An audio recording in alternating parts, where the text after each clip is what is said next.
Action, bold, action! You know he's working with me.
Jarmo, negative.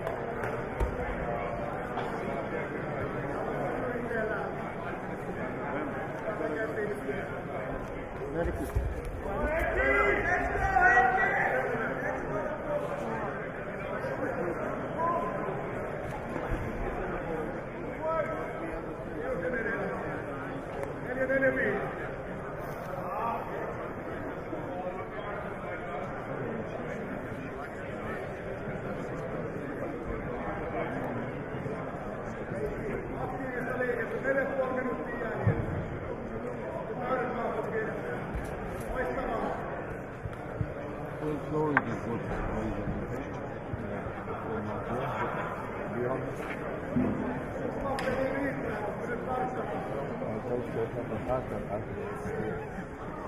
Action on top. Action on top. Action on top.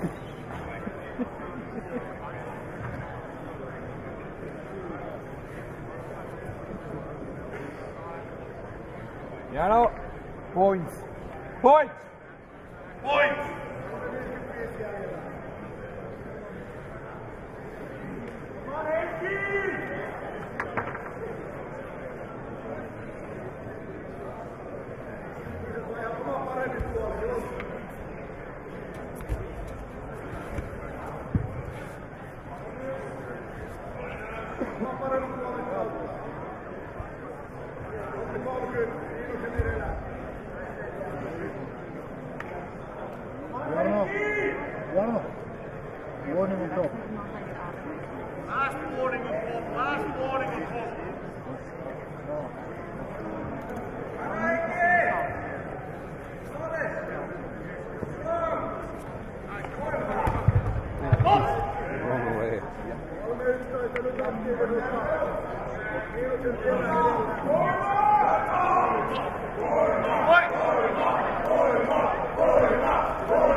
Negative on top.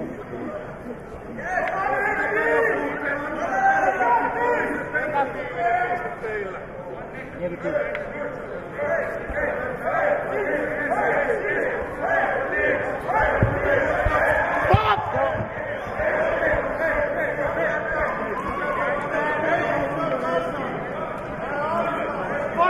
Expensive.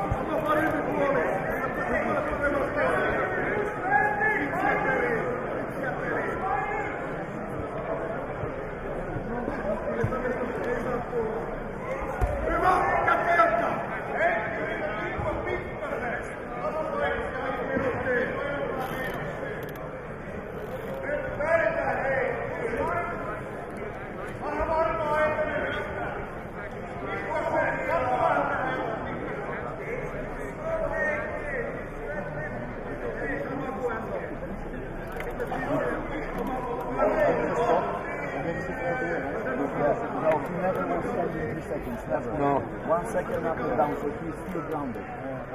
No, 100%. He push and see immediately.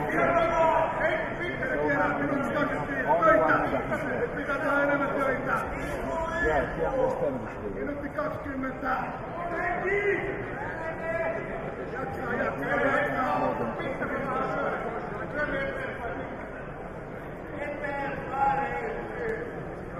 Action.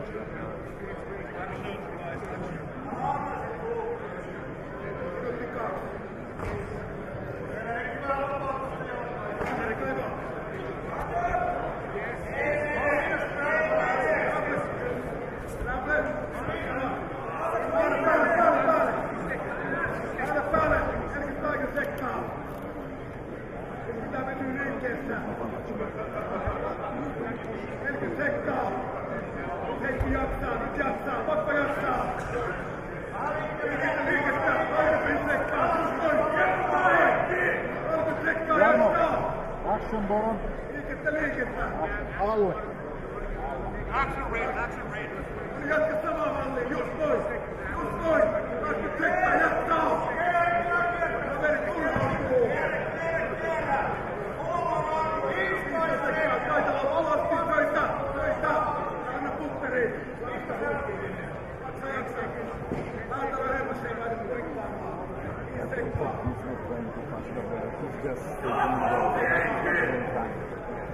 Die! Surprise. Overtime. Yeah, surprise. I'm so nice.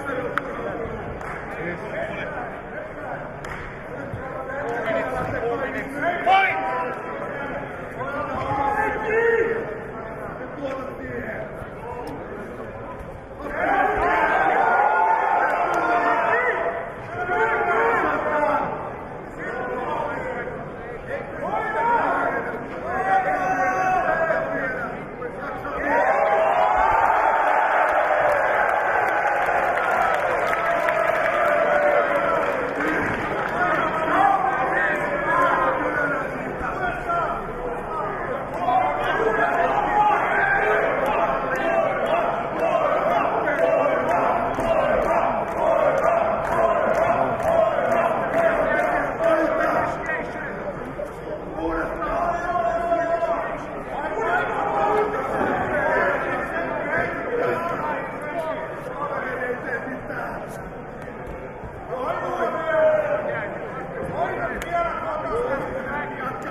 Warning rate.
Second warning. Second warning, red. Second warning, red. We already have 2 warnings.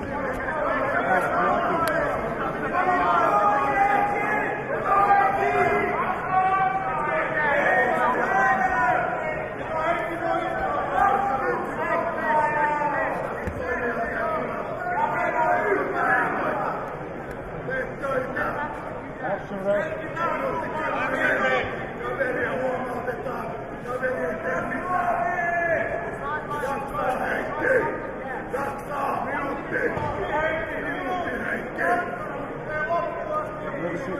You should put that up. You should put that up.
Rumors.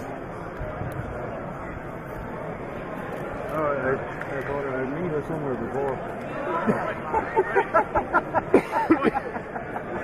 And I don't think about that. So you know each other very well.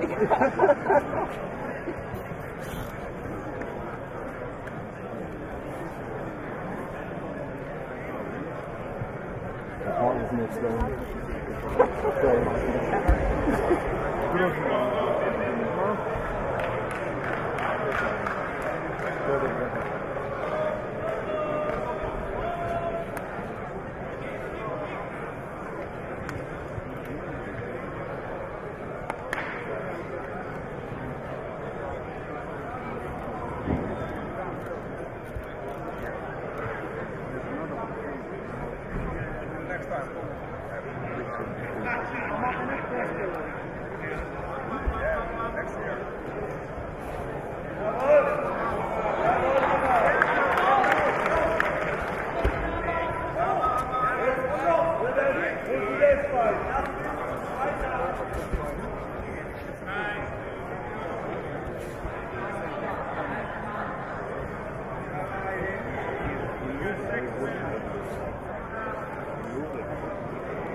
Stop.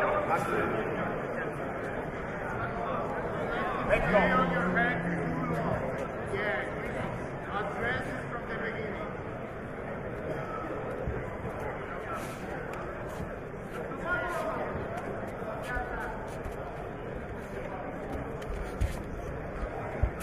Stop. Back in the middle.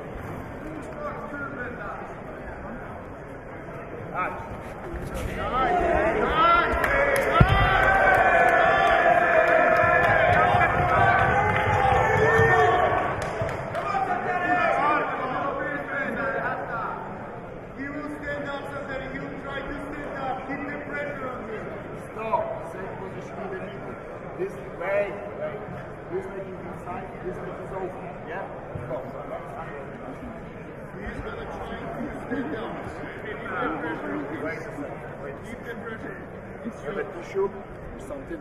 What? It's bleeding from the head. Who's got a paper? You need some. Get paper there. There's some wipes there.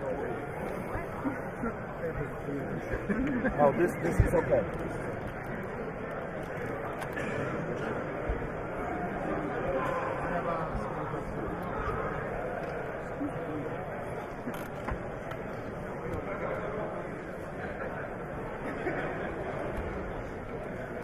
Once you decide, this will go over the time.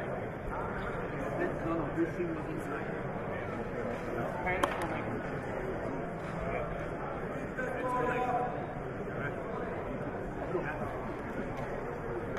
Ready, action!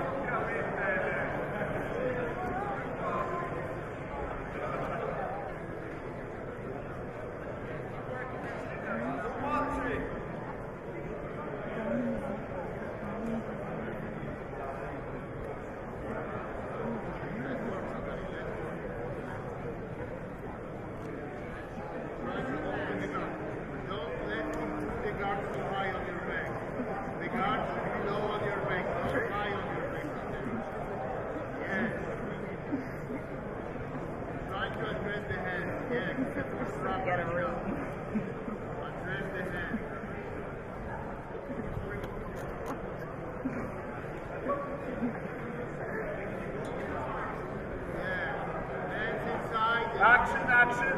You can try to open the ground. You don't defeat this. I'm going to go to the second one.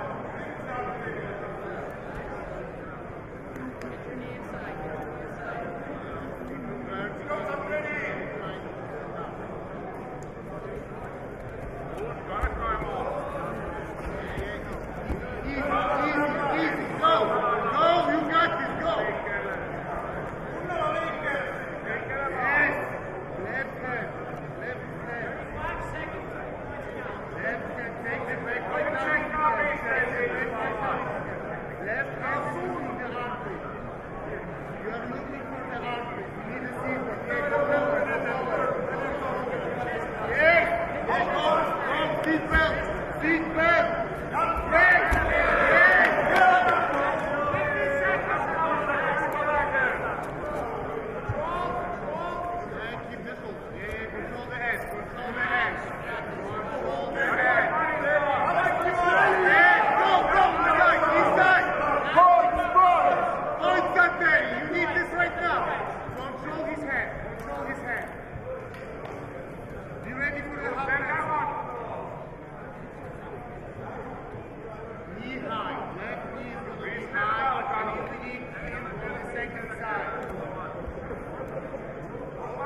I'm not surprised. No, me either. No.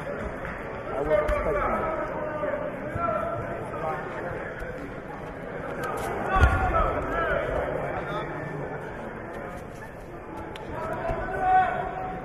Control one hand rope.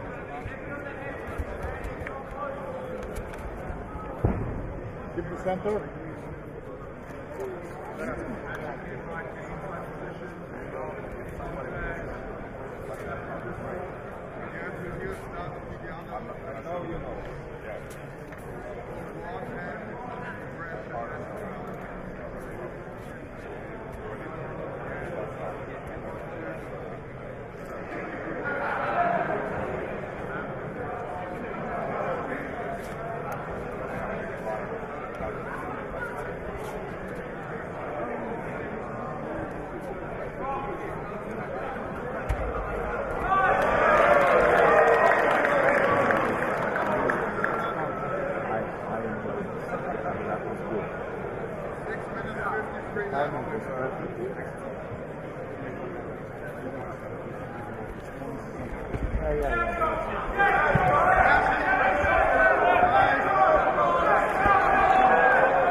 Points. Points. Okay, stop. We go the middle. Your leg is here, your hand is here.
But it is still not in full, you know, I can achieve more, when you are better.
Come on,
need to wait a little longer.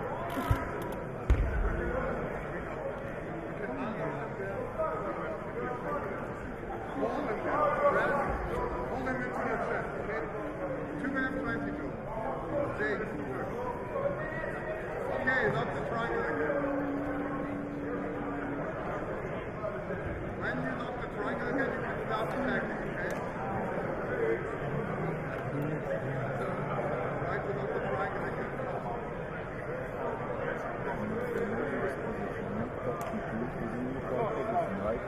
So when he brings hits from this position inside, he 1 minute 50, take your time, nice try. Nie kupiłem opcji.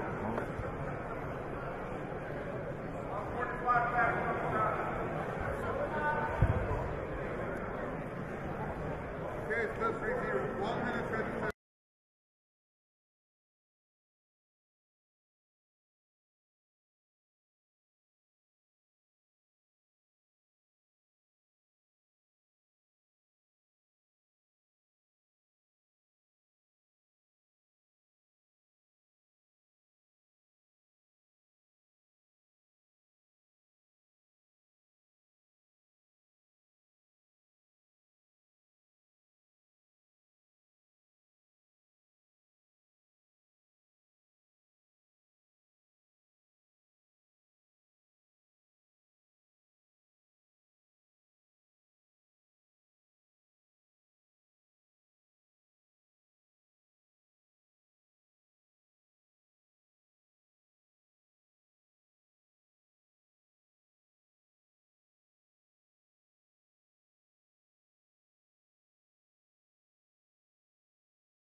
Minutes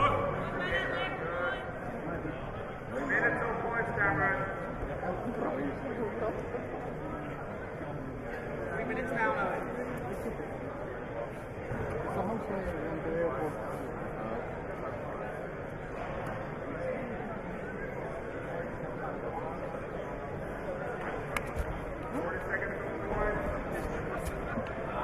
Decide where you want to be when the points hit. You want to be on top of the bottom.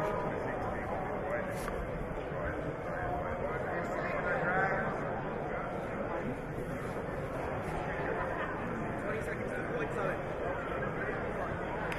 Decide where you want to be, Cameron. 20 seconds to the point.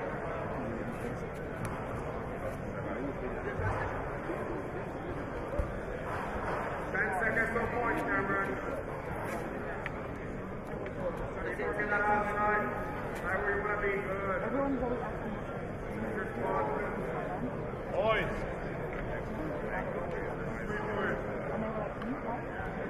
Get the inside position. You're bringing the inside. How's the pass a little bit early?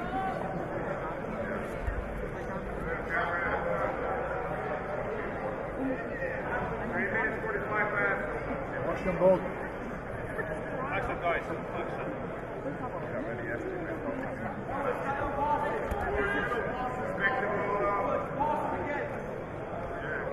Owen, back to the pass. Let's go.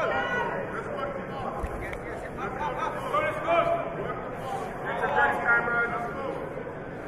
So you have control of the end. Yes, yes. Let them in space. Get the control. Keep connections all the time. Get your frames good, Cameron.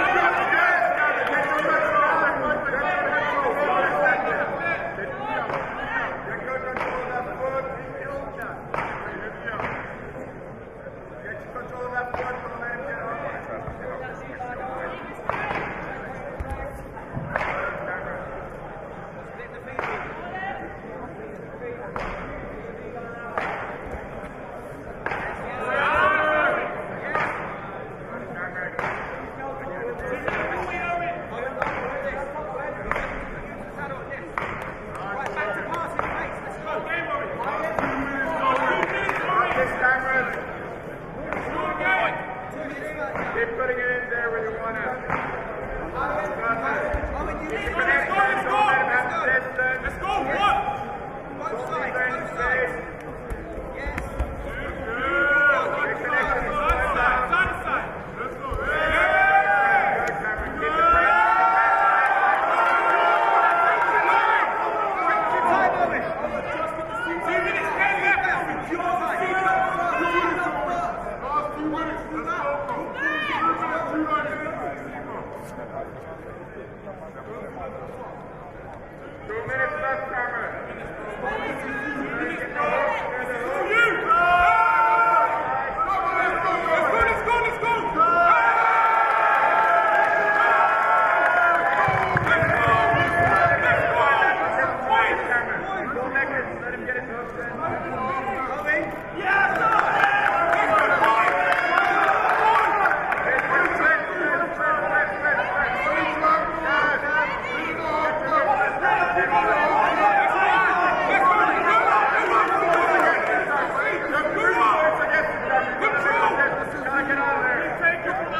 Exciting matches that we've seen all weekend, but he's got his hands full in the surging.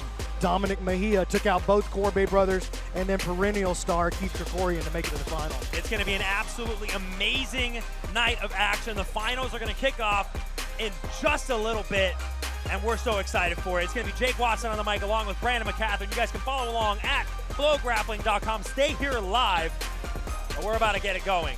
So let's do this, Brandon. Let's get this going. Dude, I'm pumped.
All right, ladies and gentlemen, we're kicking it right off. From pre-show right into the match is going to be Dan Monasoyu of New Wave Jiu-Jitsu versus what I think would be considered an arch nemesis of his, Damon Ramos of Renzo Gracie.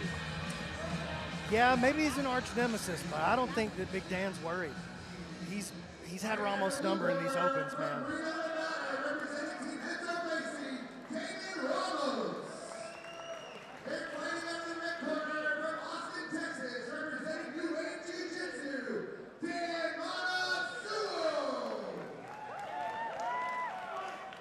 And we're off.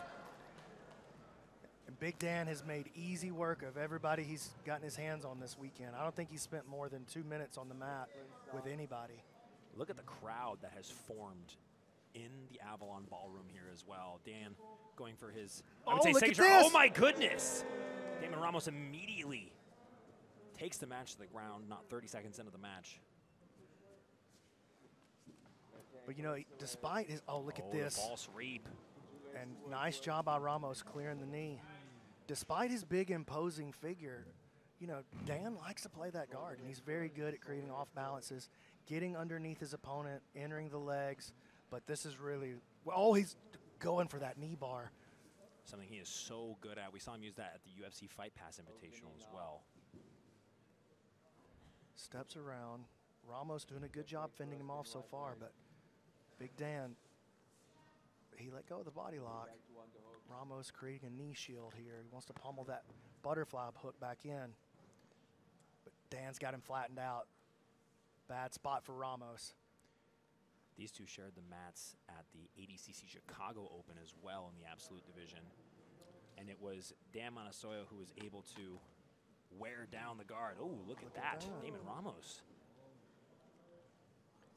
Big Dan felt a little bit of a threat, and he sat back quick. Ramos testing out this Aoki lock. Yeah, in their last match, it was Dan Monasoyu was able to wear down the guard of Damon Ramos, but will Damon Ramos be able to keep a more active guard this time? Looks like a little bit of a switch. And you know, what was a bumbling and loud ballroom earlier on in the day has become a respectful silence.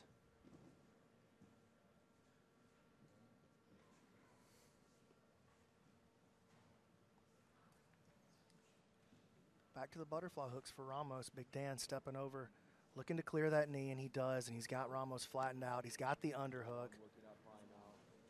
Now working into double underhooks, cuts the hips, putting the pressure down on the upper body, and here he goes stepping around and passing the guard. This match, a finals match, is slated for 8 minutes. So the halfway point of this match will be 4 minutes in which points will come into effect.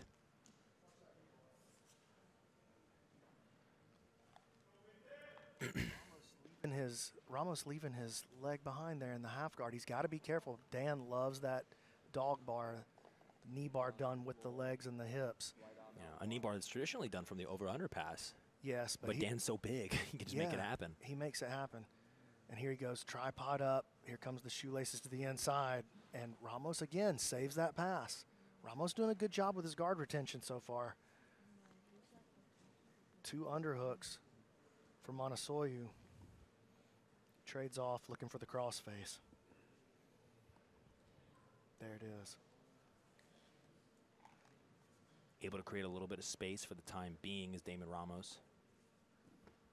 But once again, floating past the leg.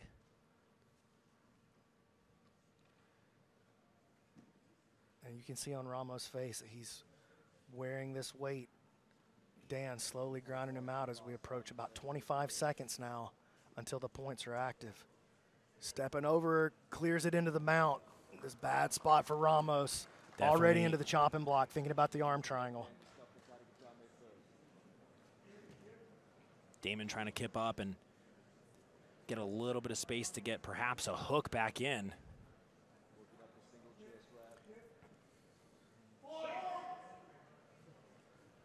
You heard it there. Points are now active. Ramos tries to bump those hips. Dan's going to try to smother him. Something that Dan has become, I would say, famous for. Yeah, absolutely. For good reason.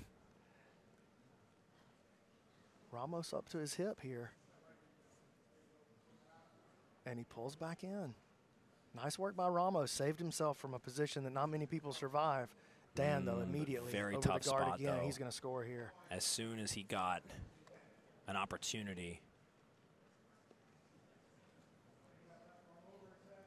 Big Dan up 3-0 off of that guard pass. Willingly put himself back into the half guard.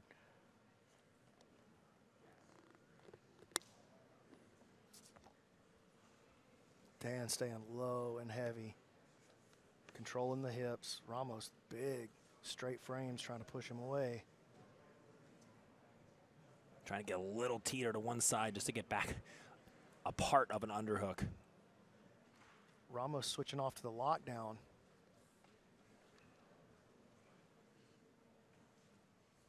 Dan drops his hip, immediately shuts that off. Heavy pressure. Uses that to pass again into the mount. He'll get 3 more for that pass. Let's call it 2 more. There it is. There's the 6. And again, Ramos able to sneak his way back into the guard. 2:20 to go. Dan just passing at will now. My goodness. It's another one that's going to make it 9-0. Got him. Dan Monasoyu hits a smother in the finals of ADCC East Coast Trials. Punches his ticket to ADCC Worlds 2024 at the T-Mobile Arena.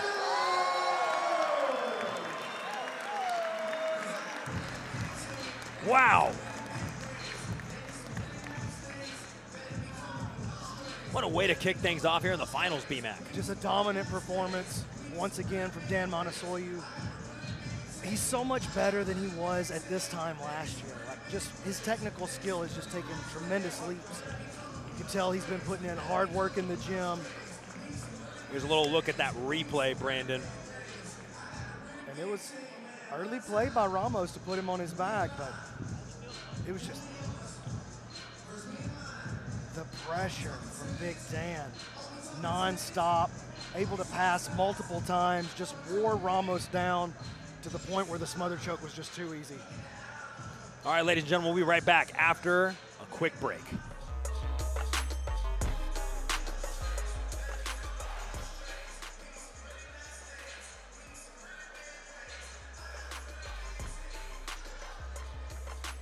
All right, ladies and gentlemen, the under 99 kilogram championship.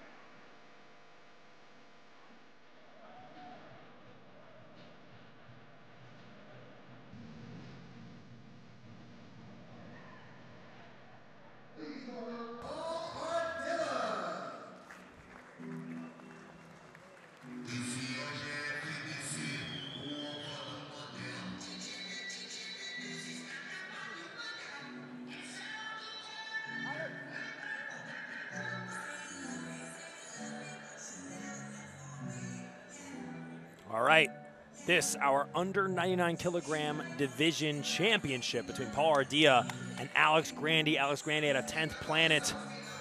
Very rough, very aggressive competitor with a great technicality for sure, but definitely I think one of the mile markers is his tenacity. And Paul Ardila coming off of a very technical victory versus another tactician in Adrian Nez.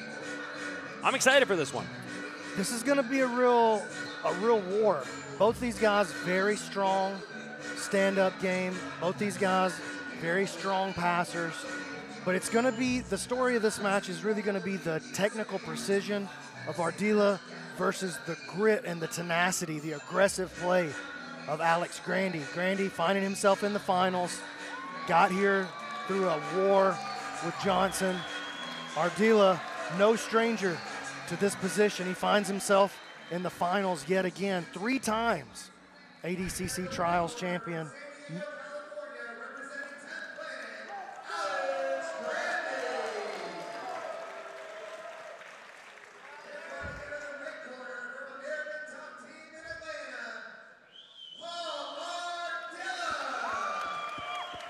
And our referee, head of ADCC North America, Miguel Benitez. Host of the Tapping In podcast as well. He asked me to say that. Drop that. But here we go. He'll be ushering in the next championship match. Alex Grandy right in on it. He gives a big smile and nod out to Paul. Both these guys just as nice as they could be off the mats, but both very, very aggressive players on the mat, particularly Grandy. Little gamesmanship here from both guys. Ardila offering the foot, asking Grandy to take the single leg.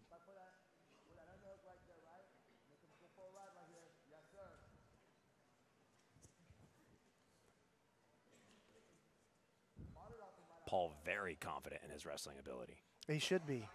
He's got a great pedigree, and he's got the proven results of being able to win this tournament multiple times. Grandy takes that ankle, rips it out from underneath him. Paul right where he seemingly wanted to be now. That was a moment sort of similar to the one between Gordon Ryan and Nicky Rod in the finals of ADCC 2022 in their division. If you're Grandy here, you got to be super careful that you don't let Paul get underneath you, create elevation, get under the hips. You know, until the last run of his at ADCC Trials, we really didn't recognize him as a powerful leg locker.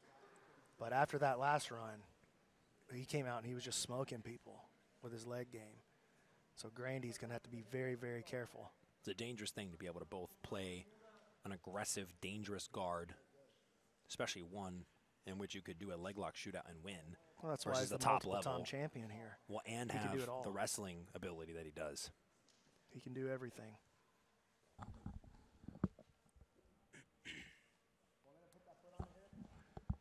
Grandy approaching the guard very low. I think that's the right approach. Hips are back, but he's going to have to be careful that he doesn't get warned for stalling. He's going to have to come forward. Ardila grip on the head. Grandy backs out.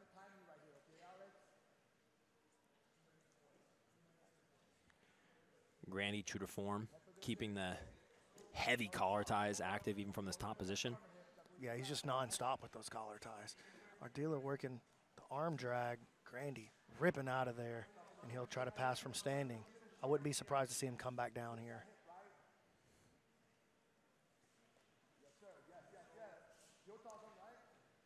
Minute 30 seconds to points. And Grandy needs to be careful not to incur a penalty possibly for disengaging too much. I agree with that.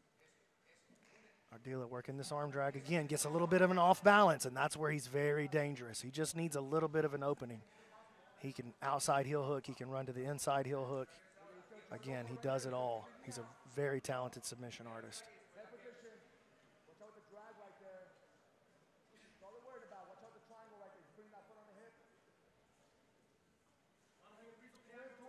But like Grandy was thinking about working to a double unders pass. He's keeping his left arm stapled on the leg. Ardila tries to drag him in with a triangle attack.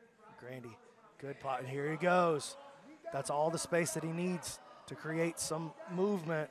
And gets his hands clasped together, gets the off balance. This is Paul Ardilla's world. And if you had to say that Grandy had a weakness in one area, it's definitely going to be in his leg lock defense. Knee line appears to be secured. Here's the outside heel. He got it. That's it. Paul Ardilla, once again an ADCC Trials champion. The moment he got what he was looking for, Brandon, that's all it took. One moment. Just one small off balance, one leg entry. Secures the knee line. Outside heel hook. Beautiful work. Paul Ardilla showing why nobody can stop him at the trials. Just constantly coming out on top, year after year after year. Really incredible stuff out of Paul Ardilla.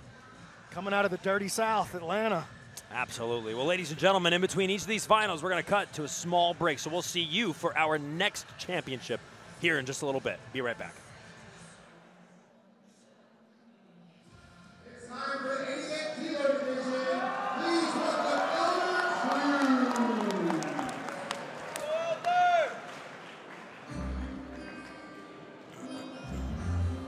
Elder Cruz making his way to the mat. El Monstro coming off of a victory versus William Tackett to punch his ticket to the final. Oh, my goodness. The camera made it look like he fell off the stage right there, but he gracefully makes his way to the mat. I'm excited for this one, Brandon McCaffrey. Yeah, Cruz has looked great this weekend. You know, we're normally used to seeing Cruz play a little bit of a conservative game, but he was on the attack for a lot of his matches today.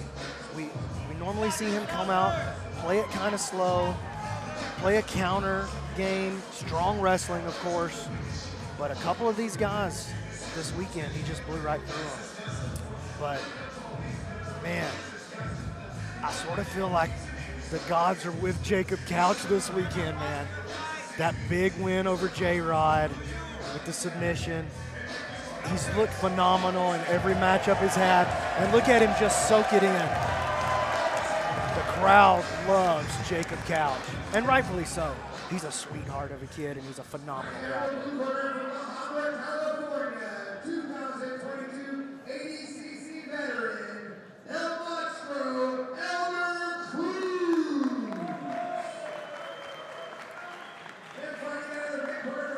Look at them. They're eye-to-eye, head-to-head already. They're ready to rock and roll, Jake. They're intense, man. Look at that. And here we go. We're off to the races. Jacob Couch, Elder Cruz.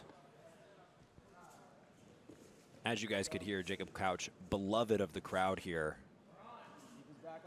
Cruz quickly onto the single leg. Not much resistance from Couch. Happy to play with his guard. Of course, his guard, absolutely incredible. Great leg attacks, great closed guard as well. Cruz backing up as Couch moves forward.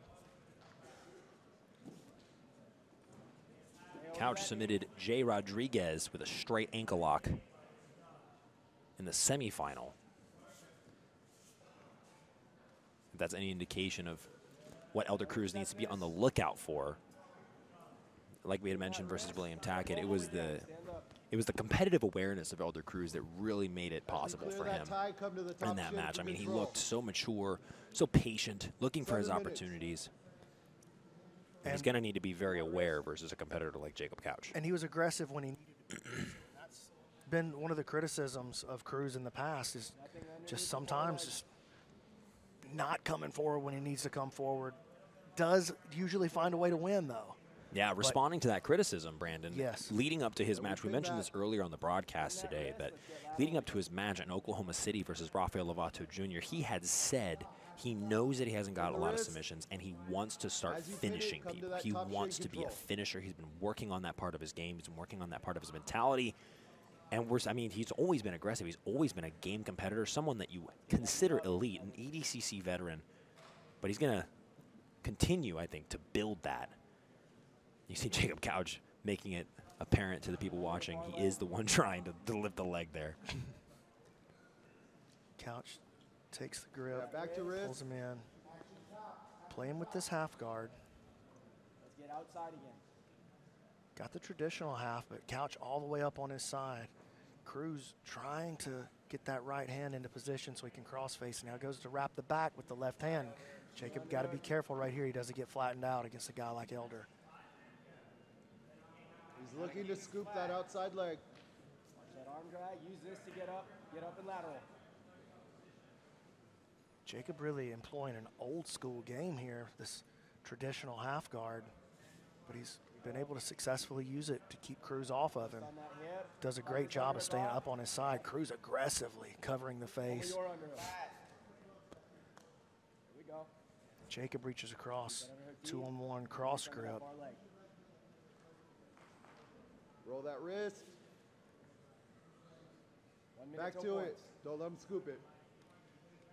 Couch gained a lot of fame in the community, being one of the stars of the FloGrappling produced, Michael Sears produced, I would say, documentary, Daisy Fresh, which is available on FloGrappling right now.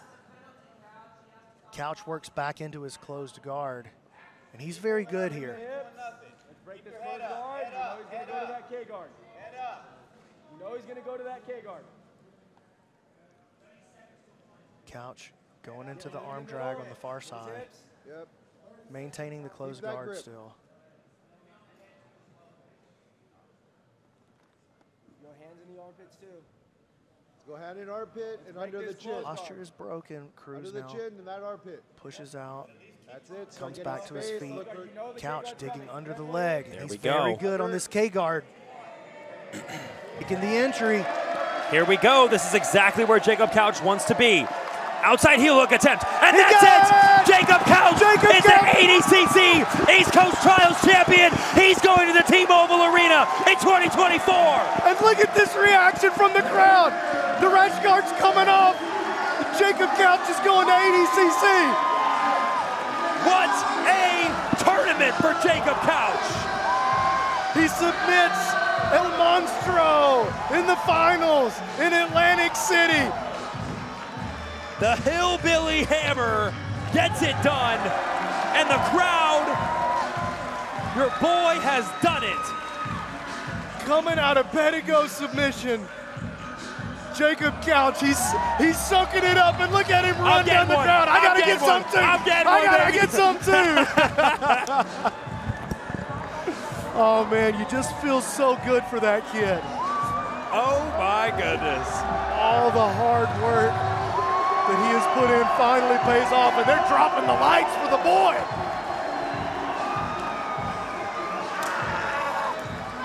Oh, he is so excited. Man, a valiant effort this weekend for El Monstro, but Jacob Couch just too much. Here's a replay of Jacob Couch ripping his shirt off. That is an excited man right there. And again. Just keep running it. Just replay. Just make that a GIF. That's a GIF.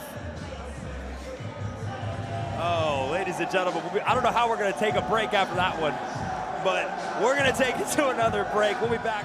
All right, ladies and gentlemen, we have taken several deep breaths and a drink of water after that Jacob Couch final, and we're back for the under 77 kilogram division final. Seth Daniels about to bring the athletes in. What an event, Brandon McCatherine. Man, what a moment. Jacob Couch going to Vegas, baby.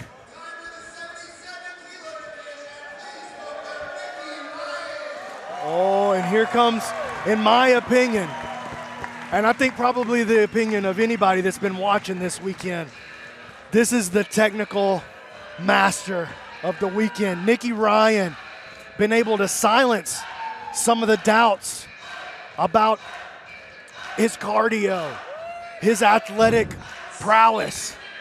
He's like, I don't care if I don't even need those things. He's been so much better than everybody that he's been on the mat with. Yeah, by and large. I mean, seems several steps ahead of all the competition thus far. And Elijah Dorsey might have something to say about that. He has looked incredible. But the thing about Elijah Dorsey is he's a winner. He knows how to score. He knows how to score.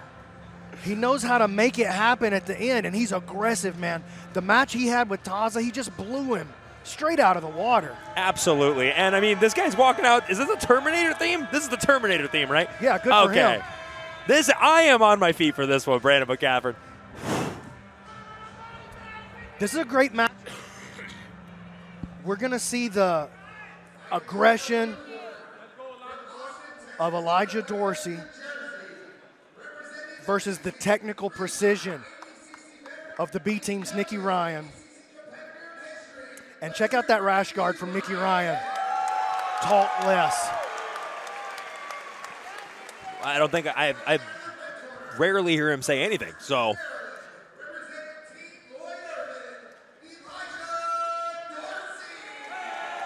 This is a phenomenal matchup and a real style clash as well.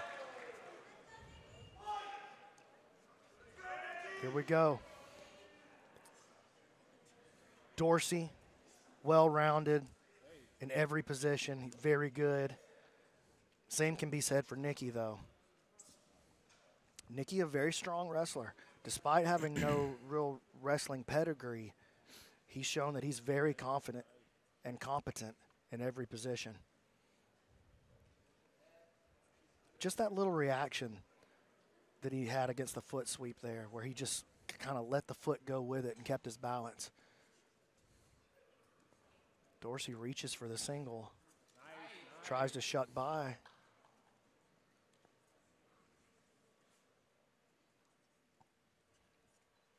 And this is about the longest match Nicky Ryan's had all weekend already.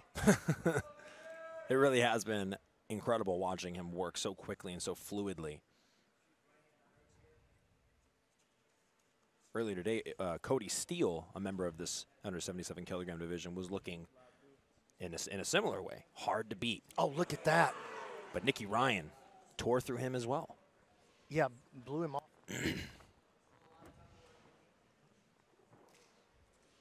Oh, nice entry by Dorsey. And Nicky accepts, goes down, and he's going to force Dorsey to come in here and pass the guard. But Dorsey, just a great tactician.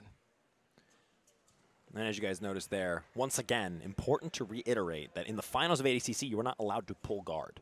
Right. And so a way to get around that is by conceding a takedown. And that is what you saw Nicky Ryan do right there. Very relaxed. Dorsey wrapping around the left leg of Nicky Ryan. Tries to step around the guard. Good recovery so far by Nicky. Gets his knee back to the inside.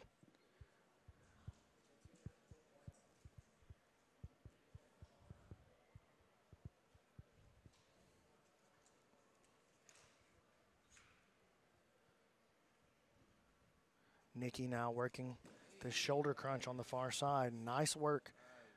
Switch of the hips by Dorsey. Forces Nicky to abandon that attack. Ooh, steps around the outside. Look, Nicky's going to have to be really careful. Dorsey has shown him a quick hip switch a couple of times and nearly busted through.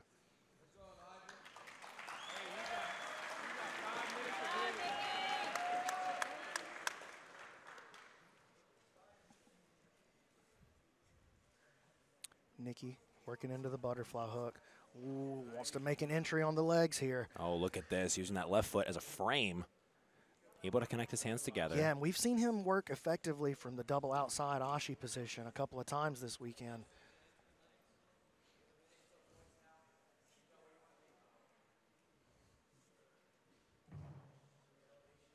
He's got both butterfly hooks on the inside. All Nicky needs is just a fraction of an off balance to create an entry and get his offense started. Dorsey, though, incredible balance. Very aware of all the attacks and threatening the pass himself. Grip on the ankle. Referee calling for action. On top. Dorsey nearly slips around to the north. Ryan inverts, saves it. Cross frame. Check out the positioning of the legs here from Nicky. Yeah, the flexibility to have Nicky Ryan here, keeping him protected. Back to that shoulder crunch position. Dorsey clears the elbow. And we're about to hit the points.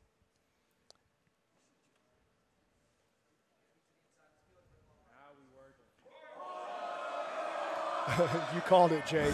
Every time the points hit, the crowd's going to do it. We only got one more final to go. They're probably going to empty the gas tank on the last one. You know, this is Elijah Dorsey's kind of match, man. He just finds a way to score. This is the kind of pace that really favors him. It's a war of attrition, and now he starts to pour on the heat, changing sides, weaving through, keeping Nicky's hips pressured forward, elevating. There's the hip switch.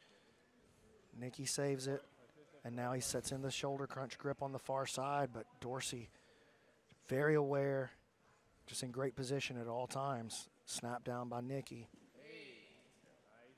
Beautiful hips from Dorsey. Nicky playing with this reverse De La Riva on his bottom leg.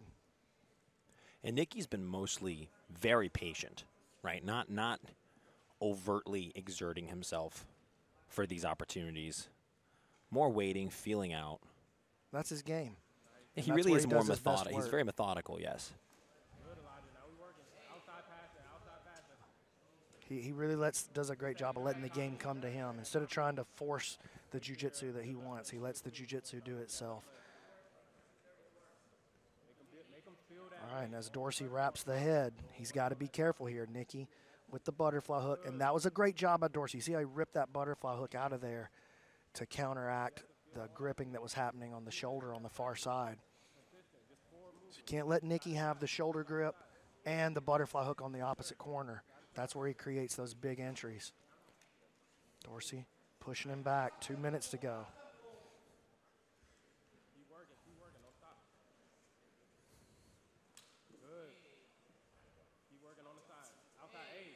Now Elijah Dorsey putting out some more tricks, more misdirections. Got to be careful each there side. if you're Nicky. Here's the butterfly hook. And now Nicky's starting to create a bit of an off balance. And you see the X. Oh, well, he switched it, but it looked like for a second he was keeping an X on that butterfly hook. Nicky almost inverted right there, and I think purchase that Dorsey needed to get something going. Nicky wisely pulled back off that inversion. He goes back onto his shoulder just for a brief moment, and then right back squared up. And here goes Nicky again. He's got the butterfly hook, now reaching under the leg, has the bell on that, goes under the arm. So he's got the butterfly hook. Again, Dorsey rejecting the butterfly hook when he can't stop the. Oh, look at this, Dorsey. Oh, here we about go. to break through. Interesting spot. Nice and tight. We're driving. Dorsey with that heavy knee right there on the sternum of Nicky Ryan. Nicky, though, oh, wow, very close to a pass by Dorsey. Smart of throwing that leg to the side, though, by Nicky to create the separation needed. Dorsey starting. Man, he just almost breaks through. Nicky able to find the knee-elbow connection and save it and reset. And 35 seconds. The longer this match goes on, the more it favors Dorsey. Yes. Or at least that's what we're seeing so far.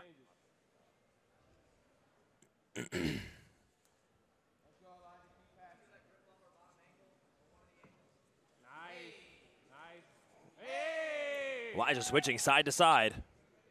10 seconds blitz. Fast and aggressive. Heavy. Nice and heavy and tight. Side to side This match is yours. movement from Let's go. Dorsey. Heavy and tight. Nicky might have gotten a grip that he could do something with there, but time has expired. They'll go back to the feet, and they're going to have to wrestle this one out for 4 minutes in overtime.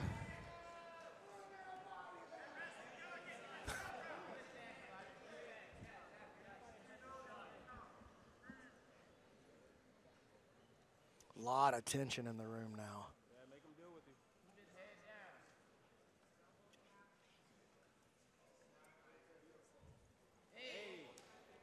Elijah shooting in.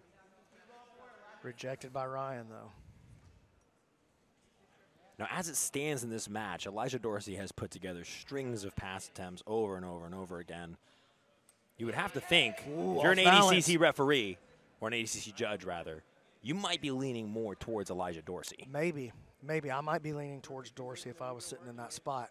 Luckily, I don't have to make those kind of decisions. I just get to run my mouth. Yeah. Professional yapper runners.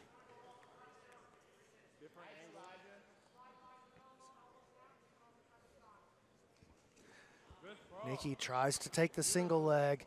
Dorsey grabs onto the front head. That's good. Nikki needs to show the judges that he's coming forward, that he's taking shots. Feint now by Ryan. Dorsey snaps up on the head.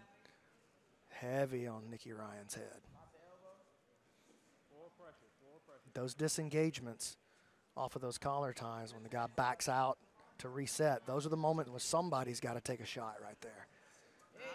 Look at the explosiveness out of Dorsey. Yeah, he wanted to turn the corner and snatch up that single. 2 minutes, 20 seconds left. Dorsey feinting, changing levels. Foot sweep attempt. Again, Nikki does a good job of just letting his foot flow with that position. Always on balance, and that's another good sign for Nikki, pushing Dorsey off the mat for the reset. Here's Dorsey in on a single. Nikki shuts him out. That was a good shot. Nikki. Oh, Nikki Ryan. Countered by Dorsey, and he's on the front headlock. He's got Nikki broken down here. Nikki breaks it out. So 2 good single leg attempts, one from each guy as we approach a minute and a half to go. Now I think it's going to be about who is more active. Oh, Deep on Elijah the Dorsey. double. Turns his hips over. Here we go. Nikki has the turtle in response. Granby's through. Can't let those hips touch. Dorsey moving towards the back with a minute 20 to go.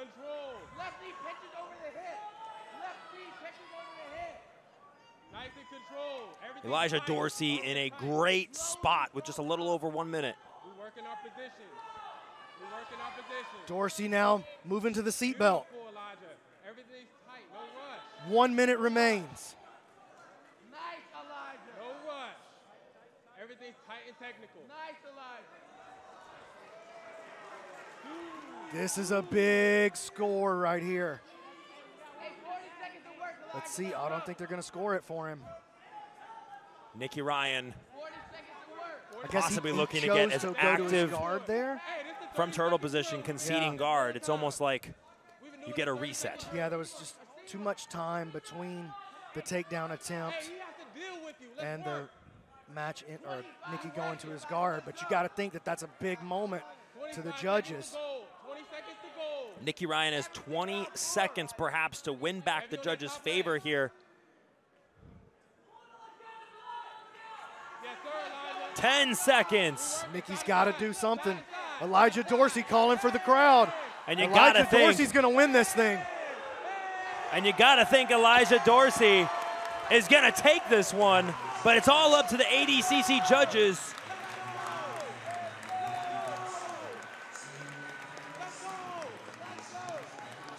If I'm the judges, I'm definitely going with Dorsey there.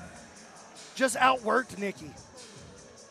That's really what it came down to, and you could say that it was a very close match for most of it, but when he got the turtle and he got the seatbelt position, it was just evident. And it was an easy call for the judges. They didn't take long in deliberating. They're going to throw up Dorsey's hand. Elijah Dorsey with the big win, and he's going to ADCC. And you can see how much it means to him. What an incredible victory over What a somebody great- who was taking everybody out of the competition. Man. Just decimating everybody in his path. Nikki Ryan looked incredible. And yet that man, Elijah Dorsey, Look at that. What a great moment for Dorsey. Look at, just overcome with emotion. all the hard work. And now his bags can be packed for ADCC 2024. He will Man. be competing at the biggest show Jiu-Jitsu has ever seen in 2024 at the T-Mobile Arena. Here's a replay. Nikki gotta Ryan, think with Elijah that Dorsey. style, you got to think with the style that he has, that he's going to be a factor in the bracket at the big show too. Dorsey, like I said, right as he walked out, this kid's a winner. He knows how to win, and he just found a way to outwork. Look at that. Got deep on the double, gave us a little highlight here at the end just to make sure that there was no room for doubt at the judges.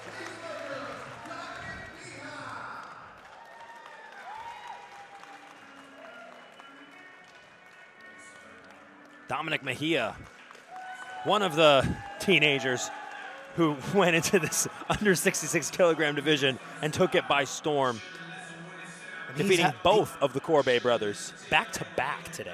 Just an unbelievable run here to the finals. Took out Keith Krikorian to find his way into the final. But he's going to have his hands full.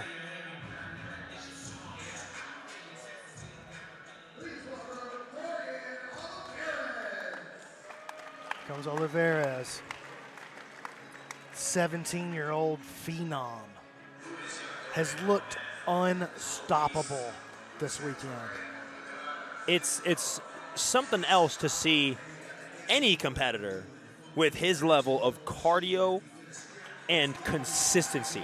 He puts on a pace that is so hard to keep up with that we have not seen anybody across his entire tournament keep up with him. And he's only 17 years old, Brandon.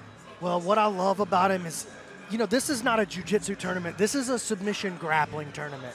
And he brings the element of real wrestling into this thing. And he's got great jiu-jitsu too, make no mistake about it. But it's his wrestling that leads the way with his style. And he's going to give Mejia fits right here. Mejia's guard is phenomenal, but so is Ethan Krellinson's. And Dorian just put the pace and the consistent pressure on Krellinson and just wilted him at the end.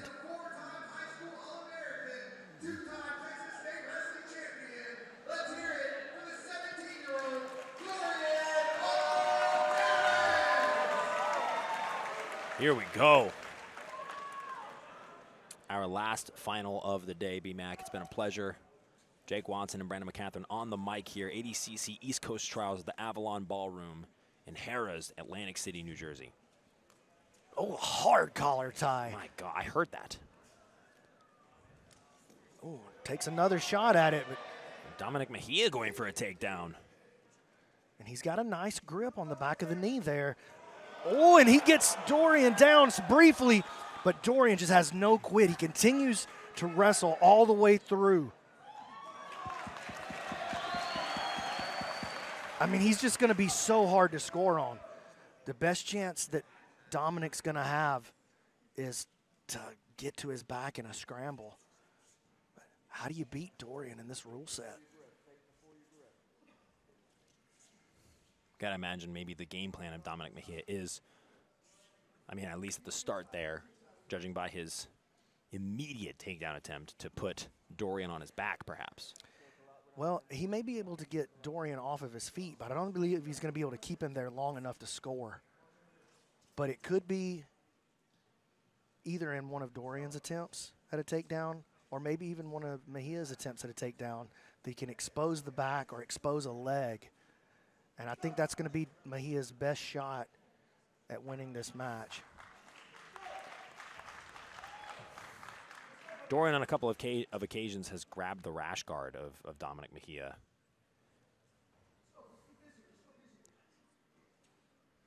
Ooh, thought about a duck, and Mejia shuts him out.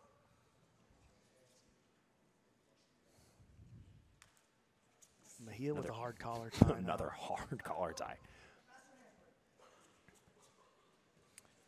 Oh, and look at that. Here we go. Mejia with a good reaction. Up and ready to work immediately.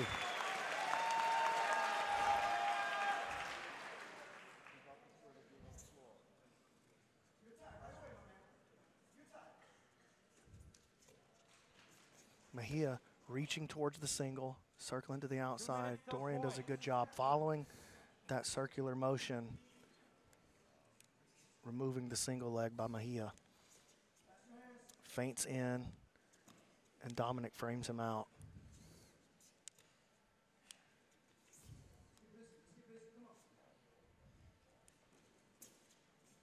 Dorian biting hard on that fake. Yeah, he did. Just a minute and 30 seconds till the halfway point of this match, in which I imagine Dorian Oliveras is going to look to turn up the heat here on the takedowns. Punches into that underhook hard. Mejia tried to drop.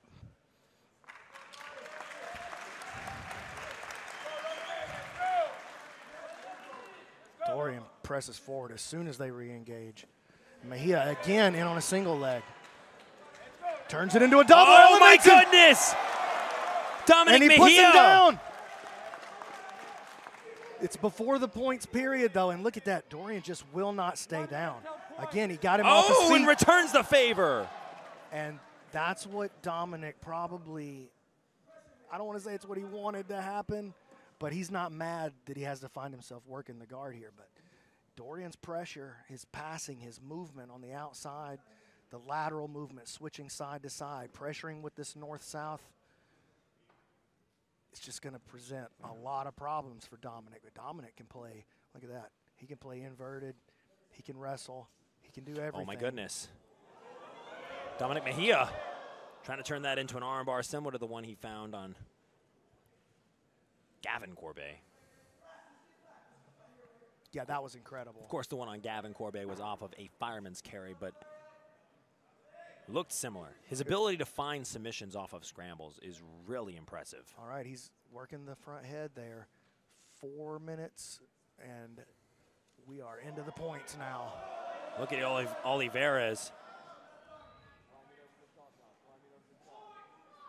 keeping this incredible pace up.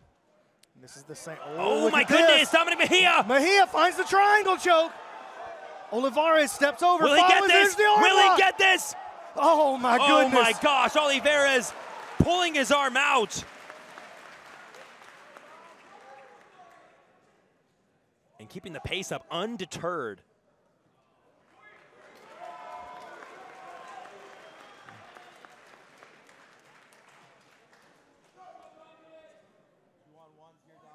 Mejia seated in front of Dorian.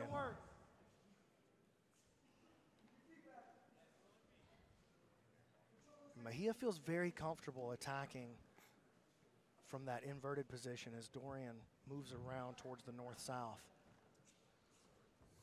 That was the place where he really put the heat on Krellinston.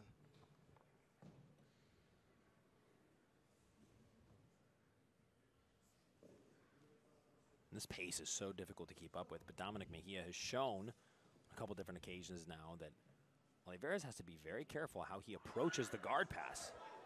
As you see right there, yet again, if his arm would have been a little bit deeper, he could have been in a little bit of trouble there. Yeah, he's got to be careful when he approaches with this north. Oh, there it is. He's got to be careful when he approaches into that north-south, when he's reaching deep for the hip. Oh, there he goes. Oh, here we go. Around the guard. Is he going to score?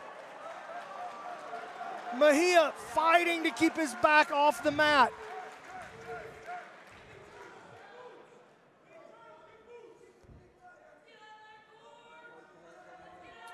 And he's forced Mejia into a corner here. He's going to have to turtle, and when he does, there it is. The leg goes over the top. Will that be the body triangle on the back by Oliveras? Oh, but he finds the mount. He ends up at mount. Mejia turns yet again and finds a half guard. Oh my goodness. What guard recovery out of Dominic Mejia. Shuts him out of the point. Coming around now to the front headlock. But look, the pace doesn't stop out of Oliveras. Where a lot of competitors might take a deep break, or a deep breath rather, after a moment like that. Oliveras just keeps going. Well, if you want, that's that championship spirit, man. And if you want to be a champion, there's no room for breaks. There's no room for settling and letting a guy recover. It's those moments of taking a deep breath. That's when matches are won at this level. Dorian leads with his head, coming through. And just the same approach that he used against Krellinston. He starts to bust through it this time. Once more. Can he get those shoulders flat? Mejia turns and prevents the score. Dominic Mejia hanging on by a thread there. No score. 1 minute to work, Dominic. 1 minute to work. But the pace of Dorian Starting to wear on Mejia. And once again, holding the head down, going to the side. This is the same thing that happened in the match. Oh, they got him. He got the points for the pass, though. Look, 3 points 3-0. for 3 points for Dorian Olivares. Here's 3 more. That's 30 3 more. seconds left, and the 17-year-old Dorian Olivares. Oh, he's looking for a north-south choke. Is he going to finish it? He is looking for this north-south choke. Oh, Mejia throwing back, looking for the hooks. Cross your ankles. Cross your ankles. 10 seconds. Dorian Olivares is going to the T-Mobile Arena. The 17-year-old prodigy makes it happen. Crown Oh the my kid. goodness. Crown the kid.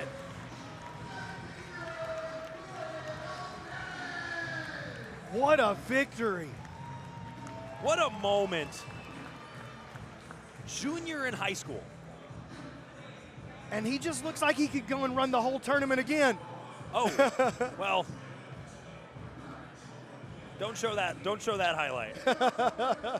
Maybe a little more tired than he thought.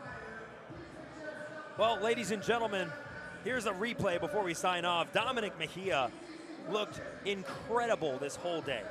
We really kind of thought it was his day. But Dorian Olivares said, no, this is my day. Just an unbelievable pace from Dorian. Consistently just working the lateral movement. Finds his way into that north-south. Again, the same strategy that he found himself with against Krellenson.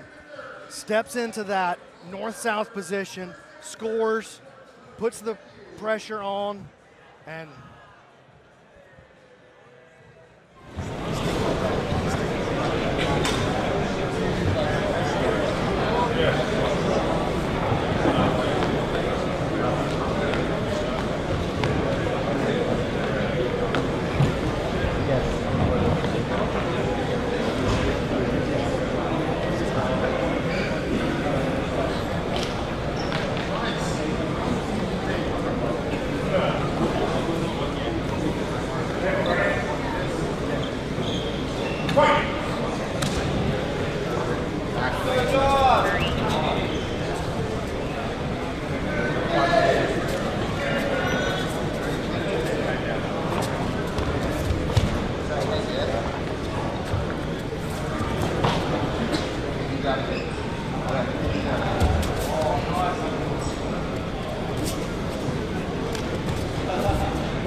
Wait.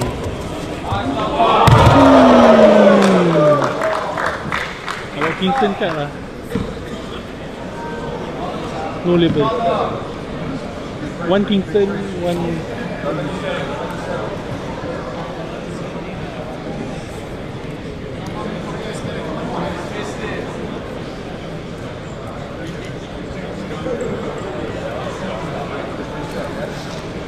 Nak backup ke tak nak backup?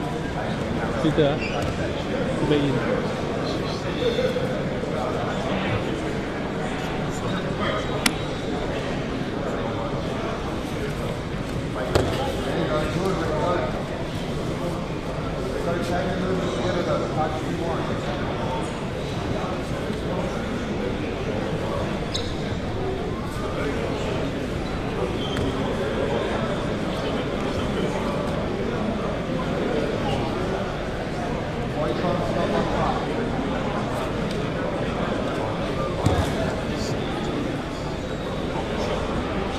Isaac Mitchell from Brazilian Fight, Roberto de Frias, One Purpose BJJ, please make your way to the mats.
Your winner by rear naked choke, Josh Saunders.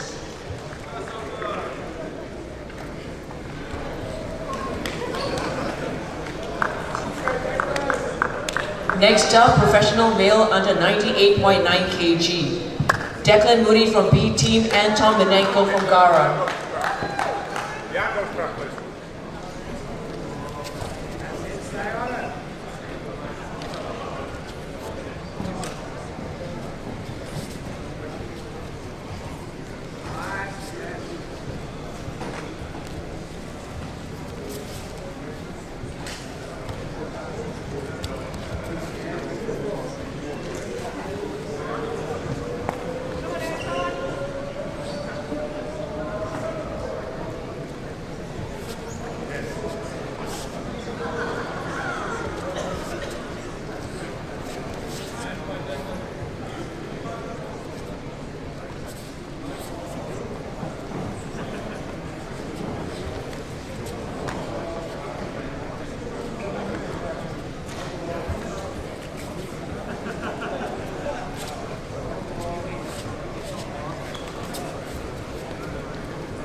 Come on.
Action on the back.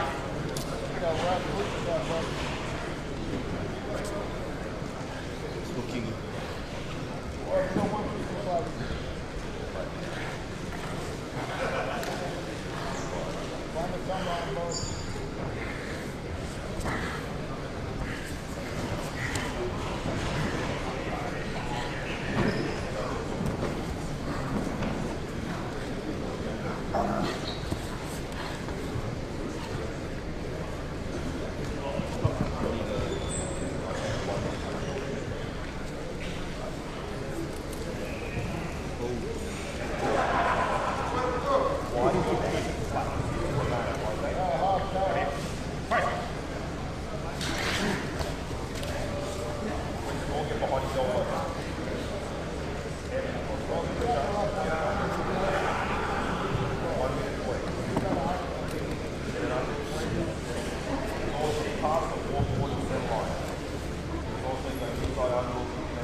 Takuichi from KBDM, Ethan Thomas from Sydney West Martial Arts. Please be on the mats.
have part of the comment if he passes the elbow across the wall.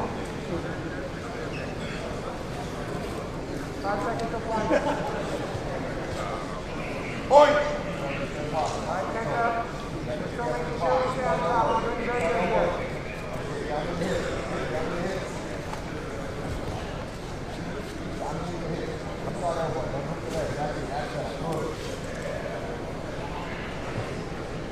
Keep your right knee connected to the shoulder. Try to get a strong cross stance and turn him away.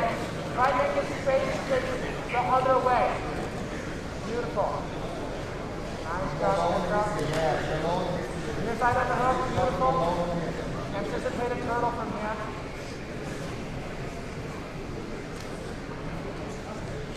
You start looking to bring his knees away from your chest by walking your legs away. Nice. You start thinking about using your left elbow to clear your left knee. Nice. Move back up now. Move back up. Good. Let's make sure you stay on top of your Kendra. Good. Move back up now. If you manage to build up, until we try that. Good. Where you want to be.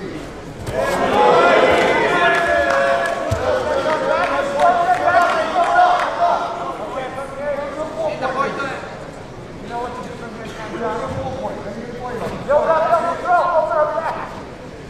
Yes, yes, yes. Don't worry about that.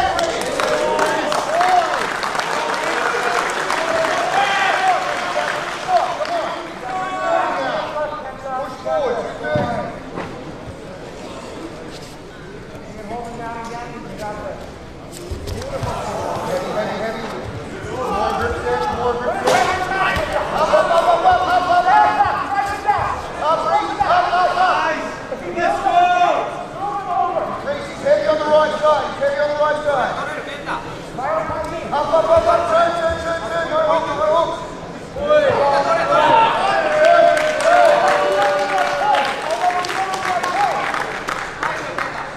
You have points, Kenta. No points yet.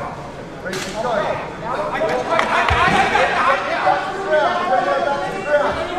Legs underneath. Turn the hips up. Turn the hips up. Start on the back. Turn the hips up. Hips to the sky. Walk the shoulders back. He's too high, Reese. You hit your elbow. Let's go. Switching sides with the strangle. 90 seconds, Reese. Send it. Let's go. All or nothing. Let's go. 1.5 minutes left, Kenta. You're doing great.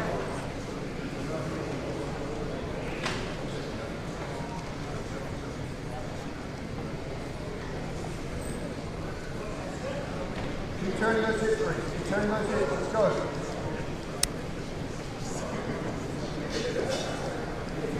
Shoot the right arm across and build up to your left elbow. Right hand grab his wrist, and then you want to shoot your hand across and build up to your left elbow. That's it. Nice and high. Nice and high. Put him down, Reese. Right hand grab his wrist.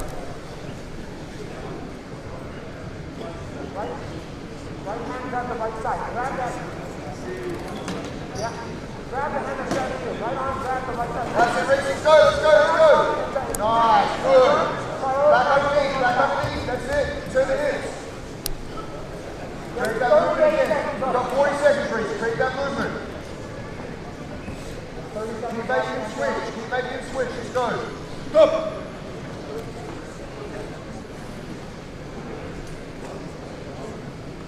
Head up, let's go.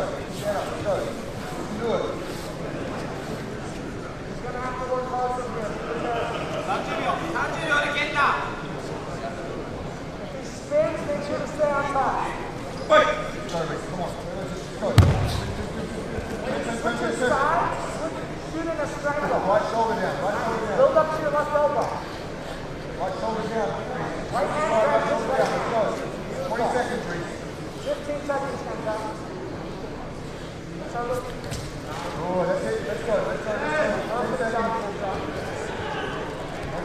go.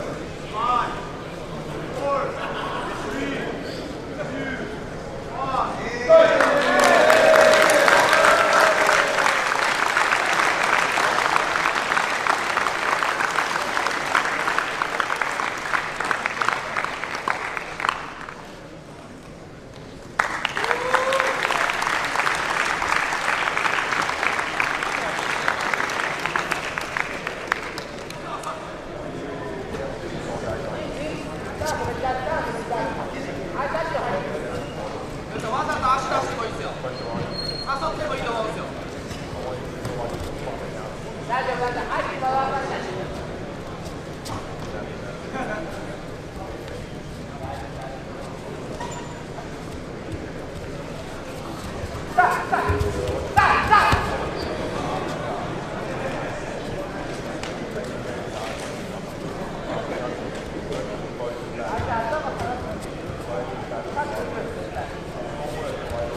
最後っすよ、出し切って。ゴー。はい。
2-0, and Leandro, he beat on ref decision. He's very good. He did guard, he did takedowns, you know. So I think it's going to be a really nice fight. Jose Inácio is a guy that he got a chance to play top today, and he knows how to be really heavy. Let's see how that's going to play out against Asef. Asef, you know, he's really heavy, right? He works on takedowns. What's his nickname? Dr. Porrada. Dr. Porrada, yeah. Okay. And I think he's like 40 years old, I don't know. No, I think he's like big time master, and I really like to see him fight, you know, because he has nothing to prove, and then he keep fighting, and then he tried to go. Other day he fought Big Dan, huh? High level. Yeah, you know, I think it's nice, man. I really like jiu-jitsu is for all groups, you know. You can be young and then killer, and then you can be old and then still killing. Like we have Wagner Rocha here as a spectator, and he's 42, man. And I got to train with him sometimes. Big fan of Wagner. By the way, he fought. He beat me, so I could be angry with him, but man, he's the man. I really like him. All right, let's see what these guys are going to do. Fighting for that collar tie right there. Asef just pushes Jose Inácio away. And what I said before, the refs, they already told them, hey, it's jiu-jitsu, you know, it's not tapping someone. So the ref already give them some warnings, okay? No slaps, you can do the tie-ups, you know, but no slaps. Antonio Asef, Jose Inácio, final ADCC South American Trials, straight from Belo Horizonte, Brazil. Again, the winner punches his ticket to Las Vegas, the Worlds. So we have 2 minutes. They study each other, you know, doing the tie-up here on the head, heavy control.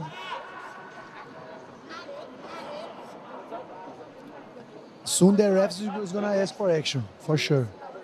Yeah, the problem with this fight is that these guys, neither of them wants to pull guard. They know how heavy each other can be on top. Yeah. So they're like, I'm having none of that, son. Anyways, if you pull guard, it's -1. Huh? So no one want to have -1 on the final and against a really big guy like this. So I think they're going to start the action soon. They need to, huh? Otherwise it's going to be warning, and then negatives both sides. Yeah, the penalties are going to start really soon here. Let's see. And they cannot announce the penalties now, but once the points start counting, they will get the penalties. Yeah, for sure. Because it's really important to say about the rules. Is the first minutes you don't have points scored on the board. Points are not accounted. But anything you do counts. You know, if you do one attack, it's one attack to you. So even though you don't have the points, okay, single leg attempts. So even though you don't get the points on the first minutes of the fight, first 4 minutes in this case, you got to get some honors, you know, like merits for the fight. So if it ends and then you pass the guy in the first minutes, you get one attack, you know. Yeah, so the way I think everyone that wins the trials or the event, they start fighting since the beginning. You know? They don't waste time. They don't want to spend any energy either, man. Because let's say now they try a takedown, they spend too much energy, and they spend energy to get a takedown, and then there's no points for it. Yeah, I agree. But imagine if you take someone down, then you have the other one playing guard, and you know no one. Okay, nice takedown. Already attacking the neck. It seems like he's got a chin strap there. Other important thing about ADCC rules is if you initiate the attack, counts much more for you. So Jose Ignacio, he initiated the attack, you know. Even though Asef can get like the guillotine or something, and then he get out, Jose Ignacio initiate the attack, you know. It's a really common. Oh, nice. Beautiful. He got the corner. Nice takedown. No points yet. That was absolutely beautiful. He's way down on his hip right there. He's going to try to take him down again. He wants to. Oh, nice. Okay. I never heard about Jose Ignacio before, but he's doing really well, man. I saw, as I said, 3 of his fights. He fought my teammates. Really good job today. Yeah, he's doing really well, man. 3 minutes left, Marcelo. 3 minutes. Yeah, points are on. These guys mean business. Jose Ignacio has already shown throughout the day and even in this fight that he can take anyone down. And other thing that got me attention on him is he has good cardio, you know, and he's big. Good cardio, being a big guy. Yeah, he pushed the pace, you know. Right? Yeah, for sure he's doing well. Okay, no head. One more warning. Antonio Asef just had Jose. Sometimes, like, they confuse hard fighting on dirty fighting. You know, ADCC, they don't allow you to do dirty fighting. You can go hard as you can. Oh, -1. -1. Okay, half guard.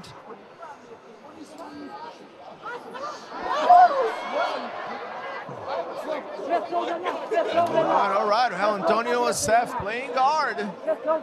Seems like he's attacking the right arm right there. Can quite see from our angle right here. Let's see if we can get Oh, deep half guard. Jose Ignacio is putting the weight on back, so he has good balance there. Doesn't let Antonio get inside him or get in the deep half. He's trying, okay. He's getting out of Antonio Asef's guard. Talk us through that underhook right there. How important is that underhook for Antonio Asef? Yeah, he got the underhook. He was going for the coyote on Lucas Leite guard, but he couldn't do. Jose Ignacio is really heavy on his hand. Oh! That was a good takedown. Good takedown, but no points. It's really important to say, too, ADCC, they don't score. Oh, okay. I think now it's 2 points. No points. You need to have 75% of your back on the ground. If you don't have that, that is not. Yeah, but I think it was no points because it was not a continuing move, you know. ADCC, you need to go one continuing movie and then get the points. There he was doing the takedown and then Asef third position. Every time you go third position for 3 seconds on ADCC, it resets the action, you know. So, hey, I can be a judge, huh? I can be a judge, huh? Sharp on the rules, man. Yeah, you got to know, huh? That's all. I lost so many fights because of the rules that like 3-4 years ago I said I need to start learning the rules, and here we are. ADCC rules I really like, and then I really think it's good, you know. Okay, mount. 1, 2, 3.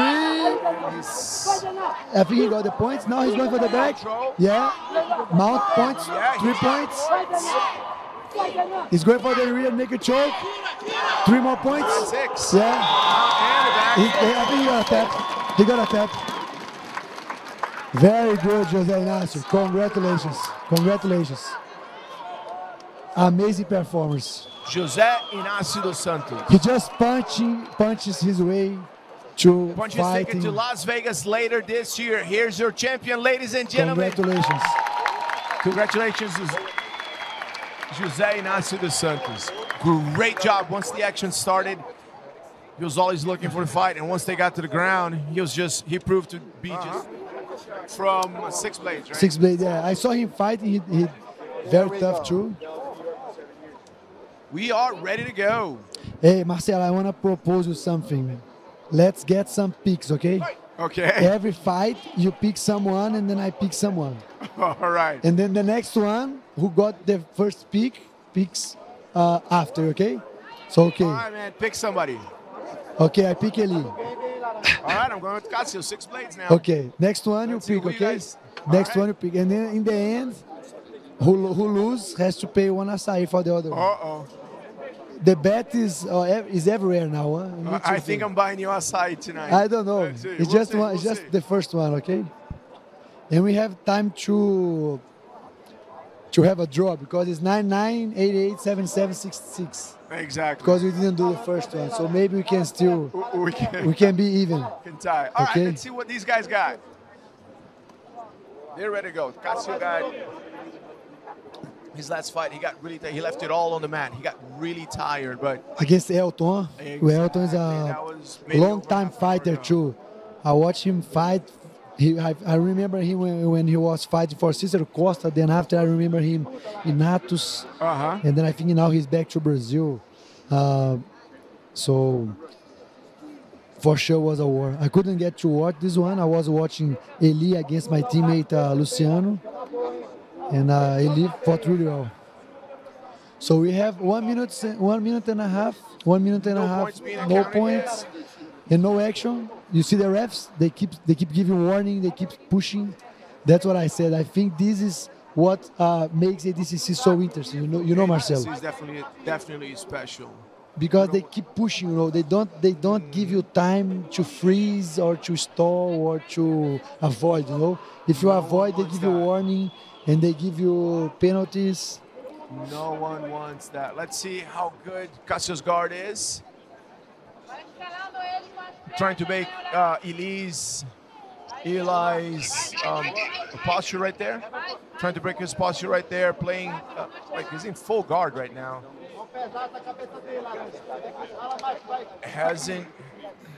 Hasn't really tried any specific attacks right now. No, I think he's just wasting time. But okay, he tried to connect the body lock. Although he's trying to connect the body lock and then try to pass on ADCC, if you stay too much on top and no action, you're gonna get warnings, you know. So even though you try to be like on pressure pass, you need to have pressure active pass. You know what I mean, Marcelo? You gotta show action. You gotta show that you're trying to pass.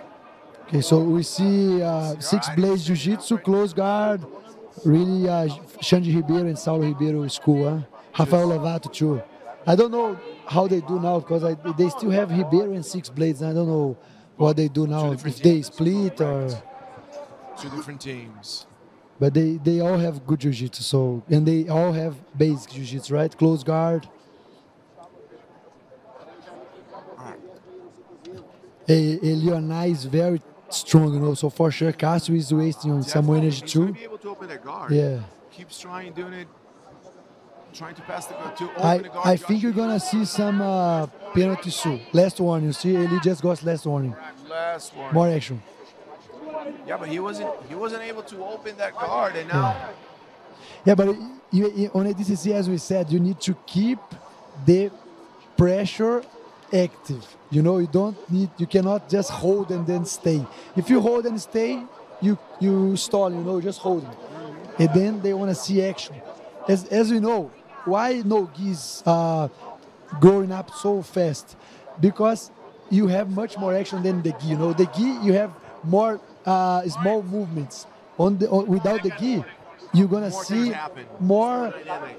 Yeah, and even though you don't know anything, you see some more action. You know, it's like UFC. You don't know anything, but you see blood, then you like. You know, it's like the UFC. Everyone says it's like the new Colosseum. Huh? You know, yeah, the Colosseum. You know, before we see blood, someone killing each other. Now we just see blood, someone punching and fighting. That's why they don't do too much jiu-jitsu on UFC, right? On the MMA, because they want to see blood. All right, we got a straight arm lock right there. That was a good attempt, but so far unsuccessful. And he hasn't been able to pass that guard, not even open. Okay, negative for Elia, as we said before. I think he got negative. Right, you got a Six Blades crew coaching their student through. You got Tyrone. You got Aurélie who won. Actually, who won? She has her ticket punched for Vegas this year. We have Professor Diego Pereira as well. The Six Blades man here in Brazil under Xande Ribeiro. And Castro keeps going for the straight arm lock. Eli got one. Eli has -1. So if he steals like this, he's losing.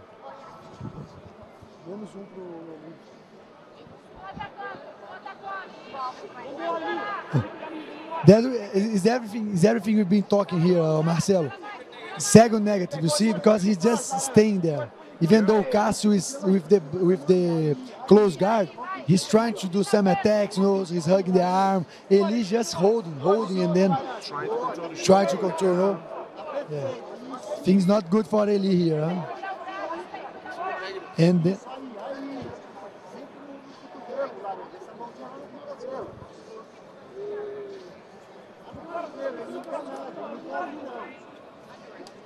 it looks like Eli is having the hardest time to open that guard. Castro has a really strong guard, and Eli hasn't figured out how to crack the code, man. 1 minute and 40 left. Things not good for Eli. He might get one more penalty soon. Yeah, and if it stays like this, he's not going to Vegas. Castro is. And then you are winning because you pick Castro.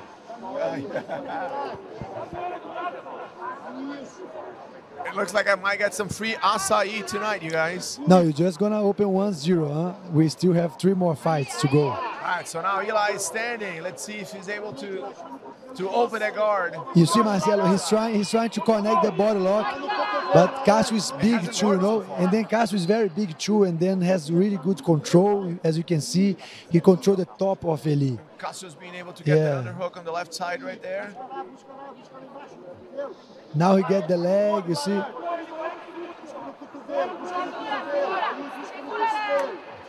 Hey, Eli is so strong, I fought him, so Castro might be really strong to maintain him on the close guard. No? And good strategy for Castro also, because they say you cannot win ADCC playing guard.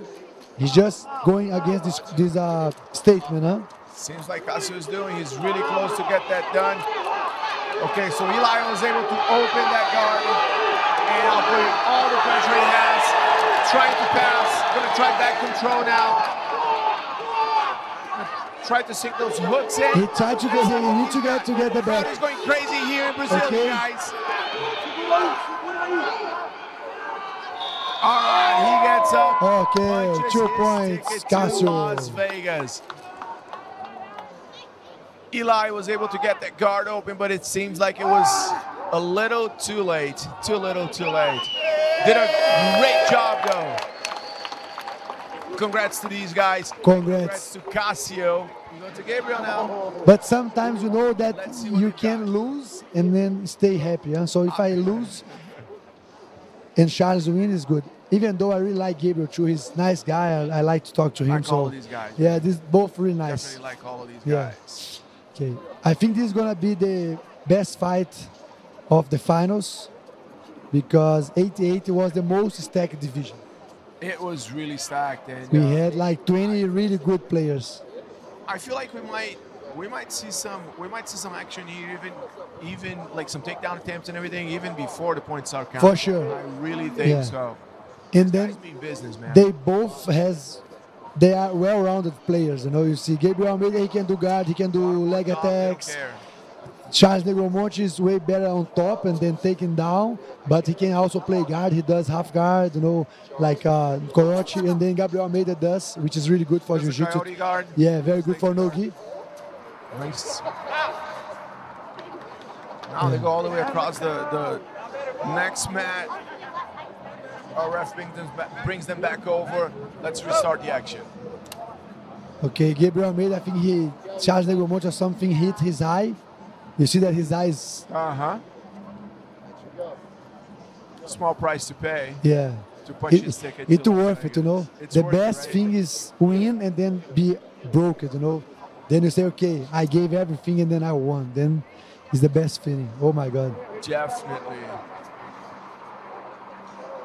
And one of the things that is very unique about ADCC is that the refs will tell you, the judges will tell you, this is not the time to be nice, and this is not the time where someone will protect you. If you got caught in a submission, and you feel like it's gonna break, you have to tap because the refs ain't protecting you.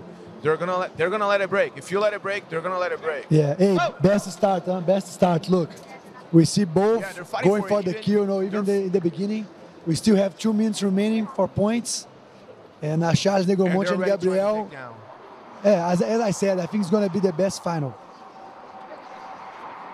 Yeah, I can only imagine when the points start counting. One low kick, trying to single leg, but low kick was okay for the refs. Little Muay Thai action happening there. I think Gabriel is doing a little bit better. You see, they just won Charles Negromonte. You got double unders. Okay, double under for him. Charles just got double unders. Oh, nice. That was all his coach. Awesome. His coach called it. He listened, and now he's on top. Thiago Sais is calling Gabriel, hey, don't lose the position, because it's really hard to get on this position on Charles. Charles trained with Roger, so they do a lot of specific training. For sure, he has really good defense. Okay, nice. Takedown attempt again. Yeah. Ref's gonna reset them in the middle of the mat. So as we said before, on ADCC they count a lot the attacks.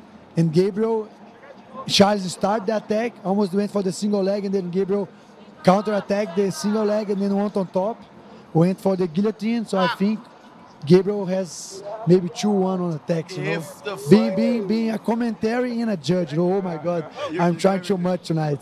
That's everyday porrada. Everything. Look at this guy. I just received a message from my professor and good friend Romulo Barral, and then he's like, bro, I just hear you here now commentating. You are the everyday porrada. You know? This is an idol. Okay. Romulo Barral watching us at FloGrappling. Yeah, Romulo Barral is live. ADCC 2013 winner. 20 minutes points, okay, and then it's one attack for Charles. And they enjoy, huh? Bro, one really nice thing is when you fight someone and then he's trying to kill you, you try to kill him, and then you keep fair. You know, that motivates you to like not end the fight, you know? Like, okay, let's fight for 30 minutes. All right, points start now. Let's see if they're gonna go for that takedown. They've already gone for takedowns before. Let's see what they're gonna do now. Now they're gonna go for the 2 times kill, you know, because they're already going for the kill, no points. Double the effort, for sure. All right, now I want to remind you guys that should the match go to an overtime, the judges will always judge the aggression, judge who initiated more during the fight, but during the entire fight, not only the overtime. The fight is always judged in its entirety, not only the overtime. Let's see what this guy's got. You see that Charles is trying heavy hands. Gabriel is more like moving more. Okay, Gabriel trying to get for the single leg. And they've been fighting for over 4 minutes. They've been fighting hard, and they look pretty fresh. They don't look gassed out. Yeah, they all well-rounded guys and well-trained for sure. Congrats to these both monsters. Ready for this. Yeah. They both mean business. Now, is the victory even better when they give you a really good fight? Yes, or for sure, get it done in 1 minute and go home? Yeah, I like awards, no. Even you when like the awards. I like the award, no. And I think the public, they like the award too, no. Even though I lost a lot of fights, I always give everything, you know. And then I have like a good mind, you know. Okay, I gave everything before and then in the tournament. It gives you the sense that you really, really earned it. And one thing that is interesting about these two guys, they stare into each other's eyes. Whenever they're facing each other, they're not looking at shoulders, they're not looking at hips. They were staring at each other just a moment ago, I should say. They were staring at each other's eyes. So Gabriel just tried a fireman carry throw right there. Wasn't able to get it done, but was able to stand up again real quick. You see the difference between like the 8-8 and then the plus 9-9, because 8-8 you are really strong and then you still have a lot of mobility. So can you count how many attacks Gabriel tried and then how many attacks Charles tried? You know? Nice single leg attack for Charles. Ooh, try for the guillotine. As we said, Charles started the attack to almost take down. Now he's trying to go for the back. Okay. Good attack. Ooh. Charles has a good defense for sure. Let's see. We see Gabriel trying for the half Nelson. One hook in. Charles getting the back. Trying to get on top. Okay. Then Charles can play guard because he was defending the back and then he ended up on bottom. You know the difference, Marcelo, between pulling guard and end up on bottom? He didn't pull guard, correct. Because the -1 you get is by pulling guard. He didn't pull guard. He just defend the back and then end up on bottom. Right there, which might work out for him. Maybe that's what he wanted to do all along. We'll see. He has 1 minute and a half to work. What's going on right there? Yeah. Really see how tight it was.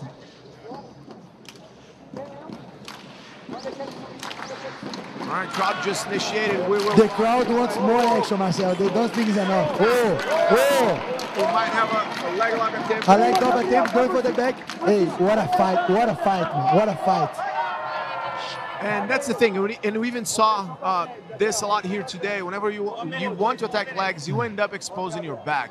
And we saw a few back takes here today when they were attacking the legs, going for the legs, and then they would expose their back, and people capitalized on it today. The best fight I saw today by far. They did everything. They did takedowns. They did really nice guard. They did takedown defense. Really trying to pass that They guard. tried leg lock attacks. As you said, they're very well-rounded players. Yeah. And then we have a good thing to celebrate. 4 more minutes because it's going to overtime. 20 seconds to go overtime, Marcelo.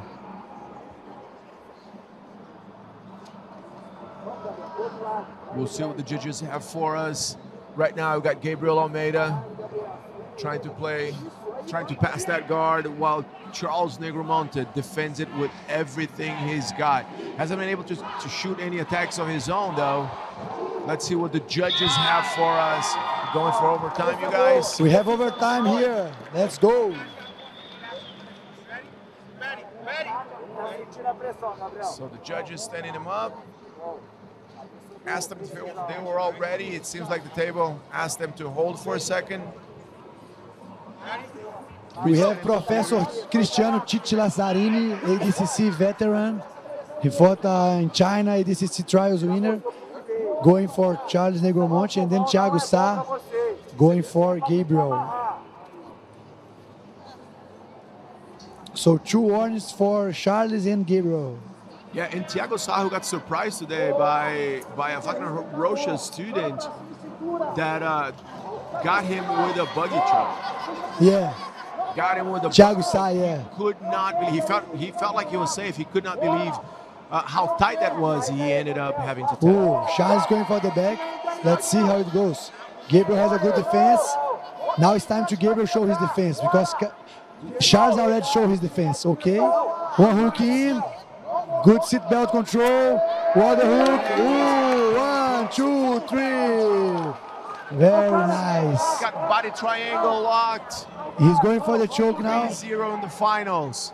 2 minutes and 45 seconds. Yeah. He's got time to work on this. He got time and Gabriel has time to recover. Let's see. Charles one kind of person that if he scores ahead of you, good luck.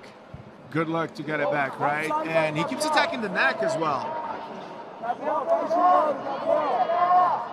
His coach keep asking him to sub. Let's go for the sub. Let's go for the sub. Let's catch him.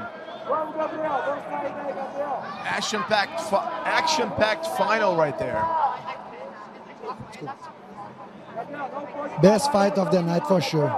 If it ends with a submission, then it's for sure the best fight of the night. Best fight, right? We saw everything, including a sub, and it might not be too far from that.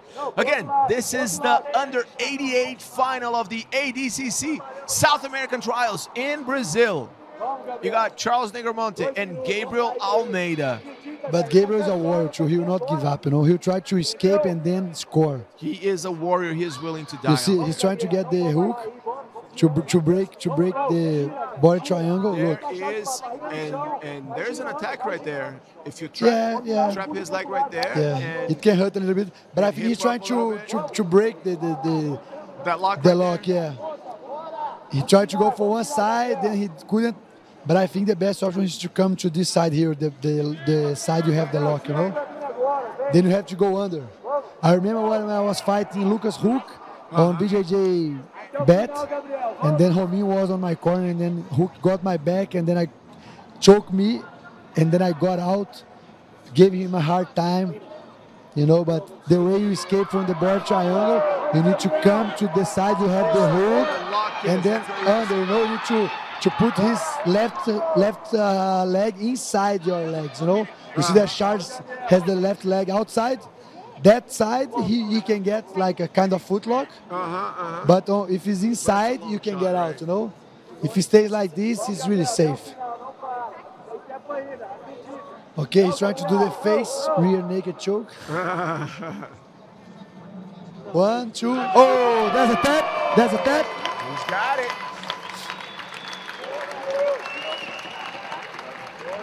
Congratulations, Charles. You deserve it. You deserve. You are a monster. Charles came here to get his passport to Las Vegas later this year, and he did it. Just got his visa to go to the United States. All right, how good does that feel? What a running, man. He just beat Isaac Baense, Rafael Paganini, Gabriel Almeida. All in one day. Many more. I think he had 5 or 6 fights, man. 5 or 6 fights. Congratulations, Charles. Got the job done. Here's your champ, ladies and gentlemen. Here. On the next pause, we keep the talk, okay? I think this is a nice talk. Who are you picking? My time, huh? Okay, I pick Luis Paulo. I like him. Everybody likes Luis Paulo. He's a good guy. Yeah. And they're good fighters. Yeah. Well. You gotta pick Jefferson. Jefferson. Hey, but Jefferson is very tough, man. He just beat Robinho. He beat Caloi. No, Caloi was Luis Paulo. Reality is that you don't make it to ADCC Trials final if you're not tough as nails. That's the reality right there. With this, I agree, Marcelo, okay? You cannot just coast through the tournament and get to the finals of any ADCC event. Nowadays, of any jiu-jitsu event, man. Right? It's so tough. As we said before, you need to start as a kid and then keep going because nowadays... Really mean business. Yeah. Okay, we see some action here too. Luis Paulo is trying to get double under. Oh, nice. He's trying to take down, trying to foot sweep him right there. Jefferson's not having any of that. Yeah, and the coach just said, let's show him we are wrestling champion. Let's see how it goes. Yeah, they both wrestle. I don't think they respect each other's wrestling. Ooh. Look at that. It's a good arm drag right there. Yeah, I really like who plays wrestling low, you know, like Luis Paulo is touching the ground, putting the knee on the ground, you know. I think this is like American style. I like that, I like that. Oh, low kick, Muay Thai low kick, first one for sure.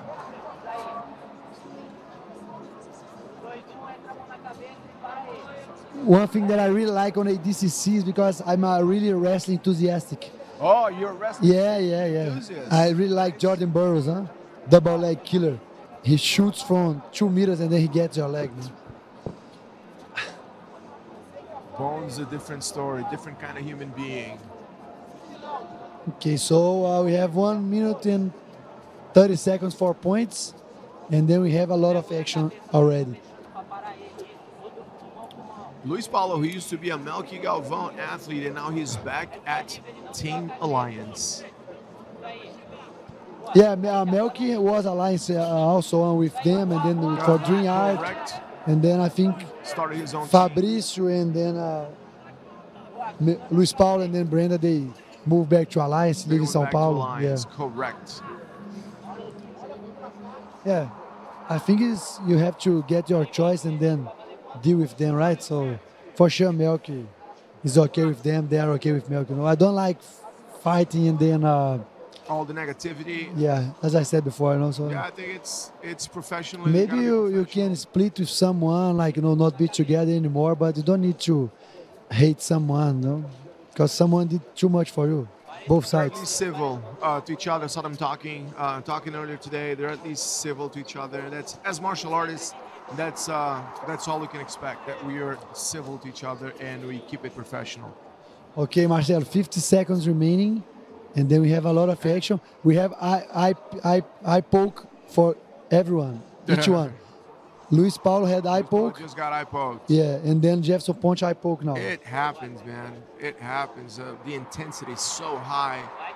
You know, the tension, and you know, this is very meaningful to both of these guys. Yeah, I think they are really aggressive, but not contundent. You know, like no contendency on the attacks. They just like trying, but they didn't get too close on any position. Okay, almost. Yeah, and I don't know that the intensity is going to change that much once they start counting the points. Almost one more eye poke. It's been pretty intense so far. Yes. One more eye poke.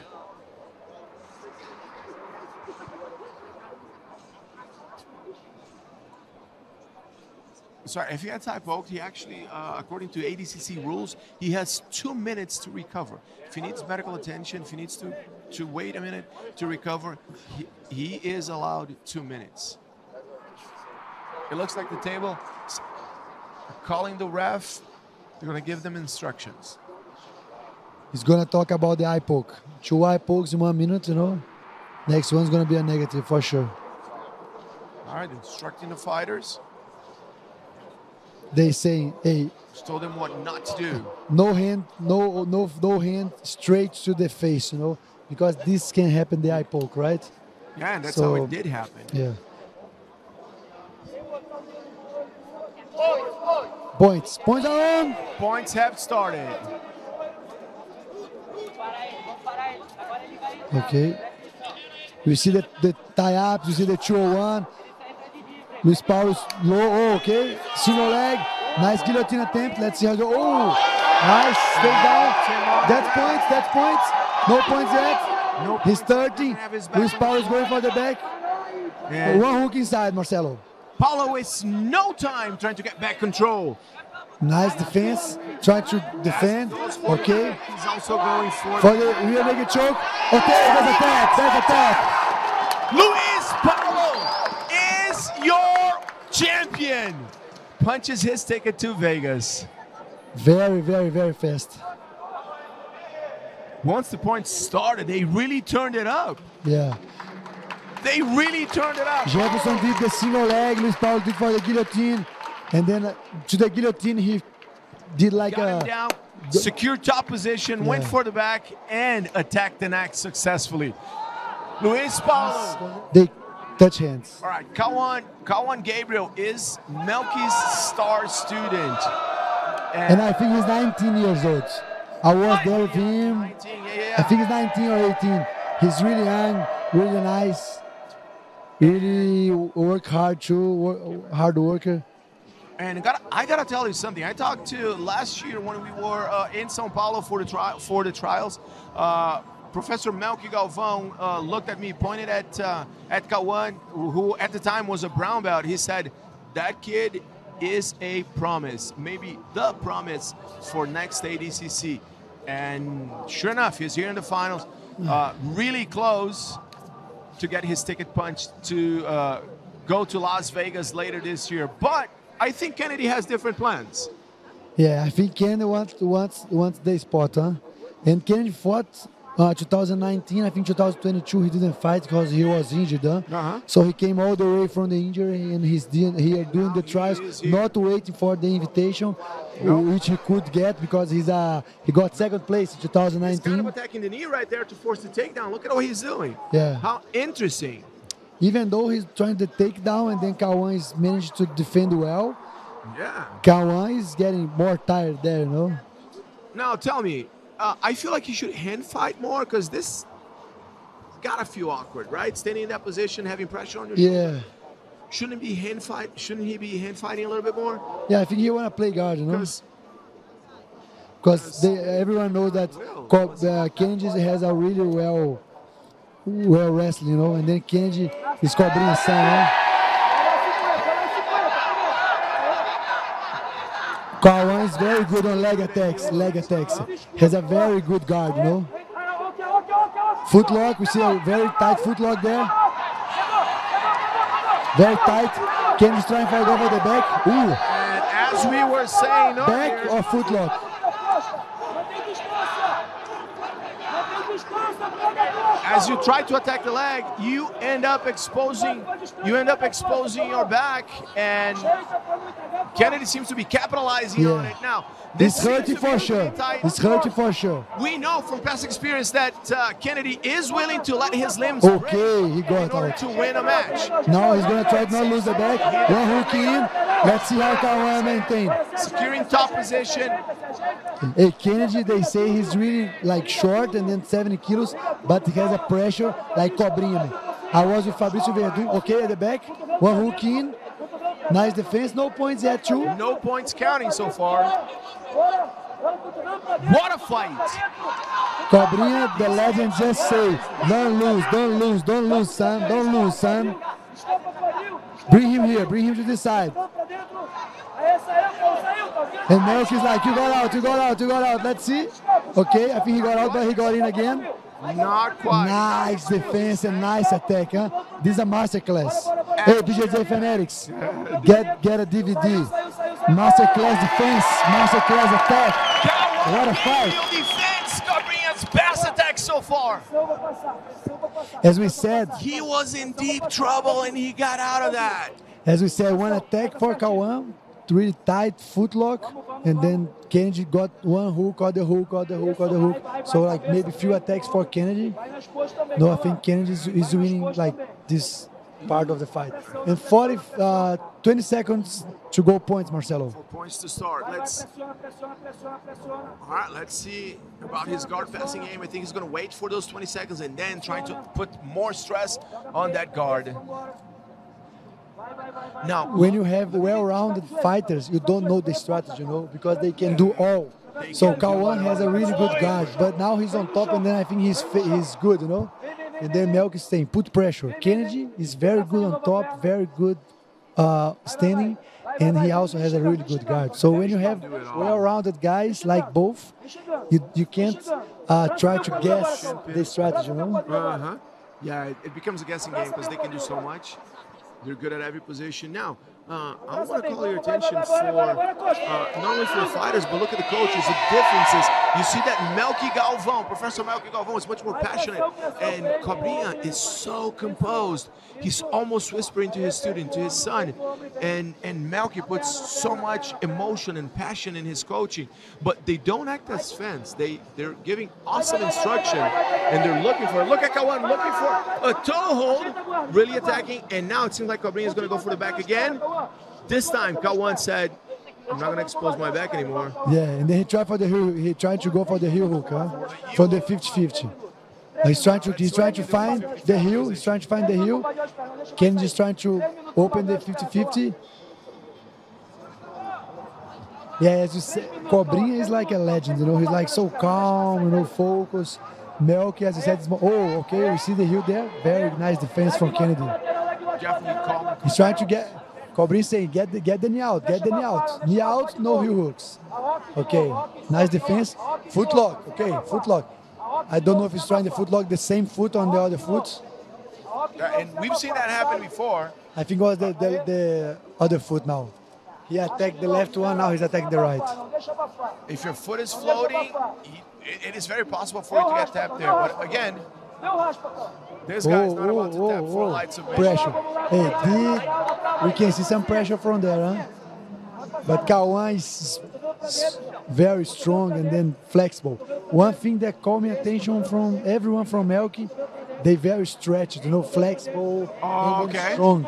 Okay, so training with them, you notice that they're all very flexible. Very flexible, They use it Marcelo. in fighting. Yeah. They use it really well. They don't have the, like, what we can call flexibility that just give you defensive guard, you know. They use the flexibility to attack you, which is much more annoying, you know. All right, Kennedy puts some shoulder pressure on that chin. A lot of pressure there. Will we see a pass? Pass to Mount. And now What a pressure. Like he's setting up a Karagatami. 1 minute and 15. Not anymore. Not anymore. And Cobrinha keeps telling him, now it's time to catch him in a submission. All right, they're going for the neck. It seems like, according to Cobrinha's instructions, they're going for the neck now. What a work by Professor Melky Galvão. Kawan just got the black belt fighting ADCC runner-up, Cobrinha's son, Kennedy, and then what a fight, huh? He's got his work cut up for him. Cut out for him. 40 seconds left. Kennedy retains the control, heavy mount, trying to walk with the hand to get to the katagatami, to get some smoother tap. Taking his time. From here you can see that might be really heavy for Kawan. Yeah, and grappling is about control, and right now Kennedy is really controlling his opponent. Kawan is not out of this fight, Tulio. 5 seconds, Marcelo.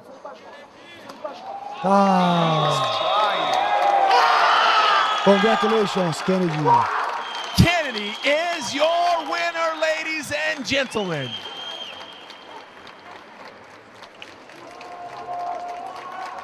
All right, everybody, here we go. Hello and welcome to the second ADCC Trials in Brazil, coming at you straight from São Paulo, Brazil. Today, we had an amazing event today with many, many great fights, and the finals are about to start. We have Franciele and Ana Rodriguez, but first, I do have a treat for you. I have Mr. Mika Galvão as my partner in crime tonight. Mika, how stoked are you to be here tonight? Super stoked, man. I think that the trials always amaze me.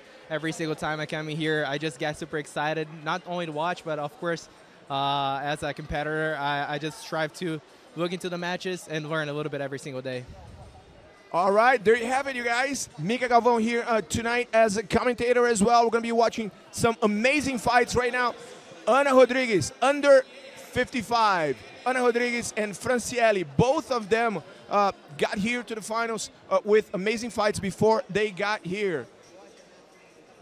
Yeah, and Fran's been looking on a very good run. I think that Anna and Fran always put it up on the show, And I think that Anna on the semi, she got a very heated up match against Jasmine. So I'm pretty stoked to see the result and upcoming on this match. Anna's coming off a war. And an interesting thing is that against Jasmine, Anna pulled guard immediately. She pulled guard immediately. Yeah, but this one she's playing wrestling. And also, not only that, but she changed her gear. You saw that before she was wearing a sportive bra and only shorts, smaller shorts. But now this time she chose to get full gear, maybe to get a little more contact for wrestling. Not sure. We'll see. Just looking fresh for the finals. Looking fresh for the finals. For the finals. Let's see what they've got. Yeah, so just a reminder that finals are 8 minutes, and 4 first minutes are no points, and the next 4 minutes are with points. But you can pull guard at any time. And the negative points are counting. No positive points in the first 4 minutes, but negative points. So watch it, you guys. Sometimes people think they can, since there are no points, they can do whatever, but not in the finals. Yes. Negative points are being accounted for. Let's go. Yeah. So a little bit of... Anna is trying to go for the underhook in there to get under front to get a little closer, but she's keeping her hips away, which makes it very hard for her to get access.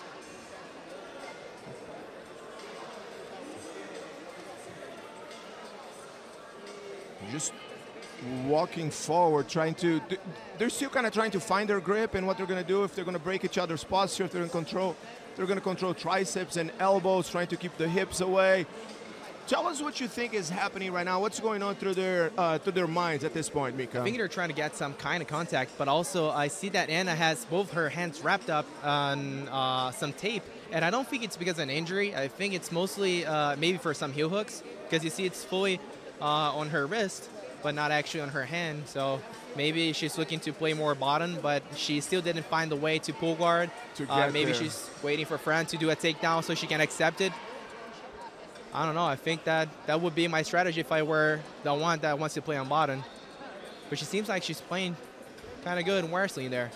Getting into space and trying to get some head. A lot of hand-to-hand gripping right there as well. They're controlling each other. So wrapping up the wrist. So wrapping the wrist. That's for more friction for the heel hooks. That's how it works. Yeah. So I know some guys that like to play as heel hook leg lock attackers, and most of the time you see their wrists wrapped up. You're gonna see that they mostly wrap up just their wrist. They don't wrap her their whole hand. So I think that she maybe is thinking about it. But it seems like Fran is keeping up the match on top until we get to the points. So maybe she can go for the takedown while there's points. Because I still didn't see a lot of action from her side. Even though she's my partner, I'm just going to be talking the reality of what's going on in the match. But both of them look very good, at least on the exchanges on top.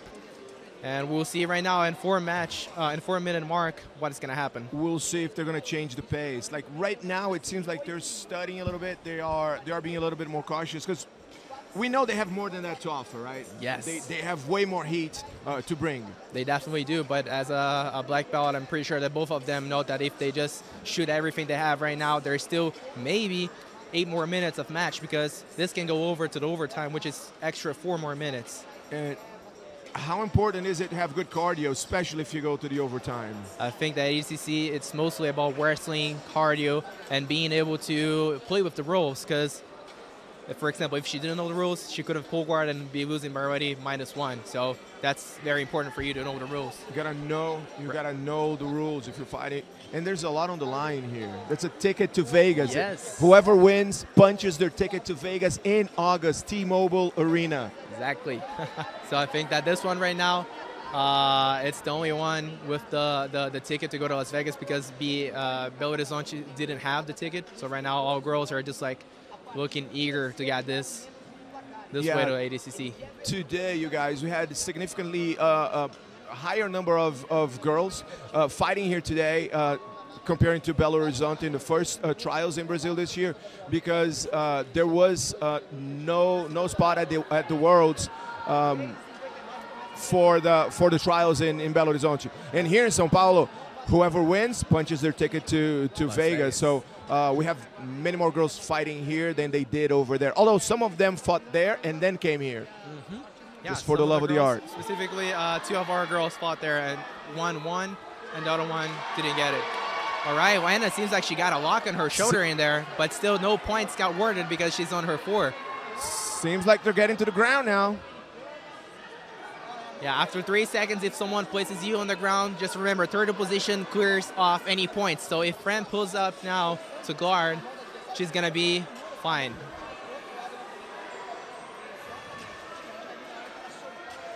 But it seems like it's a pretty tight shoulder lock in there. It's pretty tight. Looks pretty tight. And in that position, your neck is in danger at all times. You got to be pay attention to that, or not so much. It could be dangerous, but you see that her arms wrapped up around her wrist, actually trapping the shoulder. But the other hand's not free working on the head. She's mostly like doing a little sprawl, so she maybe can go to the back. I don't know. It seems like she's not focusing on the neck that much. And Fran, I think she's trying to recover herself a little bit to maybe stand up or maybe pull guard. So I don't know. We'll see what's going to happen now. There's 1 minute 45. The pace is going a little more aggressive right now. And we'll see what both athletes have to offer. We have points pretty soon here. Let's see what they've got. She still has the lock might be trying to transition to the back. Seems like a pretty good lock in there. Yeah, now she released the shoulder. She's going a little bit for the neck. There's 1 minute 20. Frem seems like she's holding both her hands down so she can like free the arm, but also she can't stand up. What does she do with her knee right there? She's kind of like trying to open a little space on the arm. I think that she's looking to attack the arm and not attack the back or attack the neck. Which would be smart because ADCC, as I said, if you don't feel comfortable attacking the back, you can lose some points, you can lose some stops there. Exactly. And then she's able to stand up. She recovers. Crowd just went crazy here, Mika. Look at that, look at that.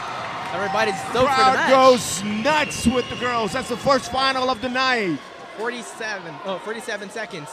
The match still ongoing. Points awarded now. Any takedown, any points right now could be decisive for the title to go to ADCC.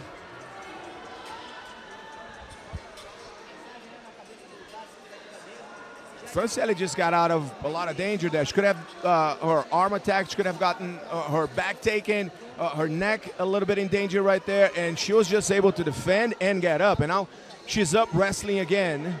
Yeah, there's 15 seconds. I think this might be going to overtime. Both of them look very sharp on going inside, but also they're very good at removing the scramble. 3 seconds. Oh, an attempt for takedown there. Yes. All right. Let's see what's going to happen now. 4 more minutes of overtime now. And remember, once they judge the fight goes to overtime, and then it's a tie, it's a draw, then they're going to judge the entire fight, not only the overtime. They judge the entire 12 minutes. And now, as he said, if it goes for overtime, there's tie. The match goes to a tie. The thing is, it's going to be decided on actions. So whoever started any actions as an attack, as an offense, it's going to win the fight. No matter if you defend, if you counterattack, what counts for the decisive moment on the match, it's how much you actually went to the offense. So that means that for ADCC, you really got to be looking for the fight. You really got to be hunting for that submission, for scoring the entire time. You can't waste 1 second of the fight, right? Exactly. If your opponent attacks you once, you got to go and get it back to him. Otherwise, you're going to be losing the match. You're going to be behind it in the judges' heads? Exactly. And it's not something that you just like think, oh no, I can impress the judge in the last second. No, they always count. From minute 1 to minute 12, they're going to be counting your actions. The entire fight. And now, how subjective is it? Like, is it safe to leave it in the hands of the judges? I could say that it's safe depending on how much actually you put danger into that attack. So if the person did not defend, if it wasn't dangerous enough for them to create a reaction, then it doesn't count as much as an offense. Perfect. But right now, it seems like Fran's pushing the pace on the match. So you've got to be pushing the pace at all times. Now, in ADCC, whenever the points are not being counted, you can do everything but stalling. Stalling is not allowed at ADCC. You will be warned, and then you're going to be penalized, and it's quick. Yeah, refs are always pushing the action. Right now, everything's going to be decided on wrestling. She got a warning for a slap in the head. I think it happens when you're doing some hard ties, and you get hit up in there. Yeah, we can understand it, right? There's a lot of passion. These girls, they both really want it. They're here for a reason. They didn't come for the selfies. They want to get the medal. They want to get that ticket to Vegas. Exactly. And there's 2 minutes and 20 seconds to decide who's going to get the ticket to ADCC 2024. I'm pretty sure that the pressure's on them. They're focusing every single second in there to not lose any opportunity. Halfway through the overtime in the first finals here, women's under 55 kilograms. Yeah, it seems like Anna is putting like a low base, so then front can't reach her that much down there. And it's getting harder. And so far it's been pretty hard to score a takedown. They didn't even get real close of a single leg, a double leg, nothing too expressive wrestling-wise. Yeah, Franciella is scoring a lot on the collar ties. I think it might have worked a little bit on the gas tank of Anna. But I don't know, both of them seem like still pushing up the pace a lot. She's going heavy on the collar ties. You don't want to get fatigued. You don't want to get fatigued. If you're in the ADCC finals, you do not want to get fatigued. You want to have your cardio on point, and you want to have your strength on point, your power, your explosion.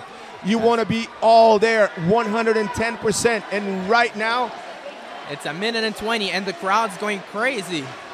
Everybody's clapping, everybody's calling their names, everybody's chanting and screaming. The vibe here in the gymnasium is absolutely awesome. Energy is so high. And you can tell that I think that Anna has been trying since the start of the match a little bit, playing this judo, kind of like going for a Nuchimata, but she still haven't found the space to go inside. Mika, 1 minute left. You're one of their coaches. What do you say right now? Give it your all. I think that both of them still haven't attacked the legs, which I think maybe could be decisive right now. Whoever decides to go for the legs might try to surprise the other one. They're mostly playing Greco right now, which is a pretty good strategy, but it's hard to score on. So maybe they should try to shoot for their legs or, you know, try to go a little more outside, because I don't think that's going to be able to score unless you risk something. Risk something, even maybe pulling guard, getting the negative point and going for a heel hook, something crazy like that, or would you be more cautious? It's ADCC, you got to risk everything. No risk, no reward, right? Exactly. They're willing to kill or get killed out there. 26 seconds 26 right now. seconds, everybody. Emotions are high here at Morumbi Stadium in São Paulo, Brazil. Look at these girls giving it all they got. They're going strong. There's still 15 seconds. They're fighting and for none everybody. of them is giving off. Everybody's on the mats. The crowd is on the mats. They left the stands. Mo Jasmine called everybody down. Everybody's on the mats. Everybody's chanting and screaming. Anna Rodriguez tries a flying guillotine. Now tries a takedown. Franciella defends well. And on. Now we're going to have the decision on Hans Gui to ADCC 2024. This is it, everybody. We just wrapped up the first final of the second Brazil Trials in São Paulo. Minus 55 kilos. We're going to have already our first winner of the night. Oh, my goodness. And Francis she's pulling up the crowd. Someone is going to Vegas. Let's see who it is. They already have a decision. Let's see who it is. Anna Rodriguez wins the decision. Anna Rodriguez, everybody, here is your champion. Anna Rodriguez is coming to Vegas in August. I think that's first Anna's ADCC that she's ever going to compete. Brought up to this ADCC Trials. Metcalf is now also someone to stay behind. She's also from Manaus, which is pretty cool. Oh, yeah. Ooh, yeah. She already and starts on top. they both have shown really good wrestling skills. And in their previous matches, they did not want to play bottom. They wrestled pretty well. Let's see what they're going to do now. And they started hot already with a little takedown attempt. And Anna with that collar tie trying to break Gabby McComb's posture. Tell us what's going on right there, Mika. I think it seems like Anna's trying to slow down the pace a little bit while Metcalf is trying to put up the pace. And you see that's a little more fluid on the move. So I want to see what's going to come up on the takedowns in there. Anna seems calm, man. I look at her face. She's like so serene. She looks calm. She looks like she knows it's going to happen for her, and she's just waiting for the moment. Already. At the start of the match, Metcalf got a double leg, and then now Anna got a single. She had a little guillotine in there, but she was able to escape. And Macomb was able to recover guard right there. She was almost past. She let go of the guillotine and try to set up her guard. Now I think Anna's starting where she likes to be. She's passing some guard in there. She got a little bit into the half guard. Still has a shield in front of there, but I think that no-gi, it's pretty much like the best situation you could be when you're trying to pass. It's to be close to your opponent, pressuring them down and wearing them down. So putting stress on their guard continually. Yes. And it looks like Gabby McComb does not want to let that happen. She's trying to go for that leg, trying to extend Anna, but she's trying to Anna's go for the not opposite. having any of that. Yeah, she's trying to go for the opposite leg, maybe to get a little one leg in there, Axe, to try to sweep or try to get on top again.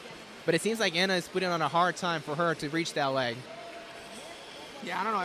From our angle, I can't really see if her knee's outside, if her knee is in the middle.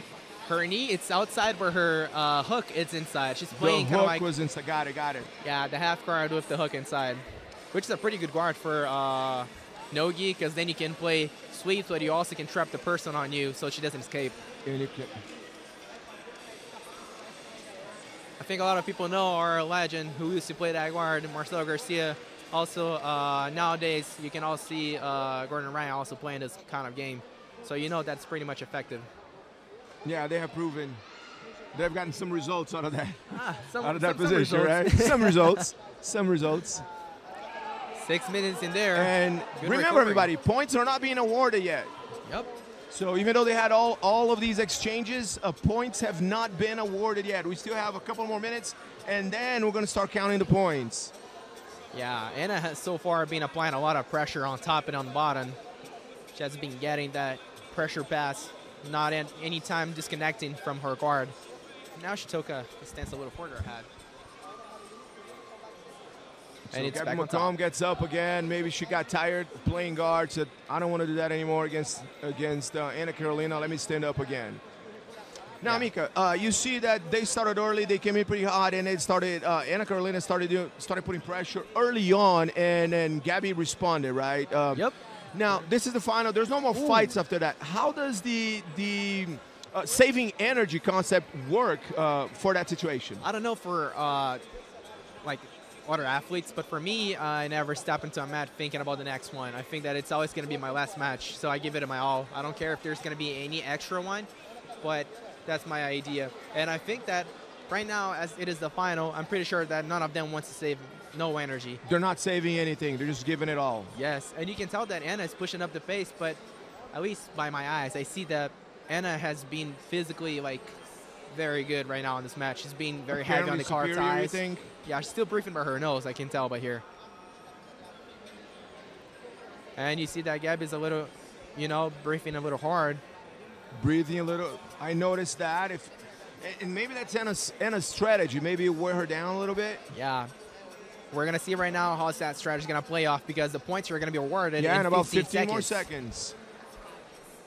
Gabby got a very good underhook in there, but Anna is countering that with the arm on top, with the overhook. And if you know how to play overhooks, that position is gold as well. Very much. It can be pretty dangerous with the overhooks. Yeah. Points awarding now. Let's see. Yeah, Gabby and Anna has been, like, both of them have been playing a lot of top game, and both of them have been looking very good. Anna was able to take Gabby down once. Let's see if she's going to be able to take it down her now. Let's see if it happens again. The thing is, on ADCC, it's super hard to score. So no matter if you put the guy on bottom, sometimes they don't give up the score. They go to turtle position. Tell us why. Why is it so hard to score the points for a takedown? She's attacking the arm right there. Yeah, she's going for a little crank in there. A little twist right there. Kind of a very standing mirror lock. So it's super hard to score ADCC. So sometimes you're not even going to see, for example, suplex, which is like a lot of hype over on that takedown. But people don't do it because it doesn't award you a lot of points, because person needs to be 75% of their back on the mat so you can get the points. If you get inside the guard, it's 2 points. If you get outside the guard, the takedown, it's 4 points. Clean takedown, 4 points. Yes. And you can tell that every single athlete that stepped here in the ADCC, it wasn't like 20 points, 30 points. It was mostly like 2 points, 4 points. And it's super hard for you. Now she got it. And then you see the situation. Turtle position, no points awarded. No points awarded. She got to wait 3 seconds. Because her back is not on the ground. 3 seconds, and then she can pull guard, and there's nothing on the board. What if she's able to sink both hooks in right now? Now she's going to get the back. And then she's going to get the points. 3 points, right? Exactly. At ADCC, back take is worth 3 points. She's got one hook in. We're going to see if she's going to be able to put the second hook on. Oh, she might be able to escape to the other side. But it seems like, ooh, she's got on top. She's got on top. 2 minutes and 12 seconds. They're going to get back on top. No points awarded, just action for Ana Vieira. Very, very tense match. And even though they had all that action, 0-0. Still. The score did not change so far. Yeah, different from other rule sets. ADCC does not have advantage, but he has action counting.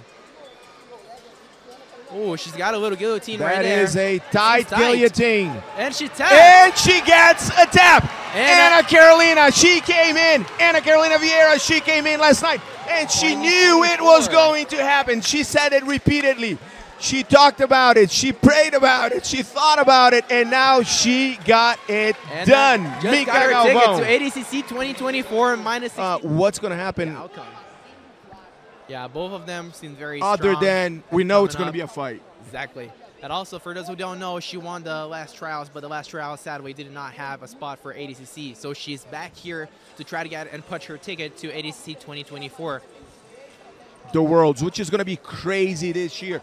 Do you think it's going to be the wildest one so far? So even better than as the Mo last said, one? 2022 would be one of the biggest ones. And he said that 2024 would be even bigger. And I'm not going to lie, I do not doubt that guy. He always comes up with something crazy. Mo delivers. Yes. Mo delivers. That is true. He delivers. He's a true samurai. Give him the mission and think it is already accomplished. True samurai. And we're thinking maybe 18,000 people at the T-Mobile Arena in Vegas this year. Maybe even more. So maybe Kawani, even more. Can you imagine that? Now, I know a guy who's going to be there. Yeah. You too? I think so. Mika Galvão will be there, ladies and gentlemen. Seems like she's going heavy onto the core side and those underhooks. Maria is going a little bit around. So that forehead to forehead thing. Ooh. Throw down. Look at them. They're not waiting for points to count. They just want to get on top. They want to take each other down. Attack the legs. Let's see what's going to happen there. Crossing the legs in there. Ooh, she's almost got the heel exposure. Kawani seems very tough on top. Now, Kawani's heel did get exposed for a quick second there. Yeah, she did that. Her foot exposing there. Oh, my. Seems like Maria is looking for a leg attack in there. It seems like she's very relaxed into her legs and just mostly focusing on attacks. Yeah. Now, what's your opinion on crossing the legs? Like almost closing a figure four right there as you're defending your deep leg entanglement and you cross your legs. I think it's good. Oh, she got a heel exposure. Oh, almost got it. There was a good bite there. Those are pretty good bites. You see that Maria got a little worry in there. Who fought to defend it well. That's what I love about some athletes. They do not care about just like rassing off. They try to go for the submission at all times. They're really looking forward like to put up a show and go like all the time, pushing up the pace on the matches. And it seems like both of those girls are doing that. Deserve all the credit. They're putting on a show for us. They're exchanging now a little 50-50, trying to maybe expose the heel or maybe get out. Seems like she's able to remove the leg. Yeah, it looks like Kawani wants to be out of the leg entanglement, and I think she is. Someone. Now she's on top. Seems like Maria's trying to get a scramble. She's really trying to look for the scramble to get the leg entanglement there. It's going a little bit on the. Ooh, she got. There's an E-bar there. She got a side Sankaku, almost getting the heel exposure.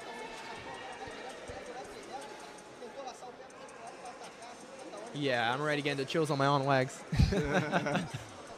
She looked calm and collected once she got her knee. Kawani, once she got her knee attacked, she was able to defend by pulling Hufato's leg up and spreading the legs apart. She could not really bite her knee with her thighs. I think that Kawani is trying to look up for the back, using the leg attacks of Maria to counter and go for the back attack. And Mika, I've seen like the entire day. We had so many good fights, and I've seen that happening all day long. She got a leg lock. Oh, she tapped. And she got the tap. She gets the tap. Maria Hufato is going to Vegas with a leg lock. I really thought that she was escaping in there, but then she at some point just locked the knee in and gave a little bump. And got the leg It lock. looked like Kawani was going for her back. I was going to ask you a question about that. We've seen many people attacking the legs. He does. And then Matheus Lino is also an MMA fighter, black belt from Gigo Jiu-Jitsu. For him, for Matheus Lino, this is fun. For him, you know, those MMA fighters, they've been through so much. They think, what's the worst that can happen? Yeah, I think that when you do MMA and then you do Jiu-Jitsu, you're like, dude, I can't be scared of something that because it can't hit me. nobody's gonna shin me to the face. Yeah, Nobody's gonna elbow me to the nose. You know, they're not gonna punch me. This is Vitor Honorio. Okay, so he might smash me. You know, so these guys, and he's significantly larger than Honorio. Yeah, he seems bigger. He's a tall guy, seems to be heavier, but Honorio has some extraterrestrial pressure. Yes. If you do not want to have Honorio on top of you trying to pressure pass. And you cannot slip on him because his takedowns, his pressure passes, his pace into the match is totally different. Good wrestler, good judo player. If you have him in the gi, he's going to take you down. Good judo throws, foot sweeps, and then no-gi. He's actually, people don't know this, but he's actually a Pan-Am silver medalist, I as believe. I said, you can't slip on him. So he knows what he's doing as far as wrestling goes. Oh, almost fell into the kids in there. And they just went across the entire mat right here and fell actually outside, off the mats. Vitor Honorio taking Matheus Lino down, not scoring a takedown, but bringing him to the ground. Yeah. Seems like Matheus is a very, guy trying to slow a little bit the pace of the match. And Honorio seemed like he was taken up into the pace, but then suddenly he just switched and then went to the beast mode and tried to take him down outside bounds. Honorio has shown some pretty good cardio so far. He hasn't gotten really tired, and this is what you don't want to happen. If you want a guy really heavy who's got his cardio on point and he takes you deep into 8-9 minutes overtime or whatever, you're in deep waters. Those guys are deep tanks. trouble right there. Those guys are tanks. But as far as I know, Vitor Honorio is a tank with a speed booster. But he's pretty good at foot sweeps, and you yourself, you like those foot sweeps as well, right? I do a lot. You see, as I said, he switches up and then goes without stop. Honorio was able to take him down, and I think he's going to score. He got it. He secured the back. He might be able to score those 2 points. He's inside the guard. There's at least one shoulder on the ground. Yeah, the thing is, we're still not on points time, so I don't think he would be able to. No points time, that is true. No There's going to points be time. 2 more minutes, but being on top, being a heavier guy on the heavier division, I think it's a big trouble. This is where he wants to be, right? Exactly, because then he can start applying the pressure, and when he counts the points, that's going to be heavier. That's going to be hard to deal with. Yeah, that's going to be a challenge right there now. Now Lino's playing half guard. This is what he could do. Yeah, but he got. That's how he was able to defend himself, but got the arm in the head. Underhook right there. How important is that underhook right there on? I'm not gonna lie. When it comes to no-gi, if you have at least one underhook or both, that's a really good situation because then you can actually trap the guy and start pressuring him from top position. And you see that it's pretty hard for the guy on bottom to do something because he doesn't have a lapel or something like in the gi to pull you up. So I just want to see what Matheus has got on the deck for Honorio on this situation in there. Let's see. That's 5 minutes. He's trying to get his knee out. He's got 5 minutes and 30 seconds to count points, and he's on a half guard. If he passes right now, there's no points awarded. But if he passes with 4 minutes, then there's going to be points awarded. I'm going to see what strategy he's going to come up with. Seems like the pressure is pretty big in there. Matheus is pushing Honorio away. And that pressure squeezes your life out of you. Yeah. Because you feel like you can't really do anything. Look at the shoulder pressure on the face. Seems like he's squeezing the face of Matheus.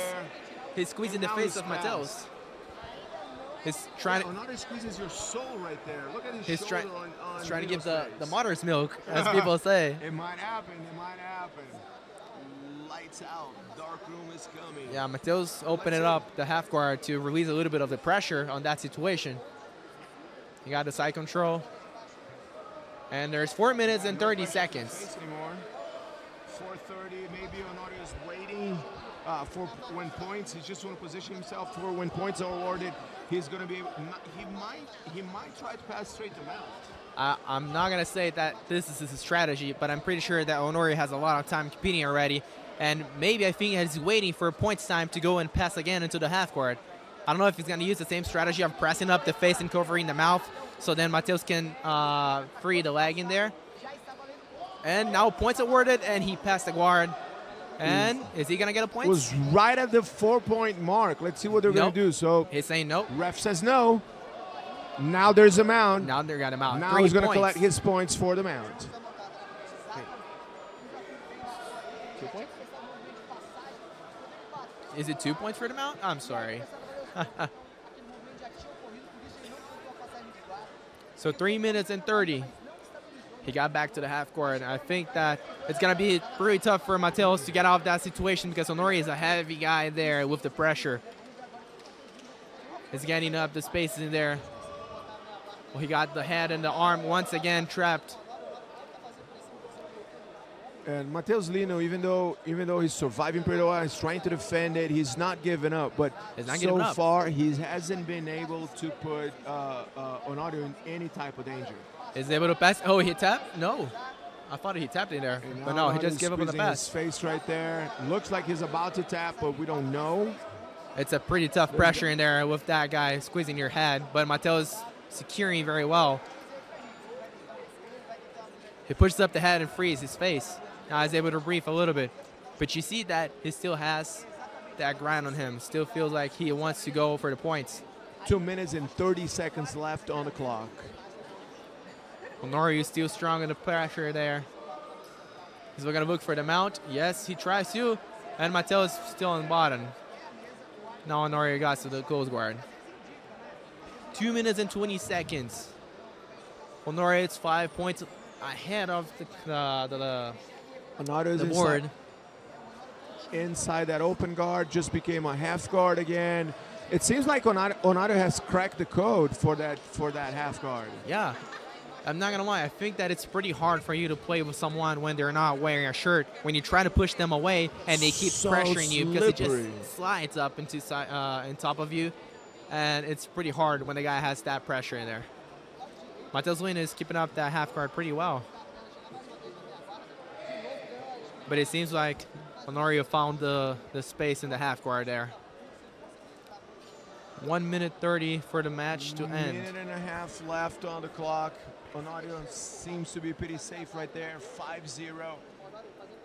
He's got control of the head right there. I think he's just trying to control the game a little bit there. Maintain Mateus on bottom so he can secure the win.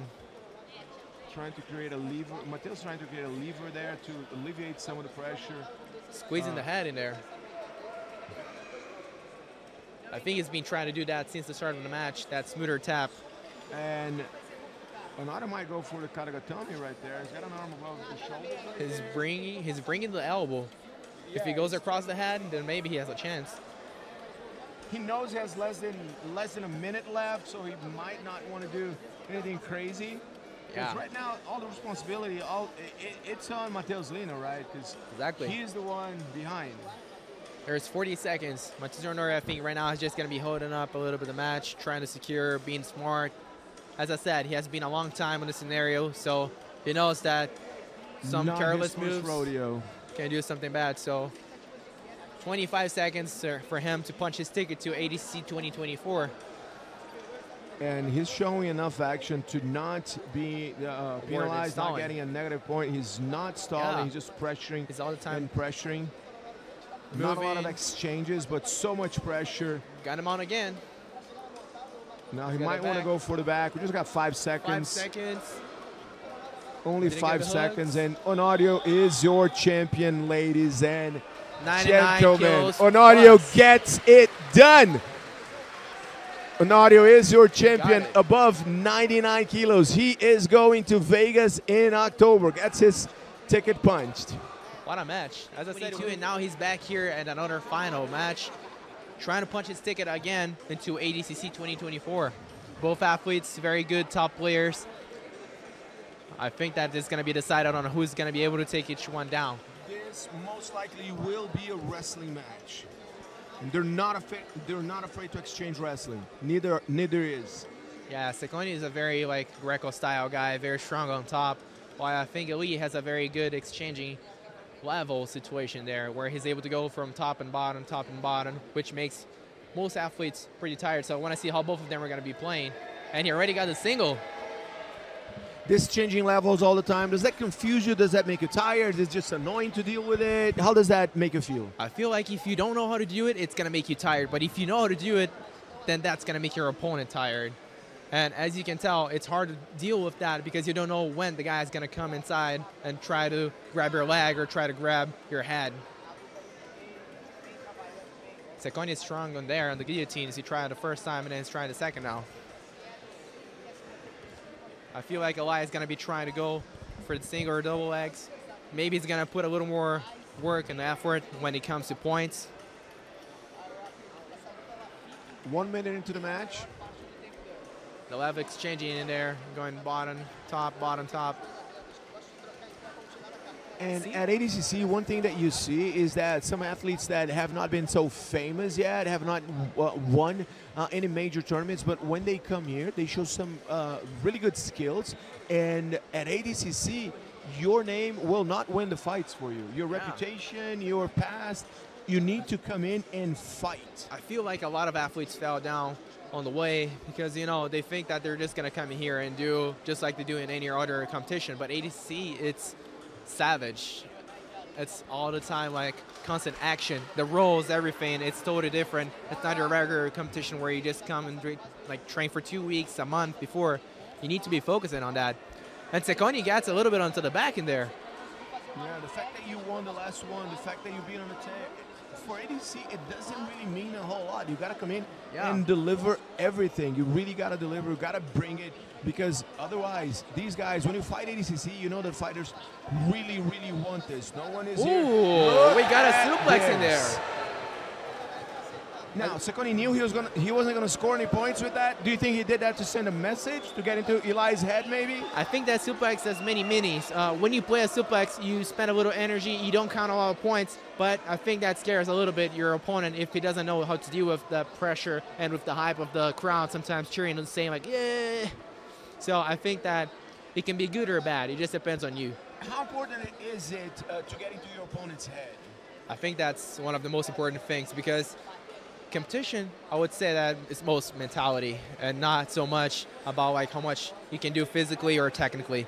Of course. Your psychological state, your mental state, your emotional state. Defines. That's a huge part of the fight. It's not only physical and technical. Exactly. It defines a lot. Experience that, it's like, I think one of the most important things too, because you know a lot of people here that come up and they haven't had a lot of experience outside or they haven't had a lot of experience on competition. They get a little nervous and then they commit very small mistakes which causes them the loss. And you can tell there now that he's not pulling down, he's not trying to defend the back a lot because he can't go to the bottom position because Cecconi is not forcing him on a takedown. Got it. And if he goes on bottom, he's going to get a -1. So they want to be very technical, they want to be very careful right there. Yeah, Cecconi can very methodical. Cecconi can't be harsh because that's a situation which can change the fate of the fight. 4 minutes and 26 seconds right now. We have 26 seconds to count the points. And if Cecconi is able to put him on his back from that situation, he's going to get points or getting the hooks. Sinks a hook in. So we know once the points start counting, he's going to go for the back, right? Exactly. Or is that just a bait, maybe? I think that he might try to go for the back because it's pretty hard for you to get 2 points from that situation in there. The guy's going to try to fight as much as possible. But if you go for the back. Points, everybody. Let's see if he's going to jump up and try to get the back from there. Ooh, and he does. And he does get the hooks in. Both hooks in. And he got the points awarded. 3 seconds. He did get the points. He got 2 points for that. He did get his 2 points. 3 points, sorry. So it was the back take, not a takedown. Exactly. And as I said, Cecconi is a very experienced fighter. He's going to start working the neck. Won the last trial, so I think right now he's going to be working to get... Oh, I thought that he was still going to be on the back. He was very deliberate in getting out of there. Do you think he's going to try to take the back once again and rack up some more points? I'm not going to lie. I think that he doesn't want to allow to play bottom position because then it's going to allow him to be a little more, I don't know, aggressive, offensive. So I think that he got out of the back, so he didn't get the opportunity to get on the bottom situation. And as you can see from his previous runs, he doesn't get scared on staying on top and playing wrestling. He has no problem being there. Yeah. No, I feel like if he doesn't do much from there, if he keeps it up the way it is, he might get a warning pretty soon. It's hard He's got to be say, trying to take him down or take the back. It's hard to give a warning when he comes to a takedown situation because it's a quarry. It's going there. So I want to see what's going to be the action of the judges. I think it's calling it here already. Yeah, they've been communicating. Yep. The table's been communicating with the ref. They're calling for action. Ref nodded a couple of times. Ciccone is attacking the back once again. 2 minutes 30. I think he's going to jump for the back again. Oh, he goes in for another suplex in there. It seems like Elias getting tired from that situation of carrying Ciccone and keeping it. Ciccone got the hooks once again. He's been carrying Ciccone for like 3 minutes right now, or close to 3 minutes. And it's hard to do that with a big guy like him. 2 minutes onto the match, 6-0 for Ciccone, and I think he's going to look for the submission now. Has a 200+ pounds backpack right there. And he get out again on the back. Give it everything he's got to get out of there. Ooh, the little foot sweep. He's walking around the mat, but I think he's going to put back in the middle. 1 minute and 51 seconds into the match. Elias pushing out a little more of the pace to get out of the back situation and try to get the points back. But try to get 6 points on Ciccone, it's going to be hard.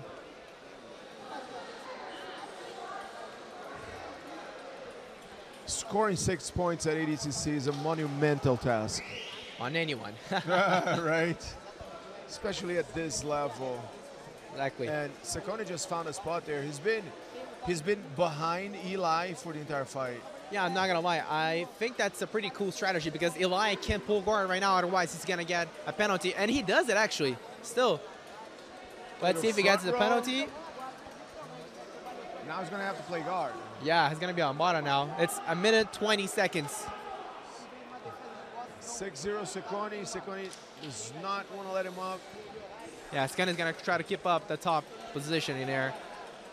You see that both athletes are already a little bit wear down from the match. But Ciccone's keeping up the pressure on top. I think Elias is going to try to engage into the leg attacks. If Ciccone engages. And Elias got the penalty from the pulling. Doesn't look like you want to risk anything. Definitely. Pushing the shoulders, keeping the distance. Now he stands up. As I said, Ciccone is already a guy who did trials, did ADCC, so he knows about the rule sets. Oh, Elias stands up once again. He knows his rules. He got his strategy down. He's getting frustrated a little bit. I saw him like nodding there. Yeah. As I said, it's hard to deal with someone who is not wearing a rash guard because it's very slippery, and ADCC starts getting sweaty. You can't get a lot of control. And Jiu-Jitsu is all about control, right? If you cannot control your opponent, good luck submitting him, right? There is 40 seconds. Ciccone now just holding up a little bit onto the match, being smart and controlling the points. And Elias getting frustrated with that situation. Less than 30 seconds left on the clock, Mika. Ciccone 6-0. 20 Eli seconds. gets another hook right there. Ciccone breaks. You see right now that both of those athletes are pushing up the pace a little bit more. With 20 seconds, ooh, we got a little foot sweep. 10 seconds for the decision of who is going to ADCC 2024. Unless Eli submits him, there's nothing he can do. 5 seconds. Snatches a single right there. And we have your winner. Ciccone just played a very careful, strategic game, scored his points, stayed safe. No risk of an injury or anything. Ciccone can was able to submit his way to the finals as well. So let's see what these gentlemen will bring for us. And we're going to see now. They seem like they're going to be playing a lot of tie up immediately. And as you guys may know, Peter Marine is very well known for playing a lot on top in there. Very strong on the core ties, very strong on that pace with the Greco kind of like style. And it seems like Gabriel was corresponding with the same energy. Yeah, and that's when we have great fights, right? When both fighters really want to fight and they respond to each other's energy, that's when you really have great fights. Oh, he got the underhooks. Ooh, almost a throw attempt in there, Haragoshi. And Pedro is able to secure Gabriel on bottom. In the middle of the crowd, which is best. This is Yes. very unique about ADCC. Your favorite fighter might smash you as you're watching him fight. No matter People where it is. love it. Welcome to the ADCC. No matter what it is, keep fighting. Keep fighting. So this is not a fighting area. It's a suggested Yes. fighting area, right? Suggested. Exactly. It kind of reminds me of Amy Campo against Gabby Garcia in 2022, where they were fighting actually at the entrance of ADCC there. My goodness, they went like It was one of the craziest matches for off me. the match, right? They were like fighting on the ground there and going for the submission. I'm like, dude, This is get back so to the middle. unique to ADCC. People love it. People talk about it. The highlights have great reactions from the fans, and everybody wants it to happen. It's amazing. Exactly. When That's the where refs the don't hype gets stop on. the fight. Ooh, Gabriel is able to get entangled in there in the leg, trying to come on top. It doesn't seem like he wants to play the bottom position against Pedro Murillo. So he's got his hand weaving behind Pedro Murillo's knee right there. He's defending it, but there's also, we've seen it happening earlier today. There's a threat for a calf lock there, for a knee lock. What happens there? So I think he's trying to go for the leg attacks, but the thing is, even if you try to come up on top for leg attacks, or if you try to come up on top and a single leg or a double leg, it's pretty dangerous to do that against Pedro Murillo because his guillotines are super crazy good.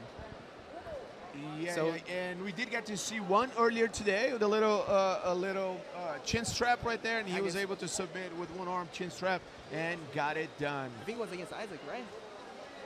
No, Not against Isaac. Before that. Oh, so yeah, it was the before one. You know, we get here early in the morning. We watch all the fights. We watch so many fights. We don't want to get the opponents mixed up, but it's pretty easy because we're here for like 10 hours watching amazing fight after amazing fight. I'm not gonna lie, every single match for me was so crazy that I just get hyped up from every single one of them. I was like at some point just standing at one side of the crowd there, then go to the other side. It just keeps going better. And he's going for a leg entanglement. He's got the one leg trying to bring it up. He's not afraid to exchange with Pedro Murillo. Pedro Murillo didn't want any of that, got out of that little leg entanglement there. When Gabriel Almeida had his ankle wrapped up, and Pedro Murillo didn't want any of that. One thing very special about ADCC that's pretty cool is that you can push into the neck but not squeeze it. So it's pretty tough for you on bottom situation being like pushed away into your neck because you feel like you can't actually breathe. So it's tough for the guy playing on bottom. You can push the neck, but you cannot actually grab the trachea, right? Yeah, just like Pedro is doing right now against Gabriel. And you can see that it's pretty tough because all the time he's pushing it away like, hey, get out of here, dude. And he's covering the mouth too, which is something. Which you also can do. You also have the right to cover the mouth. And Wagner, curiously enough, Wagner Rocha does both of them pretty well. Yep. And pretty often, I would say. The Python choke from the back where he covers your breathing, mouth and nose, and he also pushes your He just got a warning neck. for the mouth covering. I think his fingers were open, so maybe he can poke the eye. You got to be careful with that. Got a warning for eye pokes. Even though he didn't poke Gabriel's eyes, his hand was open, and there's a danger of an eye poke. Marius wasted no time and gave him a warning. It seems if you like cover the mouth, you got to have Gabriel your fingers together. He's trying to find a way to get on top. Ooh, he got an arm and he's going for the leg attack. He got the left. Sorry, the right leg trapped in there. And the thing is that once you attack the leg, you do expose. Trying to expose the heel in there. Expose your back a little bit. Yeah, but it seems like he's attacking with no fear. Pedro Murillo seems to be out of danger there. He freed the knees using the arm also to protect it there. His knee is free. And he got the back. He stands up. Yeah, Pedro Murillo is very good. Now. It's very good to escape those leg scrambles in there. But it seems like Gabriel is relentlessly like trying to bring the leg in and trying to attack it. I think that might be his strategy because, as I said, Pedro Murillo is a very tough guy on top, very tough guy with the guillotines. So if you try to come up on top to get the points, careless, you can get a guillotine. He's really keeping his neck safe. Gabriel Almeida so far. I mean, Pedro Murillo is really good at finding your neck. But so far, Gabriel Almeida has been able to keep his neck safe and putting Pedro Murillo in some dangerous situations where he had to address the attacks. And you can tell that Pedro is getting worn out too because Gabriel is pushing up the pace. That's not letting it out. Gabriel pushing the pace. We love it. Both athletes really like looking forward to fight, and that's why the public likes. Again, and what's on the line here is nothing less, nothing more than a spot at the ADCC 2024 in Las Vegas in August. What better than that, right? Seem better than that. It's got to feel good too. Ooh, he got a little guillotine. As I said, it's pretty dangerous for you to leave your neck in there. He's dangerous. He will find your neck. He's clearing. Gabriel Almeida. Ooh, he got the guillotine pretty tight in there. Gabriel's trying to defend, and he defends it. Out. Gabriel Almeida is able to get out of there, defend his neck as Pedro Marinho was just squeezing with all that he had. Man, that was tight. That was a tight guillotine. And as we said before, Mika, Pedro Marinho will, at some point, Pedro Marinho will find your neck. Yes, so you got to be careful at all times. You cannot let your guard rest for not even a second. And I thought that for a second, Gabriel was going for the back in there, but then Pedro suddenly just changed for that little cup guillotine, and it was super hard for you to get out. Mm-hmm. Gabriel seems a little more scared now to go into the guard. At this level, and with so much on the line, so many things happen in such a short time. 1 second, things look one way, and then the very next second, things change. Yes, it's like that's what we just saw. Any little mistake that you commit can change the fate of your match. Ooh, he's getting. Oh, I thought he was getting like triangle. Pedro skipped in there. Yeah, these guys can make history at any moment. Now we have only 2 minutes left on the clock. Almost Gabriel Almeida, Pedro Marinho. Gabriel Almeida playing seated guard. Let's see if he's going to try. Oh, and just to count it out, it's still 0-0. So find no a little points hook awarded. There. He's trying a little De La Riva action maybe. He wants to go for the leg. Controlling the ankle. No points awarded, so I think this might go to overtime if there's no points awarded. No points. There's still 0-0 on a minute the 30. Oh, he gets the leg scorecards. entanglement. Oh, he's getting the leg. Attacking the leg. He's going to try to find the heel once Now he got again. the knee line. He got the knee line inside. Now he's trying to expose the heel. He got Gabriel's foot. Oh, it was tight. Defends it Ooh. again. We Oh might my have a gosh. takedown now. I just could say Not ooh at quite. all the time. Not quite. Now, Mika, you seem a little jumpy, man. You're reacting here next to me. You're scaring me, son. I could say just like ooh, ooh, ooh all the time. No, I should see foot. it. This guy, he's been jumping here, reacting. Gabriel got the foot, then Pedro got the foot, and then suddenly goes for a double leg, and then a guillotine. It's Mika action non-stop Galvão, from here. a fighter, a commentator, and a true fan of the art. Sorry, I just get excited when I see a true match going on with action non-stop. And we see right now that both athletes still are pushing the pace, even though He's got has been right already there, controlling Pedro Marinho's wrist. 7 minutes of match, and those Trying to guys get seem under like him. they're still going. Yeah, they never really stopped. They got 45 seconds left on the clock. 45 of Pedro still trying to put the pressure onto the guard, and Gabriel seems like he's still looking for that leg or that arm in there.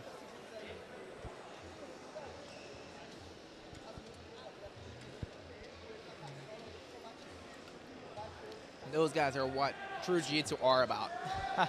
Now he switched. He was trying to go regular wrist control, but for the last minute or something, Gabriel Almeida has been trying. He switched to the double, the 2-on-1 wrist control. Why do you think he did that?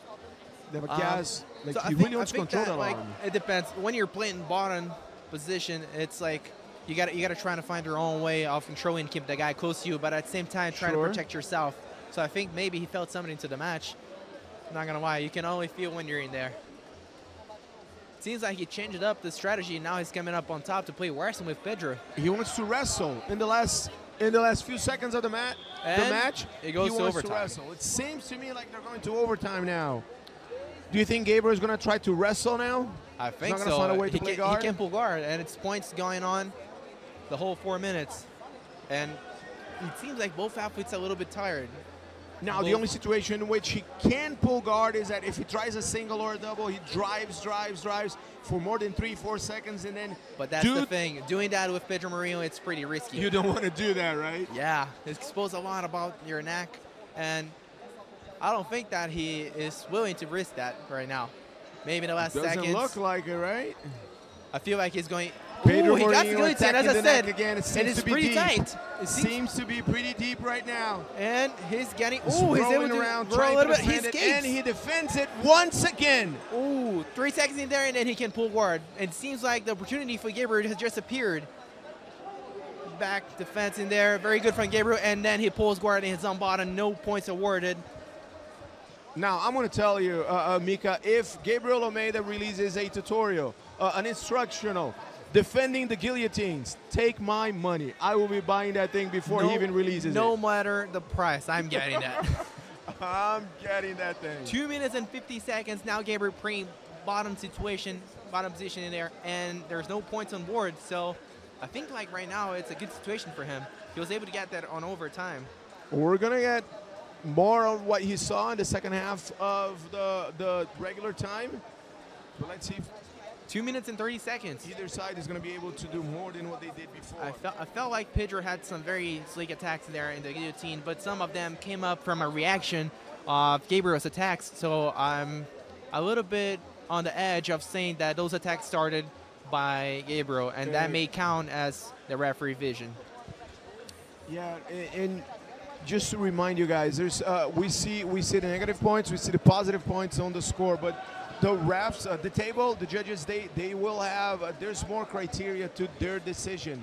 And it basically comes down to who wants the fight more, who was driving to get it done, who was looking for the submission, who pushed the pace more will get the decision if it comes down to it. Yeah. And it seems like there's 1 minute and 50 seconds for the match to go down. We're going to see now who is going to be willing to go and do more attacks, get the points done, or try to go for a submission. Both athletes seems like they're giving their all into the match. And yeah, these guys are winners, man. No matter who wins, no matter who actually wins and goes to Vegas, these guys, they have nothing to be embarrassed about. These guys are winners and examples. They put on such a fight for us. They've been trying the entire time, trying to attack, trying to submit. Yeah, and this is what we want to see. Sometimes you don't see an actual submission, but these guys, they have been trying. 1 minute, 20 seconds left for your decision to who will go to ADCC 2024. And it seems like Gabriel is trying to push up the pace and chasing the legs in there and trying to get out elbow or something. But I think Pedro just got a warning now from the table. And that's really all the fans. That's really all that the fans could ask for. You know, the two guys well prepared. Both their conditioning is really good. Their technique, obviously, really good, and they're fighting with strategy and strength, explosion, technique. This is all we could ask for, right? Yeah, I think that Pedro right now is trying to push a little bit of the pace by playing a little on the head of Gabriel. Oh, Gabriel decides to send up once again. The thing is, with Pedro, it's very hard for you to go on those 40 takedowns, seconds left on the clock. This is tense. Tension is high here in São Paulo, Brazil. Little foot sweep there for Pedro Marinho. Ooh, he gets a headbutt. Headbutt. Oh, dear Lord. 30 seconds ongoing. There's a little is in there. He has 2 minutes to recover. Oh, it's bleeding actually from the head of Gabriel. Has 2 minutes to recover. So Pedro Marinho's lip is bleeding. Gabriel Almeida's forehead is bleeding. Not gonna lie, I think that sometimes that takes you off track a little bit, as then you gotta relax a little bit. Your adrenaline goes down. We're gonna see how both athletes are gonna go back into the middle of the match. You gotta have a strong mind, right? Because that can throw you off. Definitely, it can throw you off, or that can be a help if you're a little tired, and then you can rest a little bit. But time to breathe a little. Time to breathe a little. Time to hear from your coach. Exactly. Maybe. Seems like Pedro is doing that well. Just resting there. He's on his knees, breathing very well. Trying to control a little bit there, and he's listening to his coach from the outside. Now he closes his eyes for a second. He's focusing on his breathing, probably thinking about all his goals in life at ADCC. 30 seconds left for the final of the match. There's a lot on stake. I'm pretty sure that he's given his all to just think and relax a little bit. And Gabriel is here on the side too, try to recompose himself, stop the bleeding, and come back to the match. We just hope that it wasn't something serious and then he come back to the match. Otherwise, it would be a very sad ending for the match. We do not want to see that happen. We're here. Exactly. It seems like the doctors will be able, and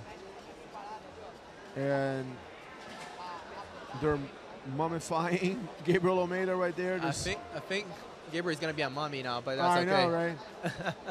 He's willing to do any and everything. As far as his being able to compete, I think he's gonna be happy. Yeah, that's all he wants. Those guys are willing to do everything, to give their all, to go to ADCC Worlds in Vegas in August 2024.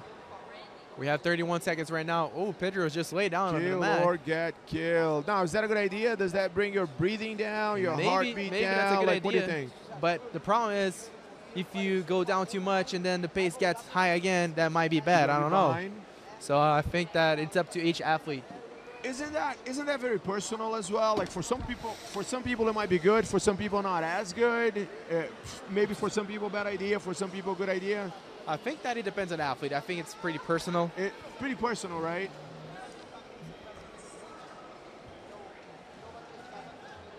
I think that's pretty personal, and then it's up to Gabriel means business. Comes in, they slap hands, they're ready to go. These last 30 seconds will be crazy. Let's see what they got. They're going to bring up the pace now. I'm pretty sure that both athletes there Bring now it, you are guys. going to decide what's going to happen. And he goes and shoots and doesn't care for the guillotine. And as you've been saying the entire time, shooting on Pedro Marinho is always dangerous because he finds your neck. I think that bandage might be helping Pedro to secure a little bit, but he escapes again. The As I said, so the bandage is wore it off. That's okay. There's 20 seconds, 10 seconds, and he's not going to stop. They really don't care what's going to happen right now. They just want to win the title. 2 and 1 second. And this is it. Let's see who's going to Vegas. Who do you think is going to get the nod? I really can't say who won this one because, as I said, it depends on the referee's decision. I don't know what they considered action or not.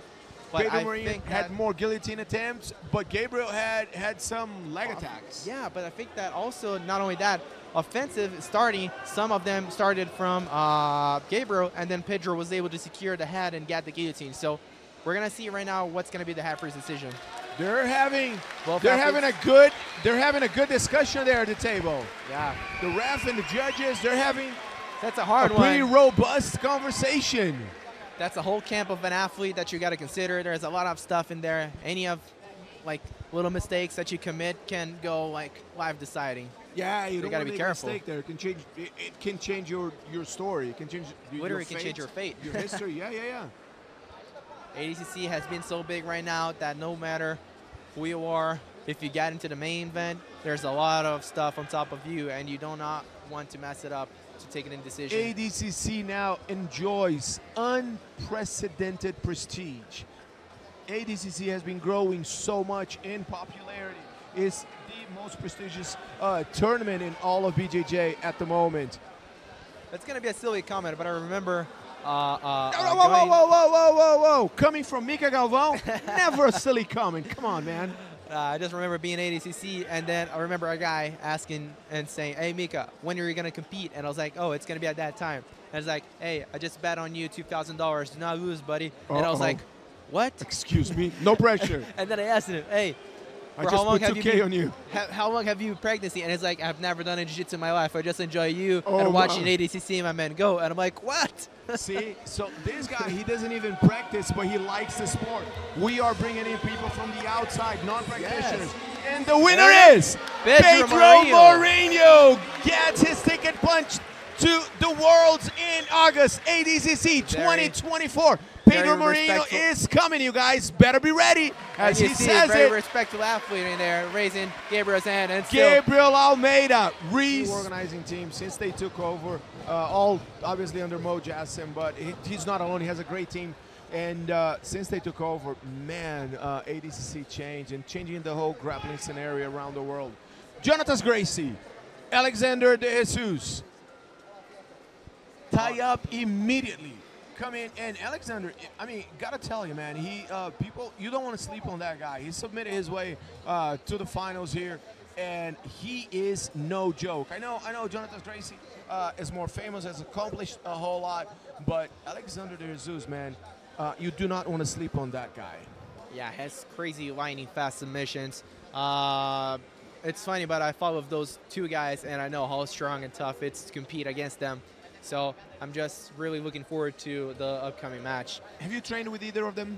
I trained actually with both, and I competed against both. I trained with Alexander for a while because he was the same team as me. Okay. I trained with Jonathan Gracie too, and we both faced each other on competitions too. So it's pretty much super cool for me to be able to watch those two guys competing and facing off on the 77 kilos division. Like them both, like their style, like how they push the pace onto the matches. And I'm just here as a fan of Jiu-Jitsu saying that I can expect for the rest of the match. And that's pretty awesome. This is why we love what we do. We love Jiu-Jitsu, we love grappling. We love to see these guys coming on the mats and giving it all they have. It's 6 minutes and 30, and they're still pushing the match in there on top. Ooh, Jonathan goes for the single leg. It seems like deep in there. Got the single. He's able to take down Fabinho, and he seems like he accepted that. He wasn't fighting that much to be on top. Seems like he's going to try to attack the legs. Passing the leg over. Oh, he gets to the opposite leg in there. Got an all-leg axe. Protect the other leg. Might have trying to come up on top on the... And again, Jonathan is also a guillotine specialist. Yeah, and it's very tough. I saw him submitting some guillotine there. He's able to escape, and he goes again for that single leg. It seems like that single leg is pretty tough to defend. Goes all the way to the bottom and then comes up with the guy on his arms. Jonathan seems like he's physically very well, but also Habib seems like physically he's been training a lot. And technically, those two guys have been very strong on their games on the no-gi side. And Robinho trains under Claudio Calazans, who is an ADCC veteran, ADCC winner, and super fight veteran, right? Absolute champ. I think that he was the lightest absolute champ on ADCC history as a 77, right? 77 kilos. So Robinho has someone to look up to and to tell him about the rule sets and stuff, which experience, as I said, counts a lot. Experience counts a whole lot. They're still playing there on top, going heavy on those collar ties, fighting for the inside positioning there. Well, Habib goes and shoots for the underhook. Going into counters. And a cool thing is that once Calazans got that guillotine in there. It seems deep. Seems tight. And he's able to get out. Yeah, giving Jonathan Gracie a little bit of his poison, right? Yeah. How does it feel, buddy? How does it feel? Keep doing that to everybody. How does it feel now? The wizard is being attacked by the wind. I know. And with Claudio Calazans, when he won, he won the absolute, so he got a spot for the super fight. But he had to fight his longtime friend and greatest champion of all time in ADCC, André Galvão. And even though they were friends, they decided to do, and they did it. Yep. Two athletes that I love to watch on, put it up on a show, and, you know, it was a crazy match. Those two guys were like tanks. Yeah. And now they're here, both of their students, Calazans and also Andrea. I think that it's super cool to see the history going and passing down. Yeah, history repeats itself, right? They're not there fighting, but they're producing ADCC champions. Ooh, he goes in for the guillotine, and he get it. That is deep. Let's see if Robinho is able to defend that. Let's see if he's able to escape. It seems like Jonathan Gracie is still trying to... He's trapping the legs in there. I think he wants to wrap the leg. Oh, he's trying to come on top now. He does the one to get... Oh, he gets the counter. Amazing exchange. And remember, everybody, now we do have points being awarded for the last 30 seconds. 3 minutes and 31. I see, like, he wasn't trying to give up the points, and then I just realized that it was points time. Yeah. 3 minutes and 30. For the last 45 seconds. It's tight right now. No points awarded to any fighters. And there's 3 minutes left. Jonathan Gracie on top positioning, while Habib and Jesus is on bottom. We're going to see now how it's going to play. I think Habib is going to try to wrap up the legs again to try to come up on top, while Jonathan is going to try to keep him on bottom to wear him down a little bit with his passes. And it happens. He goes for the leg entanglements. Okay, so that leg is trapped pretty... Knee line is free, so I don't think he's going to be able to attack it right now. Out of danger. And he goes back to passing. Habib, it's trying to play on the bottom, but Jonathan Gracie just aggressively coming into that pass. The thing with Jonathan is that if you let him, if you don't control him, he's going to put stress on your guard continually. He won't stop until he's on side control. It's like horrible to be under him because you see that he's all the time clearing up the shoots and coming up. You've been there and you don't miss it? Yes, not at all. Not at all. I don't miss it, not even a little bit. And you can tell that is like clearing off there, that hook inside, going off to the other side, crossing the knee, bringing the arm in. But Rabin doesn't let it free. He just comes up. Ooh, he gets a little bit on the body lock there, but he misses it. 2 minutes left. He got the guillotine once again. Jonathan's in guillotine position, but Rabin seems to have it defended pretty well. Let's see what they do now. I think he's going to try to go for the back. Yep, he's trying to go for the further leg, maybe to take down or go for the back. Still has the guillotine there, pretty tight. Oh, he missed up the opportunity to go take down. The crowd sounds pretty pleased with their combat, right? It seems like everybody's applauding and chanting and screaming, I should say. Pretty even. 1 minute and 40. Both guys attacking nonstop, Rabin going for the legs and trying to come up on some judo wrestling takedowns. While Jonathan Gracie very strong, the pressure passes and also the takedowns. Those collar ties, man, they wear you down. And as I said, Jonathan's been pretty strong in that single leg, so Rabin cannot rest, not even a second. And as you said, just right now, the collar ties are very important on the Nogi set. And it's funny, Muito Mais Ação Jiu-Jitsu just did a little study where he saw some matches where some guys did it like 3 minutes or 4 minutes, like 35, 40 times. With the collar ties, all the time, breaking the posture, getting them tired, putting stress on their cervical. And it's horrible when someone does it. Yeah, it seems like that can change the story of a fight. And that's why I love to do it. And it seems like Jonathan Gracie's pushing up a little bit of pace there to go for the legs, but Rabin is defending pretty well. 40 seconds. You seem to do a pretty good job alternating the collar ties with the foot sweeps. Like, what's your strategy there? What you can share with us that you're doing once you start doing that, switching from the collar tie to the foot sweeps? You're trying to open up for something else. You're trying to get them tired, to get them confused, to see if something opens up. What are you doing when you do that? It's hard for me because I'm a brown belt in judo, I'm a black belt in lucha libre, and I also do wrestling, so I try to mix up between those three. And it helps me up a little bit, so I try to go for foot sweeps, I like to go wrestling, I like to go grapple, I like to go freestyle in there. So I try to combine them and mix it up to make my opponent tired, and sometimes it works. Yeah, we've seen that sometimes it works out pretty well for you. Yeah. You've won a few matches. Seems like Jonathan's trying to push up the pace, and he's going in again for the collar ties, but you see his base now is a little lower. The slap. Yeah, he's going to get a warning for the slap. He's going to get a warning for the slap.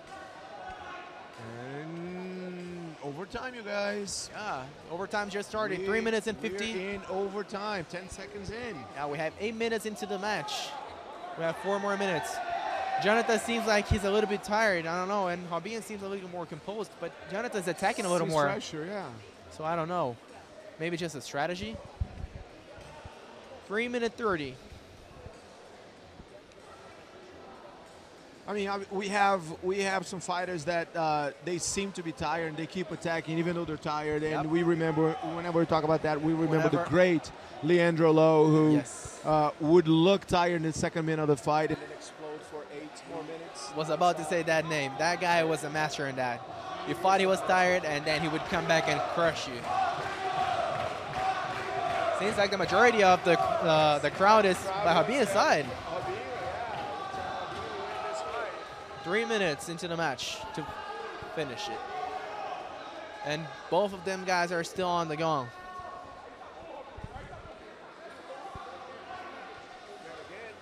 Again, Gracie going 2-on-1 right there. Here in the crowd. Here in the crowd, here scream. Ooh, he gets the takedown almost. That's gonna count as an action. Hearing some people here in the crowd to say slap the head, slap the head. He got the guillotine, but he's able to escape. That's the problem. When he starts getting very slippery, the head starts to escape a lot. It's hard to secure a submission when you're so slippery. Both of them have no shirts on. Yep. And then we have 2 minutes and 20 seconds. We'll see if we're going to have a submission or if it's going to point to a decision. They're going to throw everything at each other once they realize it's 1 minute left and they might not go to Vegas. They're going to throw everything but the kitchen sink at each other. And the crowd is going crazy for Rabin. And that's the thing. That's the thing with living in the U.S. or living abroad, just living outside of the country, is that It's harder. He's not from São Paulo, the city, but he's from the state of São Paulo, and a lot of people come to see him. And support his teammates. His teammates, a lot of friends, a lot of people that live in town, live around. Now with Jonathan, since he's been living in the States for so long, some people might not even know him here. Yeah. And it's been 1 minute 30. It seems like Robinho wants to push up the pace, but also Jonathan doesn't let it free. He's coming up. Both guys still pushing. Robinho's walking backwards and Jonathan is walking forward. Yeah, as I said, right now they're playing more of that Greco style, more on top situation. He goes for a rear wrist lock. Or a wrist lock. Look at that. Yeah, that's huge. I told you they're going to start trying crazy things at each other. Seeing a wrist lock and the Nogi said it's pretty crazy. I'm not going to lie. Like it. Can you imagine if he hits that? That would have been crazy. How did you get your spot at ADCC Wrist Worlds lock. in Vegas? Wrist lock. 50. That'd be so gangster. That would have been very cool. 50 seconds. Now they're going to start going like crazy. This is it. We're under a minute left, everybody. ADCC second. ADCC Trials in Brazil. 77 kilos spot right now. Robinho from Claudio Calazans and Jonathan Gracie from Andrey Galvão. Claudio Calazans going crazy there on the side. He's standing up and screaming like crazy for Robinho to go to ADCC. Both of them want it very much. The coach and athlete. 28 seconds. They gotta go for it right now. If they want to make sure that they win, they gotta make sure that they score a point or they take an action. 15 seconds. Abim's 5 seconds ongoing right now. And then one of those guys going to Vegas T-Mobile Arena. It's decided right now. Both coaches raise their hands. Both athletes raise their hands. Jonathan shows that he's a little bit tired. Robinho asks for the crowd to start, to keep chanting and screaming. Bring it up the show. So it seems like they have a decision or not. We're talking. Bring it up the show. Bring it up the They heat. have a decision. And now, Let's go for the official your winner, decision. Your winner is Robinho. Robinho wins. The crowd invades the mat. They're all The crowds are on the mat. celebrating. This is so cool to watch. Look at these guys, all of his teammates. Those guys are going on. Their win. Once again, Claudio Calazans Academy will go to Vegas. Robinho got his spot on 77 kilos division. Congratulations. There's more people invading. AKA Robinho going to Vegas in August. Now winning, obviously winning is good and you want to win and you want to accomplish your goals, but winning at home I has think a it feels different better. taste, doesn't it? Definitely feels better. When you have your teammates, your coaches in there, everybody that you love, and a guy say, He hey. wasn't a black belt back then, but now he's a black belt. Would you say a different fighter, much more seasoned, much more experienced? More mature, technical, definitely. Mature, more experienced. He evolved a lot. Pretty sure that both of those athletes are going to bring in the heat to the competition. Fabricio, very good guy playing on top. Juan Gabriel, very well known for his leg attacks, leg entanglements. And Fabricio also, he's coming in off a fantastic victory with an armbar, pretty similar to an armbar you have hit in the past. And he was able to get the submission and secure the submission so fast against Felipe Machado. And now he is in the final against Kawan, who he has defeated in the past. But I would say this is a different fight, right? Definitely. Both those fighters are coming up and try to get their ticket against the ADCC. 66 kill has been pretty stacked, and they were able to punch their way into the final. I feel like, I'm not going to lie, I'm a little nervous for those ends. You get a little emotional watching those guys going at it against each other. Pretty much. I'm not going to lie. When there's a teammate competing, I feel a little more nervous than I actually do when I'm competing. Now, the fact that they have history, and in the past, Fabricio came up on top. You mentioned that these guys are very, very competitive. How much does that fact, does history play into Kawan's mind, would you say? I'm not going to lie. Kawan's from Manaus, and the people from Manaus are crazy. I'm not going to lie. It's weird. As soon as you do that to someone outside, ooh, he goes for the takedown, and he takes Fabricio down on the single leg. Fabricio accepts it. He accepts the Since takedown. there's no He's on points being bottom. awarded, Fabricio accepts it, and he's playing inverted guard right now. To try that triangle that he does. Didn't try to wrestle Kawan. Yeah, Would that you say seems weird. He's respecting Kawan's wrestling. Fabricio doesn't want to play bottom, right? I don't know. I don't think that he was waiting to play bottom, but it seems like, yeah, he accepted a takedown. Seems like Kawan wants to play on the bottom situation, and Fabricio comes up on top. So, And the thing is that Kawan is fine playing bottom, right? yeah, definitely. He knows what to do from there. Oh, so just going back now to what Manaus people are crazy about is that you try to kill someone in any other place, that person is gonna just like let it go. But in Manaus, it seems like you kill someone on the training, they come back at you even angrier and try to kill you again. So You can't scare Manawaras away, right? it's hard. Like, you guys don't know what that feels like, being scared. Even I don't understand. I try to, you know, smash them little guys in Manaus, and I'm like, yeah, he's gonna be scared of me now. And then he comes back like angry and try to kill me, and I'm like, what? Worse than before. What happened? Acai power is real, you guys. And then now you see that. Kimura trap, and you guys actually taught a little bit of that system in your seminar here to raise food for the poor. A Yeah, we couple days did. ago, right? Seems Or like, yesterday, I would say. yeah, we did the Kimura system in here. I think we showed a little bit of what we like to do, and Fabricio was trying to trap the arm of Kawan there, and Kawan was maybe trying to get a little bit of leg entanglement. Both those guys know their games a little bit, so it's hard to say what is going to come up from there. They've trained a lot. Them trained together. A lot, not going to lie. Just a whole lot since young age. Yes, and I think that it plays a lot in that match because the competition itself, I don't think it matters that much, but I think that because they train with each one so much, they know what they're expecting, they know what's about to come, so They maybe... know preferences, they know tendencies, they can anticipate moves. Exactly. So I think that they're going a little more slow-paced because they know that if they do something careless, something bad could happen for both sides. Yeah, I think, and jiu-jitsu is funny because jiu-jitsu, like they probably think, if I do this, he'll do that. If I do this, he'll do that. And there's a pretty humorous, I think it's Helson Gracie quote where he goes, jiu-jitsu, you do this, he do that, you do this, he do that, forever.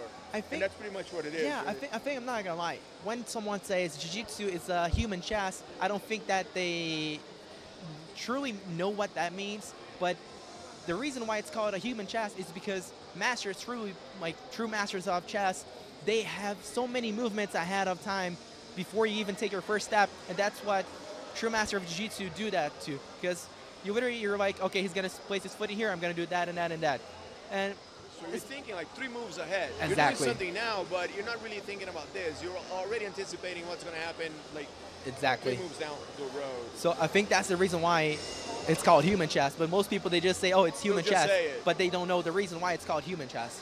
And definitely a little bit of poker as well, right? Human poker, because sometimes things are pretty bad and you keep that straight face. Yeah, and as if nothing's happening. Oh, he's going for the back in there, but I think it's a little slippery and hard to get it. Yeah, Kawan might be able to get out of there. I think Fabricio went for the back. Still got 1 hook, but he still didn't get the second one. So he escapes and he gets on top. And Kawan's on bottom once again. Fabricio tried to attack a little Kimura in there. Went for the back attack, but Kawan was able to escape. So right now we have 3 minutes on the clock. Points are being awarded from any point forward. And both of those guys are not give any inch. Now, I remember last year to Professor Melfi Galvão, and he pointed at Kawan, this is exactly a year ago. He pointed at Kawan and he said, at the Open here, same gymnasium, and he said that kid is going to be under 66 next year.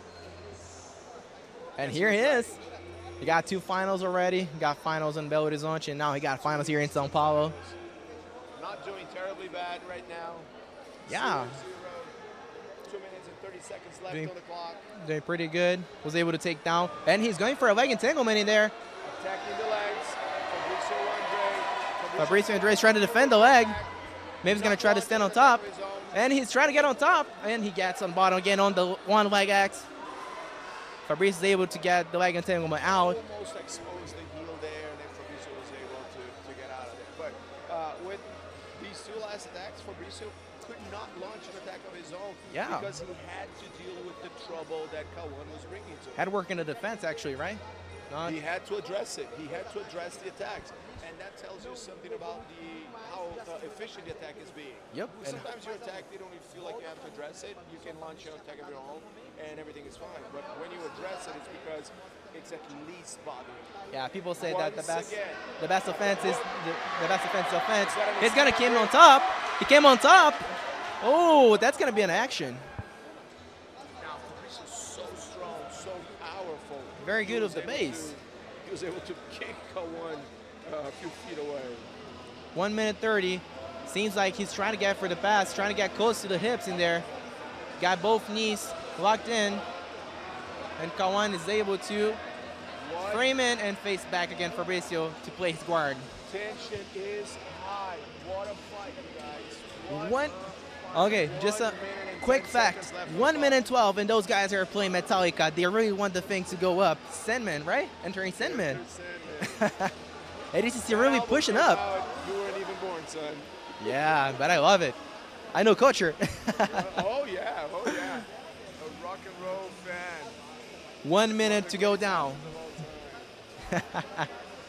Enter the Sandman on ADCC Trials final. I feel like they really want this match to go up to history. Yes, I do, but I'm not going to sing in them here because my voice is not that good. Yes. Fighter and try. 30 seconds. 30 seconds left. Both athletes are going to look now for points.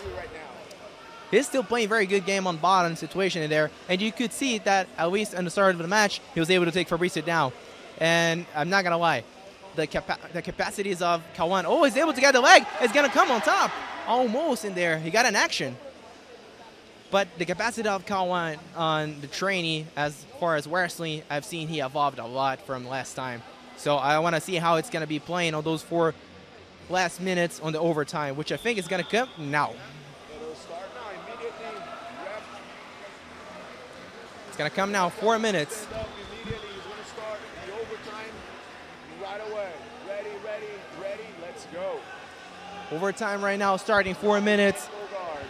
Points going on, negatives too. He can't pull guard. Now it's going to be a little wrestling showdown. Kawan very heavy on the collar ties.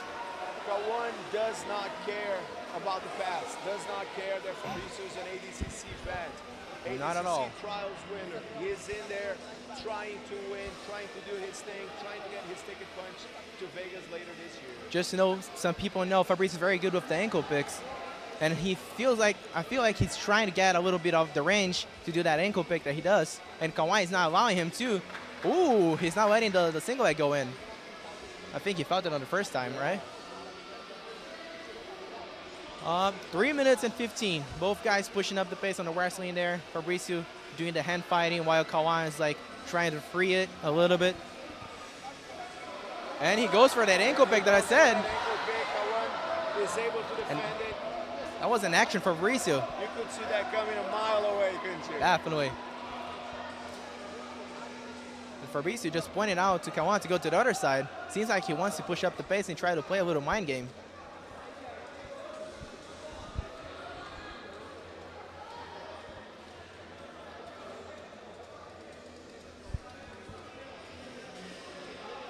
So right now we have 2 minutes and 40 seconds. 0-0. He got that ankle pick again. Oh, he got that too. Kawan is going to the attack. He's not letting free. He's pushing up the pace, trying to get a control. Goes a little bit. Oh, he's almost getting to the single leg. Kawan's not afraid to go for the takedown. So nice for Fabricio. Going heavy on the collar tie in there. 2:15. He gets the single leg. He gets out. Fabricio is not trying to engage into that takedown defense in there.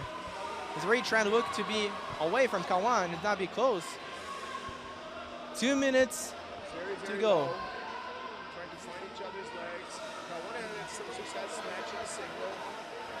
Yeah, Kawan's being able to defend that ankle pick very well. Yeah. Neither of them showed any desire to fake pull or to fake take down and pull. Feels like Kawan is trying to get that single leg in there. 40 seconds left. Kawan's a little bit lower. 1 minute and 30, and Kawan's trying to get that single leg. Ooh. Kawan lost a little bit of that tension in there and almost got a takedown. He was looking at something, and then Fabricio took the chance to try to take him down. 1 minute and 20 for the decision of who is going to take their ticket to ADCC. 1 minute and 15. We're gonna get your champion for ADCC 2024, and Kawan is not letting free. Fabricio almost getting to the back. He's gonna defend the back. And Fabricio is going strong. Oh, he defends the back and goes to the attack. Your award. What are going back? There is almost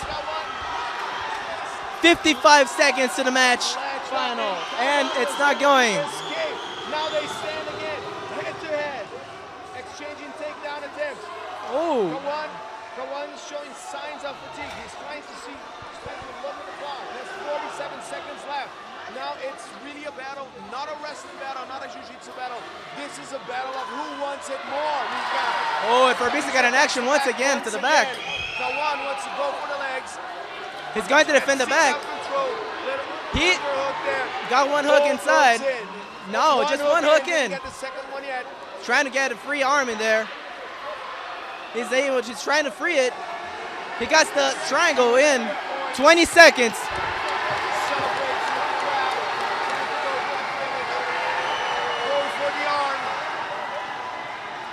And there's 10 seconds on the go.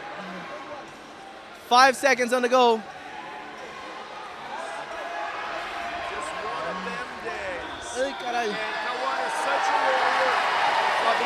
Holding up until the last second.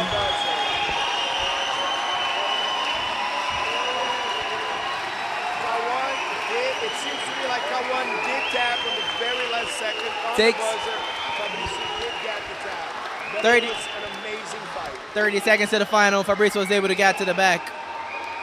Score the points and the submission. Fabricio celebrates with the crowd. He's such a popular fighter.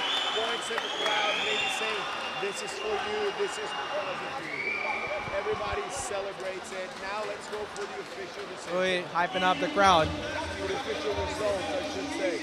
Your winner is Fabricio Andrey going to ADCC 2024. Going to Vegas once again.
Keskelle.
Time to stand up in overtime.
svaka grava, to znači zadnjih 10 sekundi, zadnjih 10 sekundi.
First warning on top, more action.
Za što sam digao bi danas.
Odakle? Odakle? Ajde da pogodim. Je li Middle East ili Europa? Znaš što ćete reći?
Action on top.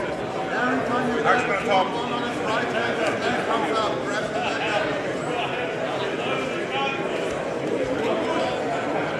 Side to side, side to side.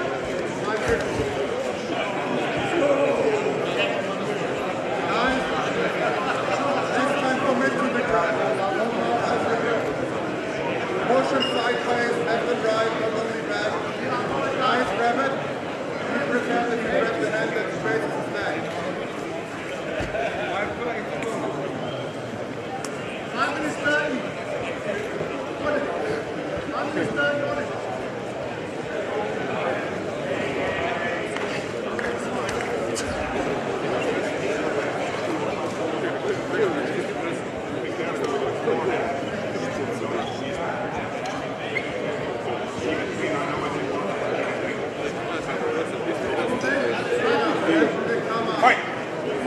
Come up close. Drop the leg, yes. See the moment he falls back. Go back to the upper body when he falls back. Like the side, points in 1 minute. Pull him in, pull him in, pull him in. Push forward and then pull the leg. See his leg is facing. Switch from the upper to the lower body. Up, down, up, down, up, down. You see the head. Nice. Move it to the grip. Push forward. 30 seconds. 30 seconds. Nice, that's it. Go again for the grip. Go again for the grip. You go over to the left side and take it left. 24 seconds until point spin. Action on top. Nice. All game for the 2-on-1. Beautiful. 2-on-1 hit that. 15 seconds right leg facing. Commit to the grip.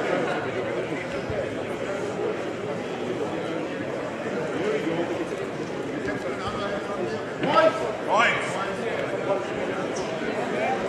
2 more minutes, guys. Keep the pressure on. Right, yes, beautiful. That's it. To the leg. To the leg, Taylor. Do it again. Yeah, beautiful. Come up, come up.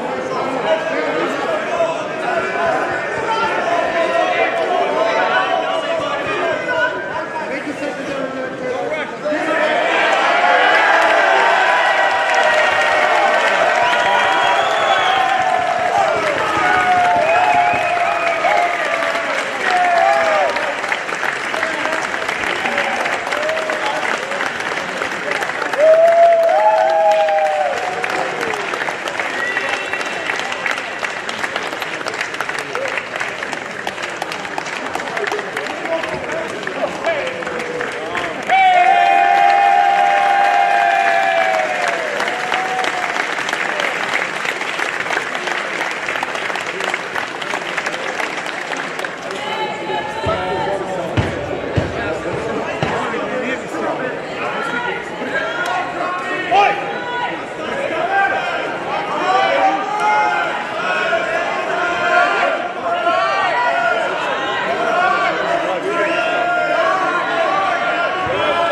Hey!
All right, ladies and gentlemen, we are back. Jake Watson, Jay Regobuto on the mic. Alex Enriquez making her way to the ring. She'll be taking on Jasmine Rocha. The inclusion of the under 55 kilogram division, Jay. This is the first ADCC that we're going to be seeing. And give me your thoughts on that. Yeah, so, and I think what's so important about this division is there were so many girls that were doing the -60 that were so underweight. There's these females that are here today, this division is theirs. This is what they walk at. This is the division for them. And with 4 of the brackets down and 4 more to go, this one here, I feel was one of the most stacked brackets when you look at amount of competitors to amount of competitors that could win it. Like, this was a stacked division.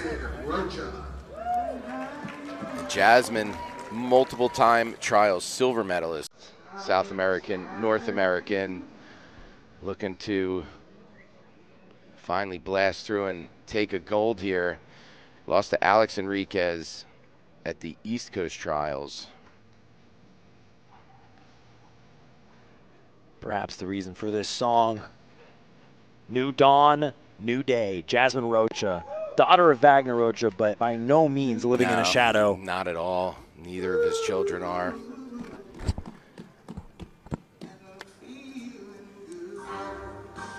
All white for Rocha, all black for Enriquez.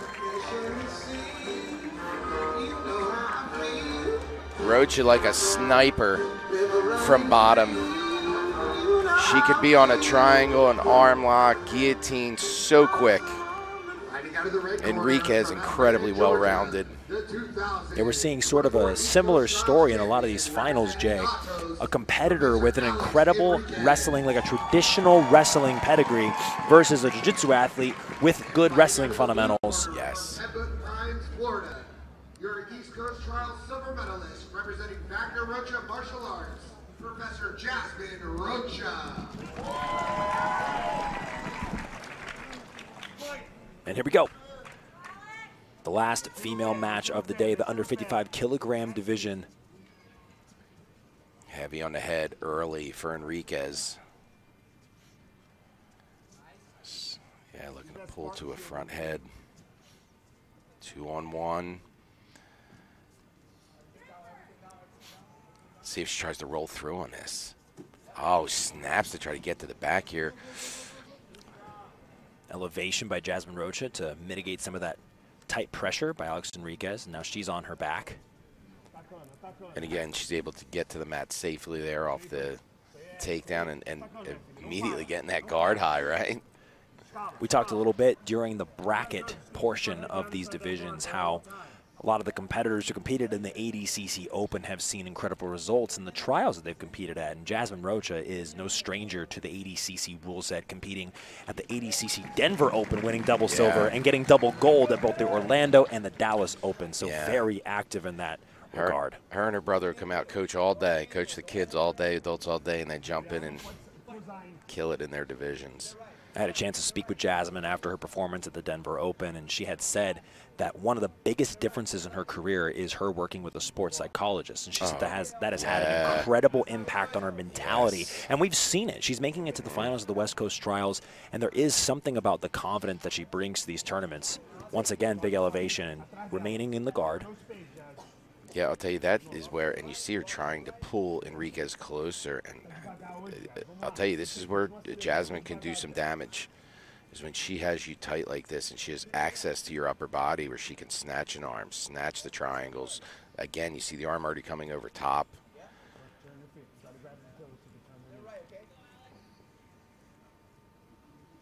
Kang off to her right side. Enriquez brings that knee over to split. 2-on-1 to that far side. Enriquez steps over both, looking to butterfly herself, but Jasmine elevates again. Second time she's had success with not going over top with it, but seeing that she can elevate her enough. But what that's going to do is it's going to cause Alex Enriquez to approach the guard pass in a different way. You don't want to get elevated over and over and over again, because that can lead into a leg entanglement of some sort, like you see Jasmine Rocha threatening right here on that right side. And you would get elevated by playing this close to Jasmine, right? That's why I thought maybe Enriquez might play, again, a looser game like we've talked about in a few of the earlier matches to kind of drag Jasmine towards her, you know, rather than move into Jasmine, if that makes sense. Yes.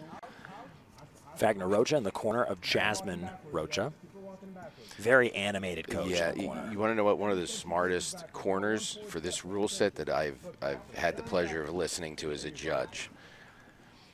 You know, as far as somebody that understands what needs to happen, not only to win but to score and not be scored on.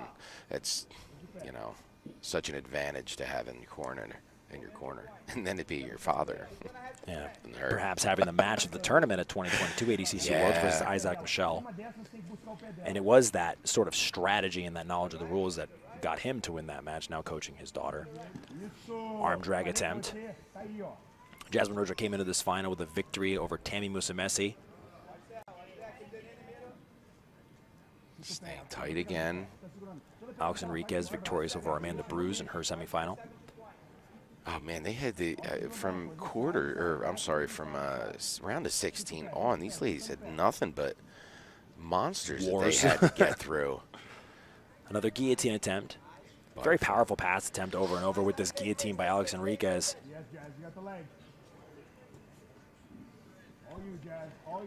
We're about 20 seconds to points here. A little eye poke.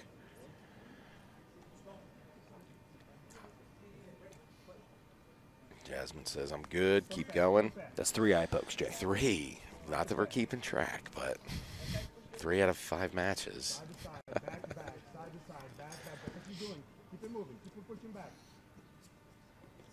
Now this is more where, all right, points on that. Let's see if. Yeah, let's see if the pace changes. Yeah, if Enriquez picks up the pace or changes the strategy. And the same can be said for Jasmine Rocha. She's been very patient on bottom. Largely trying to meet Enriquez on the way in. Yeah. And again, I see Enriquez more staying with that loose passing to get herself here.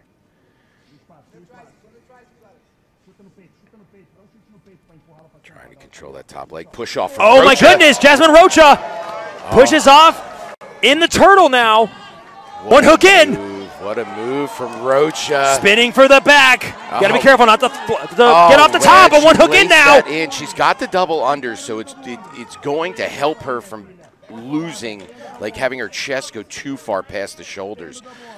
Man, if I'm her now, I am and look at that, trying to fight that foot to the bottom side so she could triangle off on the far side of the hip. Threatening with the right arm here is Rocha. Smart move by Jasmine Rocha. And you see Enriquez, she's going to have to. Is this a choke opportunity? Oh, she's got the arm around the neck. It's going to make Enriquez pull her arm up, and she's going to be able to get that hook in, and she does. She's going to score here. Oh, this looks like it could be tight. Enriquez trying to fight off that hand. Oh, it's on the mandible, too. This is tight. Not quite under the chin like I thought initially. Wow. But control of the back in 2 minutes and 30 seconds. Got her 3. And now once again locking it in. Rocha going palm to palm. Enriquez able to clear that arm over top, and that started from a little push kick from Rocha, followed her up, and to not get scored on, what happened? She had to show her back, and Jasmine knew that and jumped right on it. Beautiful work. Jasmine has tried and tried and tried and gotten so close on so many different occasions to get her ticket to the ADCC Worlds. And if she can control the East Coast Trials champion for the next minute and 45 seconds, she will punch her ticket to the T-Mobile Arena, Jay. Yeah, what a great strategy to move to the scoring position from Rocha. Again, Enriquez is such a hard person to sweep and hold down. But in this situation, to not be scored on, you have to put yourself at a disadvantage, and Rocha just jumped all over the opportunity. That's where that experience comes in, competing in the ADCC rule set all the time. There's an ADCC Open in a different state pretty much every month, and Jasmine Rocha's had a lot of them. 110, Jazz. 110 and 110. Enriquez is not only going to have to get herself out of this position, but either get to the back herself, get a guard pass. Like, she's got a lot of work to do in a minute. Jasmine Rocha flattening the hips out to respond to that turn. Just under 1 minute, up by 3. She knows. Preemptive showboating by Jasmine Rocha. They're getting very close to the crowd here.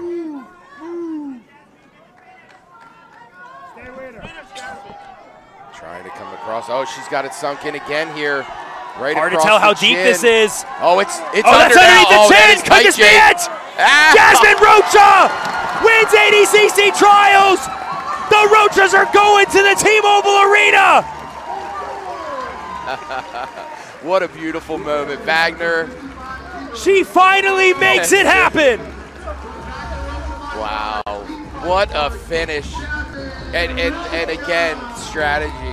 And what a moment that family gets to share. Jasmine Rocha with the performance of her life across the weekend, Jay Regobuto. Tough matches. How about that? I mean, taking out Musumeci last round and now taking out Alex Enriquez. And she's in. Wow. How about that? How about that, Jasmine Rocha? Let's take a look at the replay. Jasmine Rocha comes out. Here it is. And like you said, right here, Jay. What's she going to do? She has to turn away to not be scored on and show the back. Jasmine had the double unders, so her chest moving past the shoulders wasn't going to be an issue. Slides that single hook in, throws the threat, had to bring the hands up so she could figure four. What strategy, following through on it, able to even get the finish on this. What a beautiful, beautiful work by Jasmine Rocha. The young and talented Helena Cravar, who's taken the Jiu-Jitsu world by storm. See if she can replicate that success here in the finals. Mo Black, no easy run to get to here, going through Layla Watkins, Stephanie Klein, and Caitlin Huggins. Had a world champ right out the gate in this bracket for Mo. Helena coming through Vickers, Wright, and Luna. And then Nicole Matthew to get herself here in the rematch. And if you remember, it was a very, very close match at East Coast, and you had that tactical error where Helena had stood and then sat after the 3 seconds and got herself the negative, and then sat again in overtime, which is what ended up putting her down by the negative point. Captain America coming to the ring right now, Helena Cravar of New Wave Jiu-Jitsu. Looking to get some revenge here on the main stage in the center of all 8 mats. And live on FloGrappling at the ADCC West Coast Trials. Immediately goes to shake referee Miguel Benitez's hand. All black for Mo Black. Helena and the Stars and Stripes. The red corner from Colorado Springs, Colorado, the East Coast Trials champion, representing Cavs BJJ. Let's hear it for Mo Black.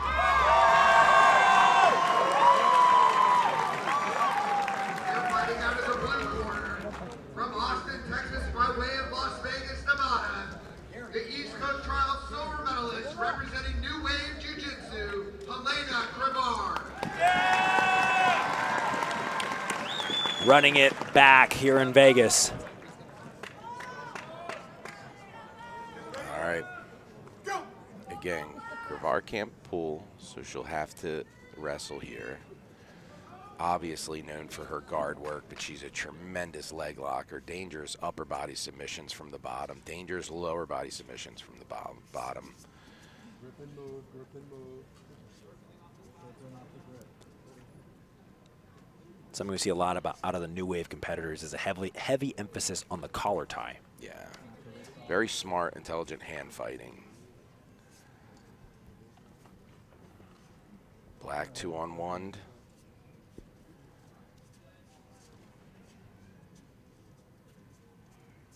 And immediately switching to the other side. Cravar with a overhook, trying to step in for a little off balance. She'll keep on the collar. Black will stay on the 2-on-1. Oh, nice. Nice attempt there from Mo Black. Mercy grips here from Mo Black. Helena will get a high collar tie.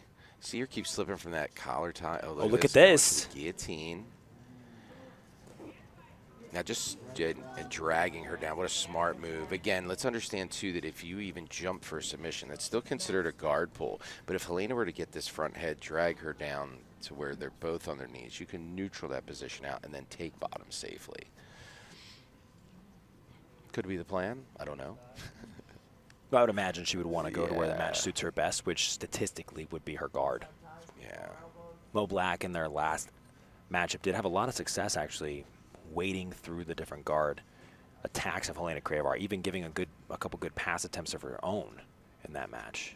I think something I'm noticing, too, with Mo Black is her winning inside position when she's trying to grip. When she doesn't have that 2-on-1, notice how she's trying to keep her thumbs inside, almost in the elbows and things like that, so she's not ending up on the outside of an over tie. Looking for a quick duck under.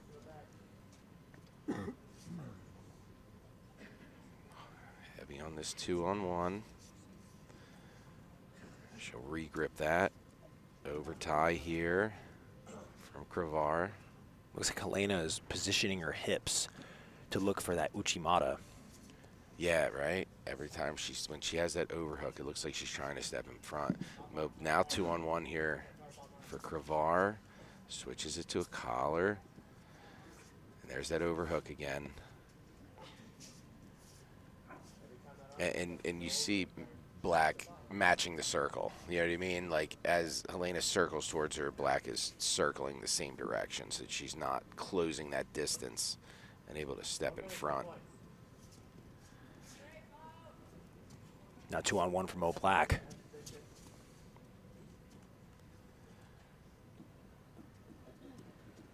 Two on one again into that Russian. Hanging heavy on that arm. Yeah, able to free it. Got an underhook now. Moving around to get head position. 30 seconds till points. 30 seconds. Man, it has me wondering if.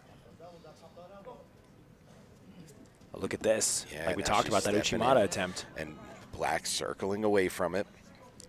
Very important to keep the hips square in defense of that kind of attack. Able to get that leg inside here. And this is what Helena wants, in on a leg. Correct. And not Good only in on a response. leg, but with 5 seconds to go till points, she's got herself to the bottom position safely, where she doesn't have to worry about being scored on. Great strategy out of Yeah. Helena Cravar to adopt the bottom position there. But took, 3 minutes and 50 seconds to work Mo, you know what I mean, to work Black, to circle with her, to make her hand fight, to give her a little bit of look back and not just be at bottom position. In the corner of Helena Cravar, as you can see, legendary John She's gonna Danaher. score on that. As Helena Cravar gets top position here.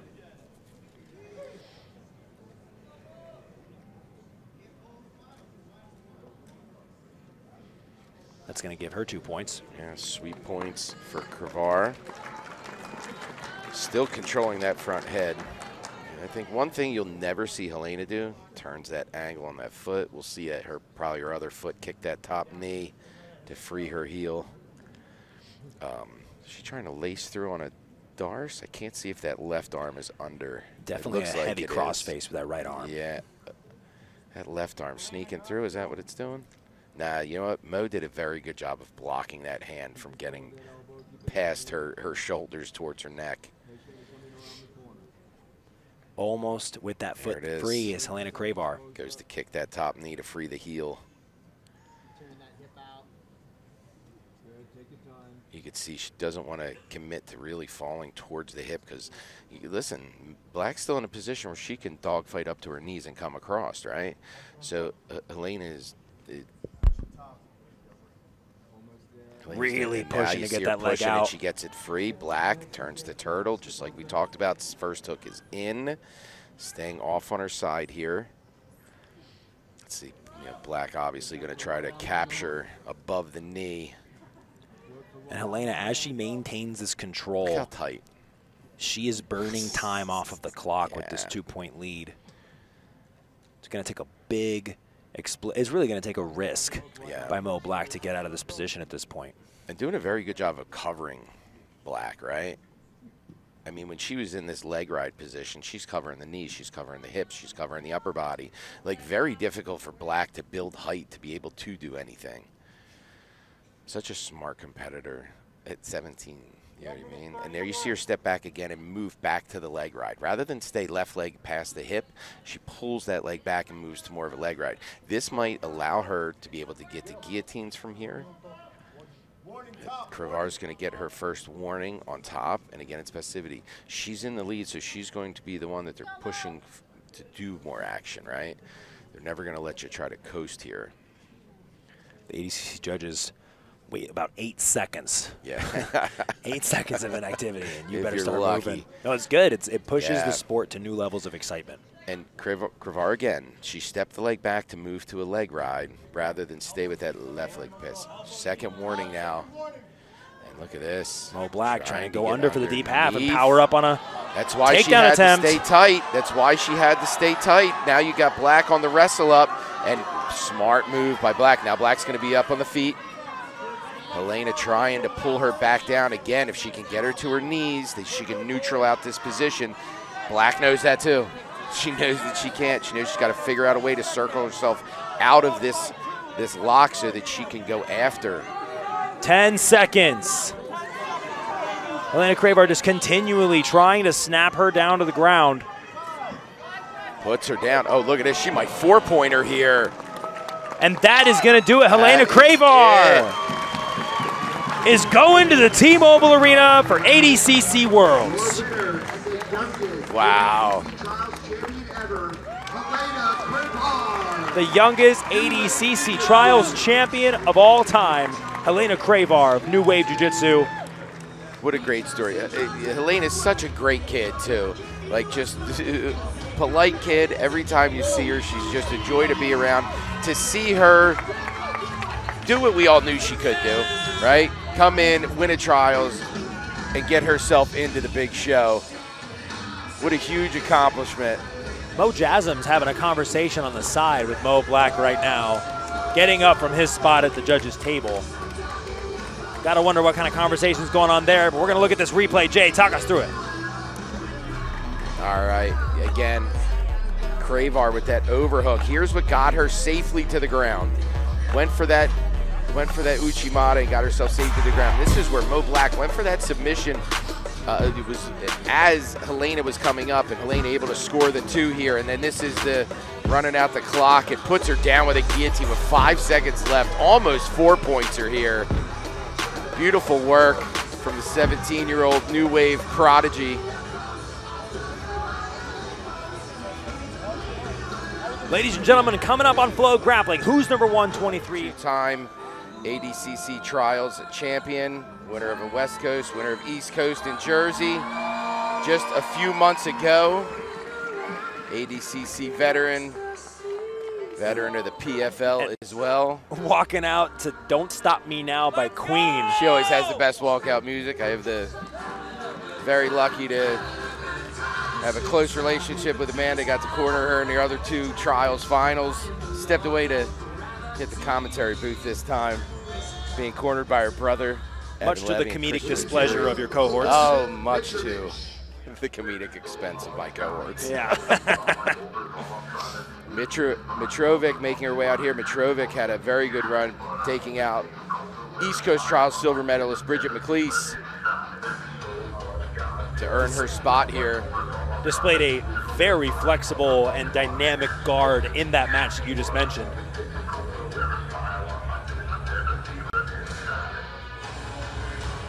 Look at the intensity on the face of Elizabeth Mitrovic. You can tell this final performance means a lot to her. She's got her hands full with Amanda Levy. Yeah. This is going to be a great final match. Big moment here for Mitrovic. Amanda Levy in the gray and black, all black for Mitrovic. Fighting out of the red corner from Philadelphia, She is an East Coast and West Coast ADCC Trials champion and an ADCC veteran representing Precision Jiu-Jitsu, Amanda Levy. Amanda Levy in the gray and black. From Sacramento, California, representing Alliance, the 2023 Nogi World Champion, Professor Elizabeth Mitrovich. Mitrovich in the black. All right, here we go. 8 minutes on the clock. I love seeing the classic T-shirt and fight shorts. She used to be spats and long sleeve rash guards, and once she went shorts and T-shirts, she never went back. It's a comfort thing. Very good wrestler is Levy. You see by the feints, the hand fighting. Again, Mitrovic, very good guard player, but will have to either accept the takedown, take the penalty, or get on a shot of her own. And Mitrovic also keeping her hips very far back in anticipation of the shot. Yeah. Sometimes that leads into snap downs and into situations like this. 2-on-1 here from Levy. They'll move back to center. Levy all finishes, I believe all strangles from the back. A hard feint there from Levy. These are the reads that a lot of experienced wrestlers are able to make when you pump the fake in a lot of different ways to see what your opponent's going to bite on, and then you commit once you have the read.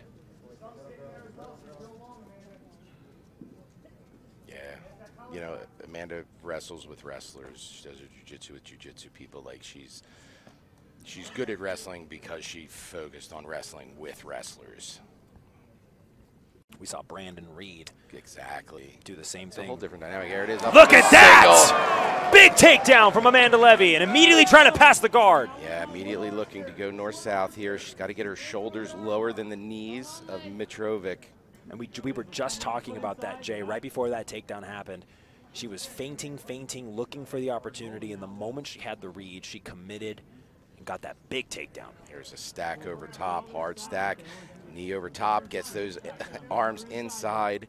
Saw Michalise trying that strategy on Mitrovic in that semifinal. Mitrovic is probably so much more comfortable now, right? Closed guard, this is more where she would, again, when you look at ways to win, her ways to win are going to be from here. Closed guard, trying to get up over top. Third finals appearance in a trials for Levy.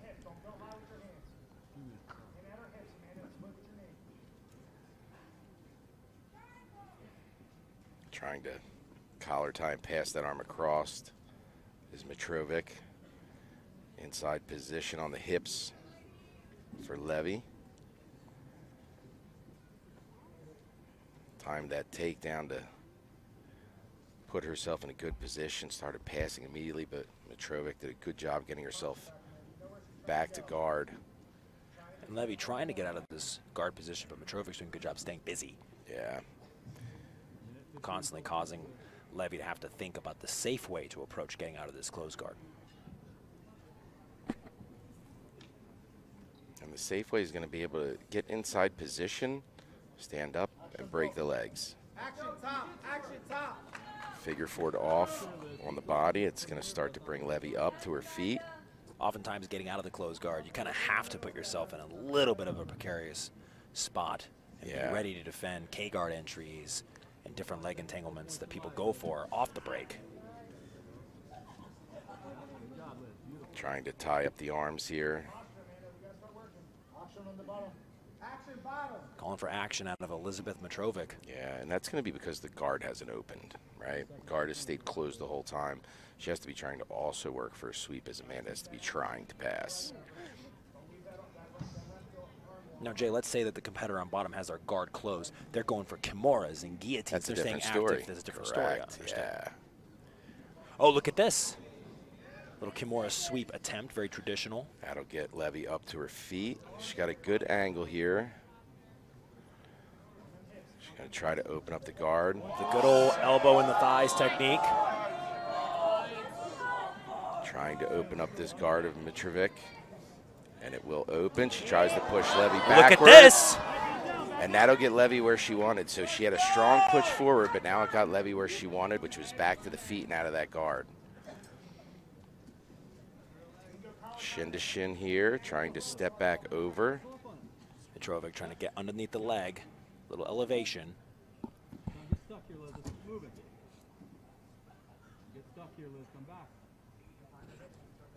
Oh, look at that! That might have allowed Levy to get a double under here. Yeah, and she's got a hard stack. From our angle, it was difficult over to the see. top. Yeah, both arms are out, allowed her to get. Yeah, from our angle, it looked like perhaps she had a shot at the triangle, but good on you, Jay, noticing that double under. Again, lifting the legs here. Moves almost to a butterfly. Yep, very smart move by Levy, getting back to the feet rather than staying there to let her lock up a guard again. Oh, trying to quick move scoop to the by. side. Swinging that leg around, defend the guard. Mitrovic gets her guard closed off again. 2 minutes, 40 seconds in regulation. Mitrovic trying to get up and over. Angle cut off by Levy, bringing that knee higher up to the shoulder.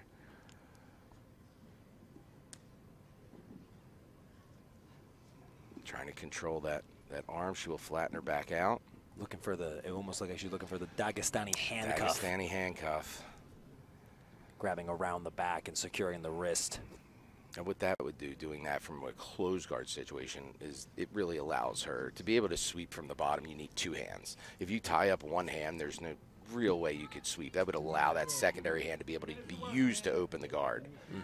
Could put your hips in position to go for really traditional techniques, such as the Sao Paulo pass, which we saw Marcus Boucher should do to Tex Johnson at the World Championship, I believe in 2019. What an uncomfortable pass that is. Oh my gosh. Levy trying to get up to her feet. Knee pull from Mitrovic will knock her back forward. This time overhook to her right side for Mitrovic. About 90 seconds to go. Nothing here. Did have that big takedown in the beginning, and there's her double unders again. So she's able to use this, prefers the outside passing, breaking away. And I believe so that guard doesn't get locked again. Like, she's been able to be so much more dynamic from a loose passing perspective on the feet, as opposed to Mitrovic just really slowing her down from there. Mitrovic so comfortable with the inversion and the heavy stacking. Over top on the guillotine here. Again, she's going to end up stacked on the other side. Double unders. Man, it was almost like Amanda was waiting to catch those legs, right? Stacking hard again. Reaching for that underhook. Yeah. Well, this could turn into an arm saddle. Yep. This could turn into an armbar situation if Mitrovic is able to throw that right foot through. Trying to get it through. Not a bad look for Elizabeth Mitrovic with 30 seconds left. Oh, great posture out of Levy. Yeah. 25 seconds. And again, like, something to remember too is that armbar came off of Amanda trying to pass, right? Like, that was something, it was a counter that fed off of an initiation.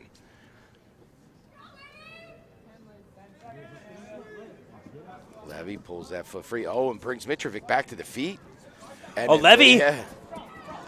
Looked like she was in on a shot for a second, but we're going to overtime. All right, here we go. They got to start from the feet. 4 minutes on the clock. Levy was able to get a big takedown before the points came into effect. See if he's able to replicate that kind of success here when the takedown points actually count. Ready, go! All right, here we go.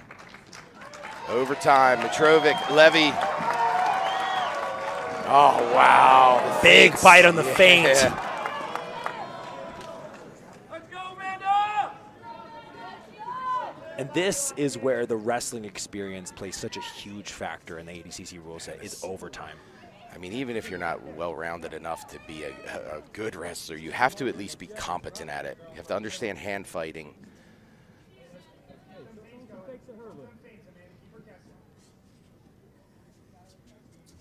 Levy another shot. Defended that time by Mitrovic. Good job keeping the underhooks low.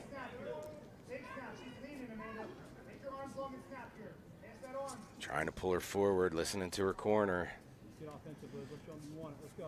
she's coming. She is walking in very tall off the after the feints. 3 minutes to go. Trying to match that collar tie. Man, this is just a testament to how high level each of these finals have been. This is our third final. Yeah. That is on its way to going to a judge decision if nothing changes. Big arm drag. The drag. Arm drag attempt. Off balance Mitrovic, but she was able to recover. 1:30 down in overtime. Oh, looking to get in on a leg. Comes back up with it. Gotta wonder, did Amanda Levy? Oh no, like, Amanda Levy's knee. Something happened to her knee. Amanda Levy fighting through the pain. Something happened to her knee for sure. No. She shoots in, but immediately is forced. She has to tap. Oh, Amanda Levy, unfortunate. A tough way for the match to end. Elizabeth Mitrovic is going to be going to the T-Mobile Arena, but Amanda Levy certainly such an unfortunate way for the match to end. Definitely hoping that Amanda will make a quick recovery.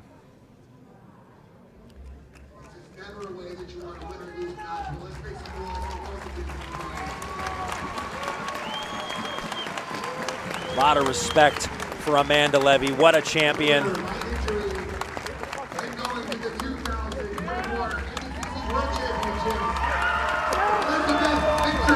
Gotta wonder what happened to Amanda Levy on the way in on that takedown. But Elizabeth Mitrovic is going to be, via injury, your ADCC 2024 champion. Yeah, fought hard the whole time. Of the trials. Not. But hey, let's take a look at some of the replay before that injury happened. Amanda Levy really looked like she was in the driver's seat for a good portion of it. Beautiful takedown here at the beginning. My gosh.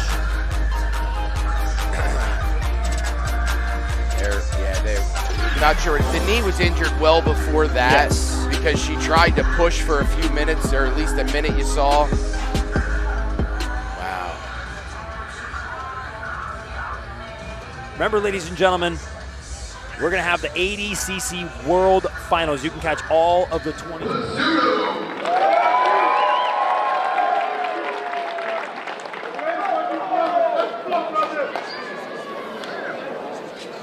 Fight!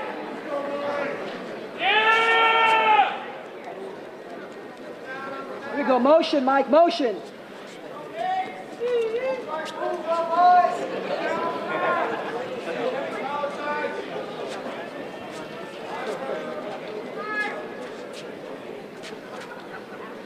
Let's go for the snap, Mike. Get them off your head. Snap in a circle. There we go. Let's add those fakes too.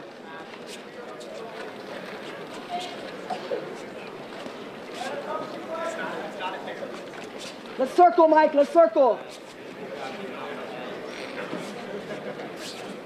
Snap and circle, Mike.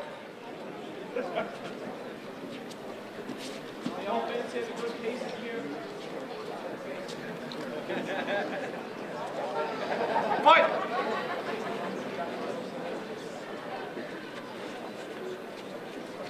Nice, Mike.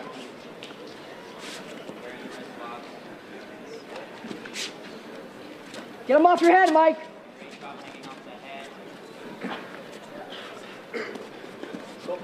Let's circle out. Let's circle out.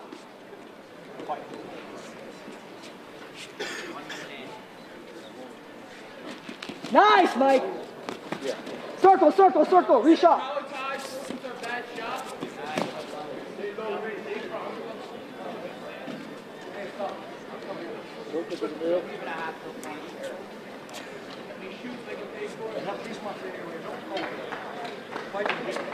Deep breath, Mike. You're good.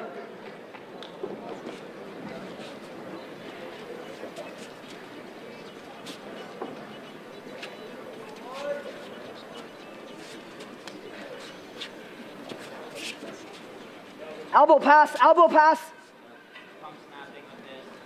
Let's snap hard on that and circle.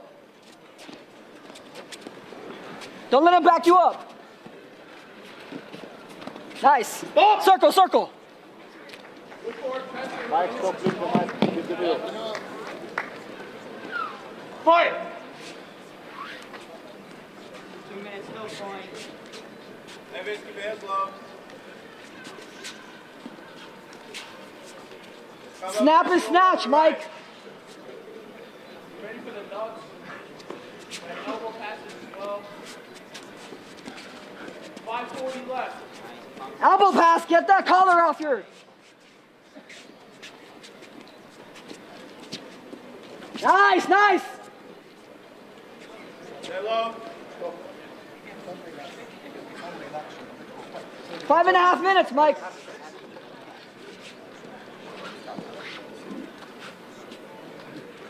Get that tie off you. Clear that tie. Clear that tie.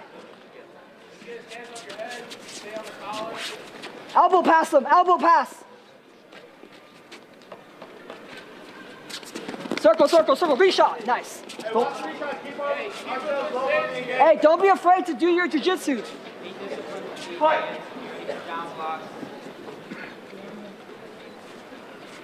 Hey, reach elbow down, bitch. 1 minute until points. Action, guys, action! That's a good time right now, Mike. 50 seconds till points. Snap and snatch.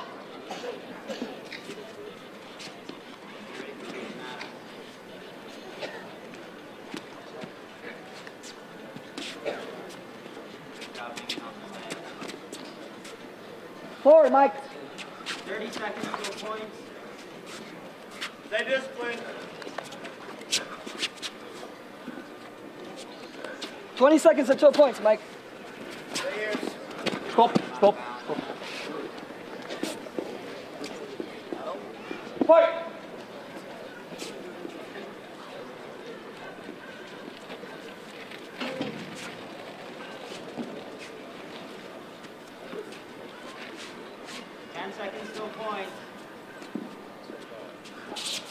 Jarno.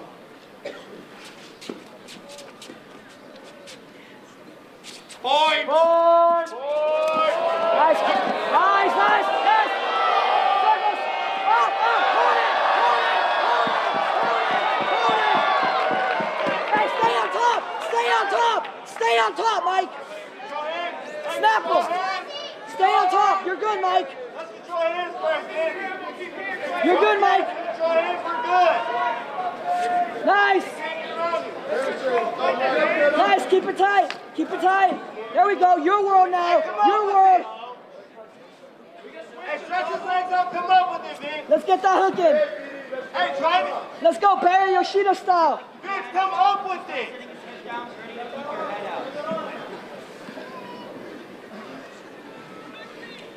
Yes.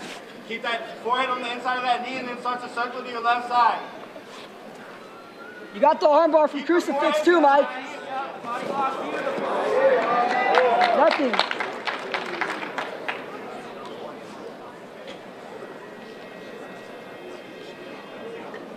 Let's stay active, Mike. Let's stay active.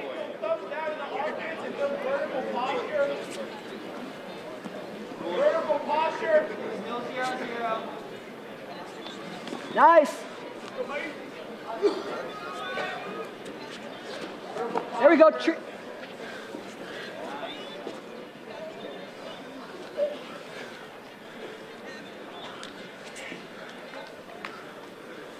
left, Vince. When we can, we're standing up to vertical posture to break the close guard. Nice. Yeah, keep threading that, Mike. He doesn't like that. Nice. Vertical posture. Nice. Douse the leg in the middle so he can't go back to close guard. Just over 2 minutes left.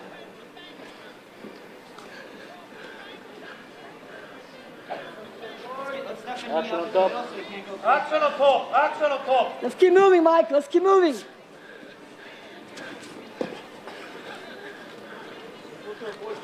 There we go. He hates that, Mike. Keep going to that. 45 in. Same thing. Comes to the armpits. Top guy stalling. Thumb down. Lift one arm out at a time.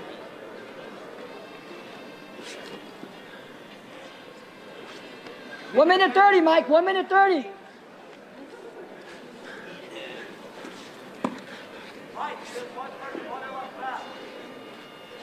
Keep your frame solid, Mike. Keep that butterfly hold soft. Minute 15.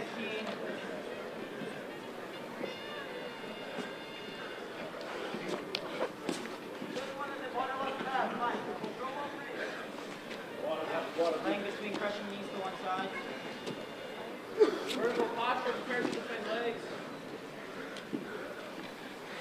Get a knee in the middle so he can't relock low guard. Yep. Alright, 1 minute left. 50 seconds, Vince.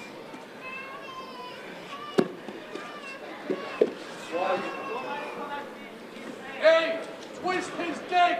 Under 45 seconds, Mike.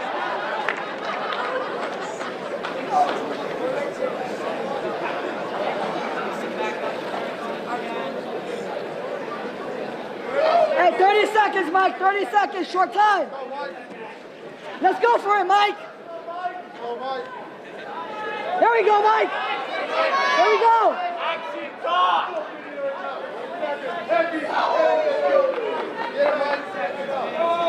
Stop that butterfly. 10 seconds, Mike. Short time.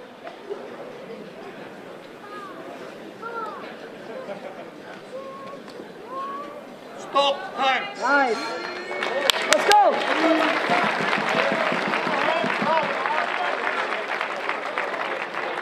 Hey, you're overestimating his wrestling, Mike. Vince, we're taller. Keep our hands low. Let's go, Mike. Let's go, Mike. Last double. Side multiple attacks together. Snap and high C, Mike. You're overestimating his wrestling. Snap. We need initiation, Vince. We're going to need to start to pass some shots. Let's push forward, Mike. Let's push forward. He's gassing out. 3.5. There we go. Feint, feint. Hey, approach with our hands low, Vince. There we go. Make him climb up your top. Snap in a circle. Snap and rush him off the mat, Mike. Nice, nice.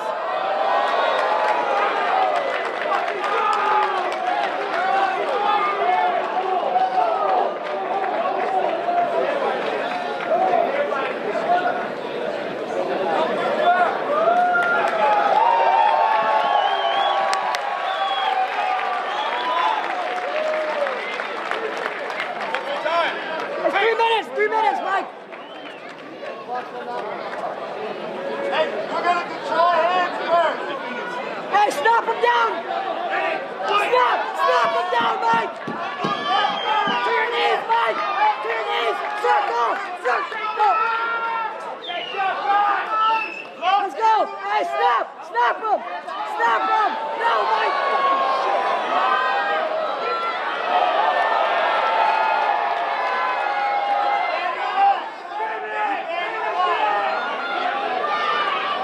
You got it, Mike! You got it! He's about to sleep, Mike!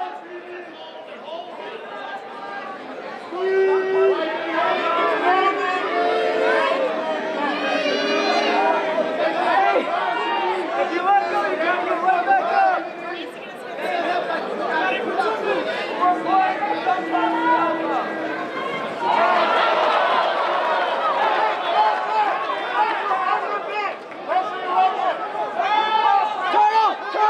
Turtle! 2 minutes! 2 minutes, Mike! 2 minutes, Mike!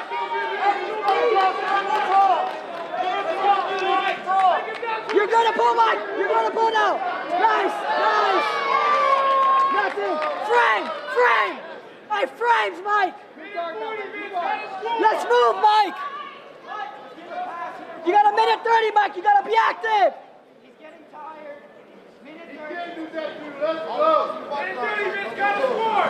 Nice! Up vertical. Push hard, good. You need to get a knee in the middle so he can't go close. Vertical posture. Let's look for the wrist, Mike! Knee in middle, or stuff away. Let's go! Minute 15.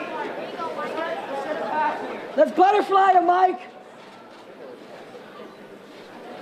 110, Vince, got a pass. Mike, you got 1 minute! You gotta go! Stuff down. We can also chase more south. You control top ankle. Don't let close guard come back. Avoid close guard. We can Top guy stalling. do it, Mike. Let's try and peel grip off the ankle.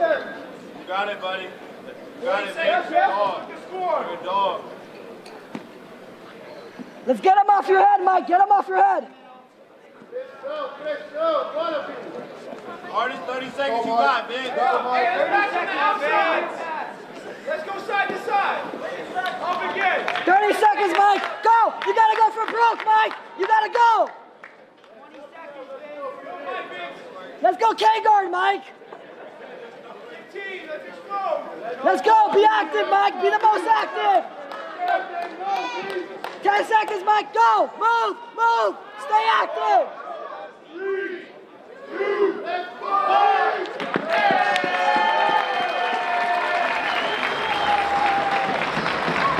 One.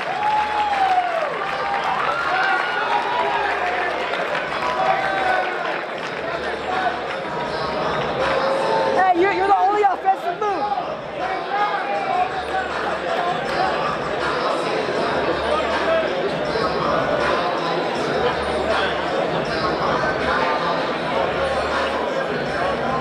Hey, stand up, Mike. You got it. Stand up. You won that. Hey, you have the only offensive move.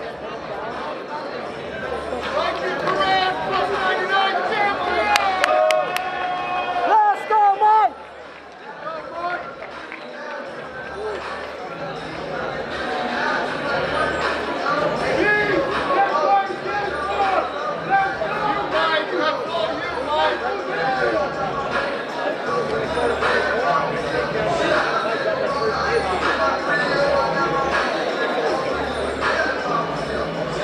Hey, you're the only one with the offensive move entire match.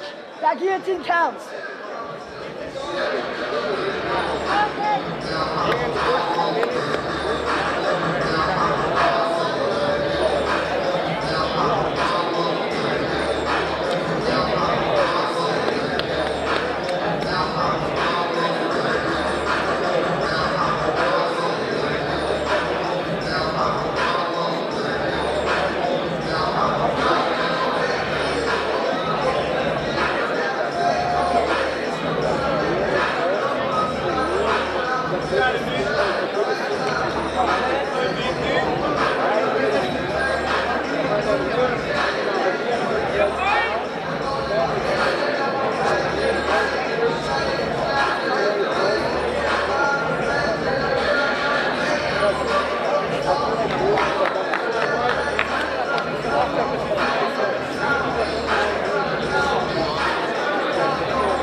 Let's go!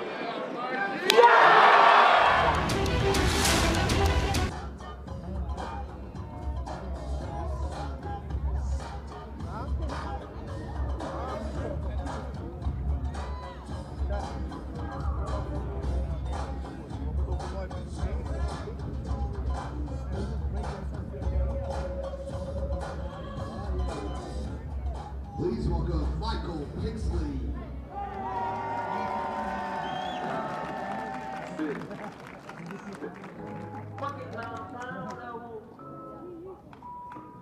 My grandma do voodoo. Fuck it, now I'm playing with that wood. We just talk the head off of boots. You can't even see my crew. I'm just trying to get bigger. Staying independent, getting rich. I can't fall victim to the system. The fool, you're a killer. I'm just trying to knock me out of picture. I'm just trying to Fighting out of the red corner from San Diego, representing B Team Jiu-Jitsu, the real Adam Bradley. Fighting out of the blue corner from Granite City, Illinois, two-time college national wrestling champion, representing Pentagon Submission Fighting, Michael Pixley.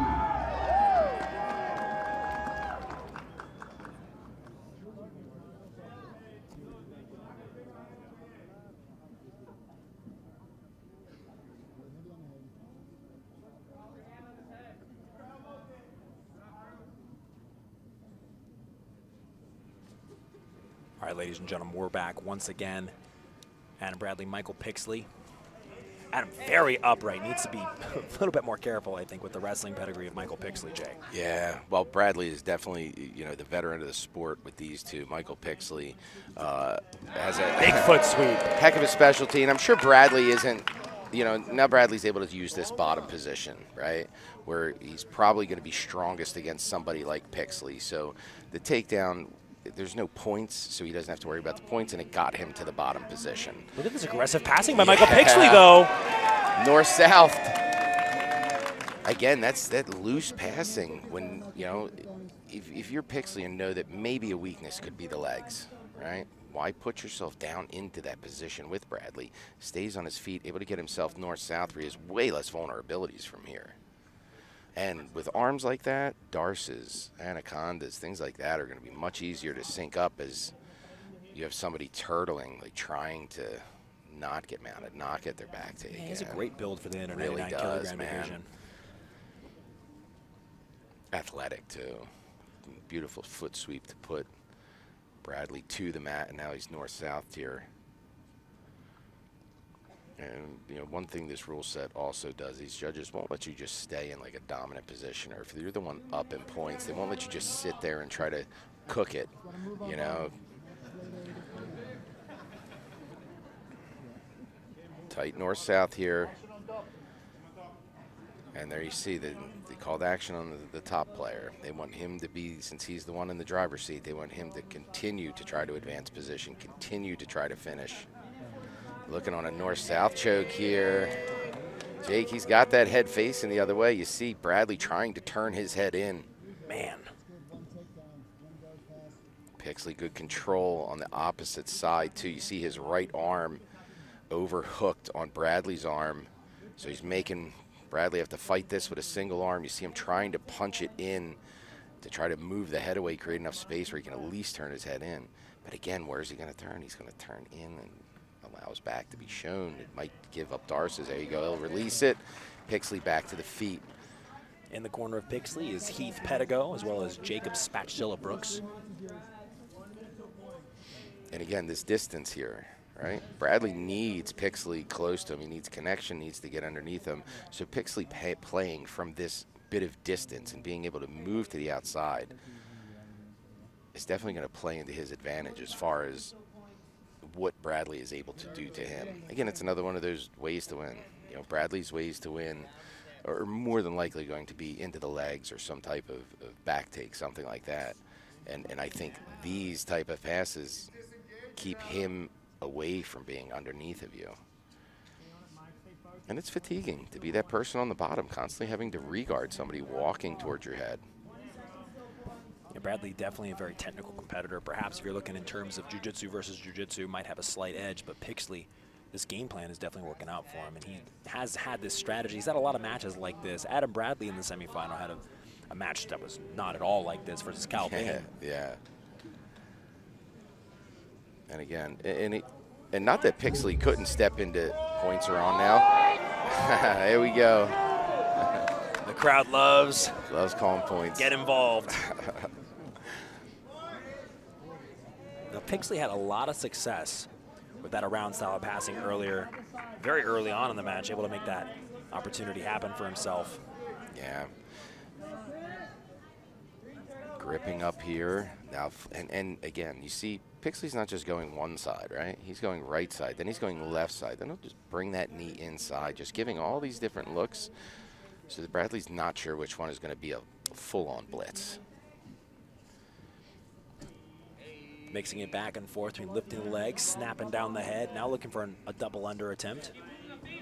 Look at the activity of Michael Pixley. And Bradley was just waiting, right? As soon as he got close enough. And that's what I mean. When you get in Bradley's striking distance, that's where he's going to be able to look for the back. That's where he's going to be able to look to enter a leg.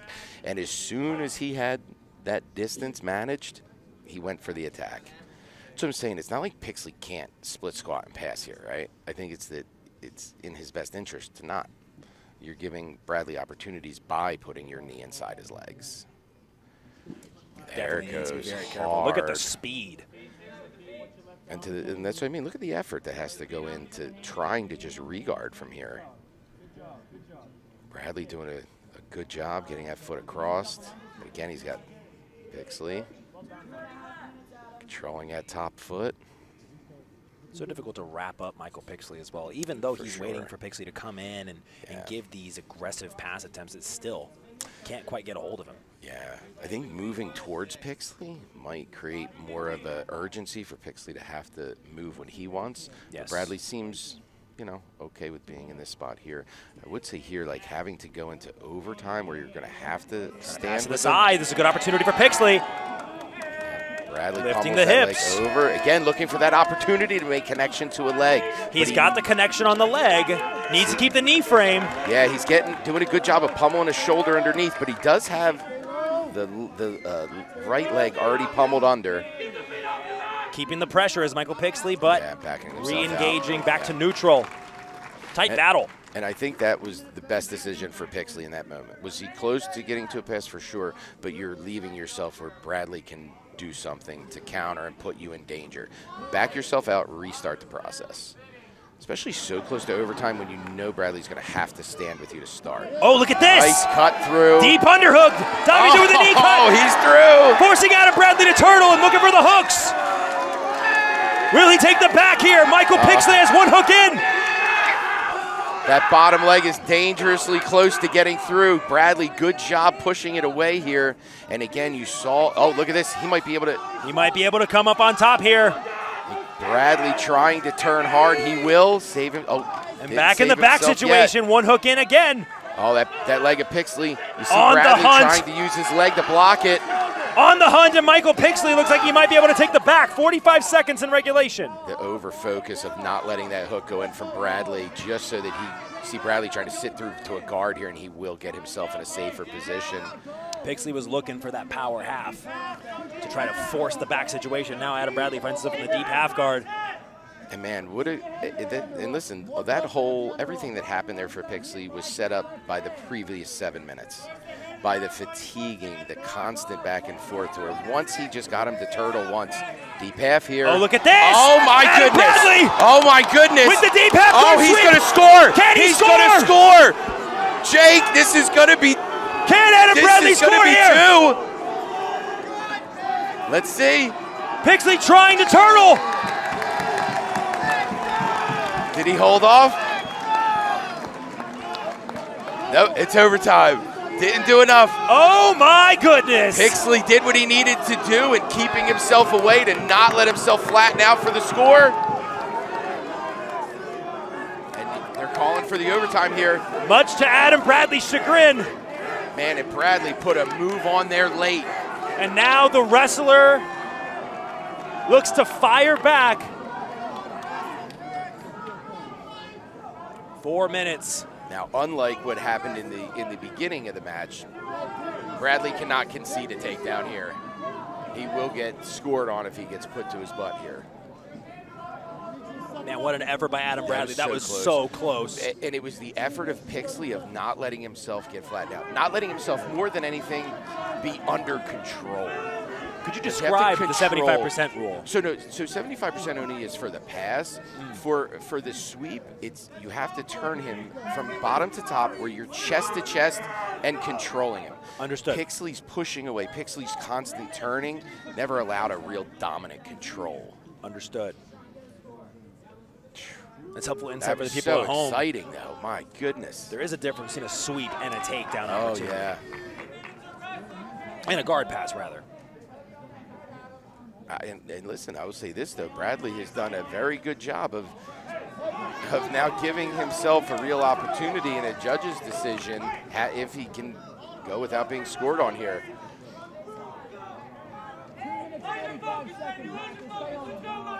Adam Bradley appeared very confident on the break there, making eye contact with Nicky Ryan in the corner. See that left hand down blocked, ready to go. He's waiting for the Pixley shot. Fundamentals. Yeah, that left hand, you see it staying a bit lower. Now he's got it tied up. Encouragement in the corner from Spatzilla. Spatz gives the best encouragement. He literally said, "You're the man, bro." Some feints here. All right. We're almost 10 minutes in here. Final 2 minutes of this overtime remains. Bradley, collar ties. Over tie here from Pixley. And he blitzes. Looking for the shot. Man, I almost think that Pixley had the crowd in mind there, that he didn't want to hurt anybody, because he kind of stopped his motion before they went.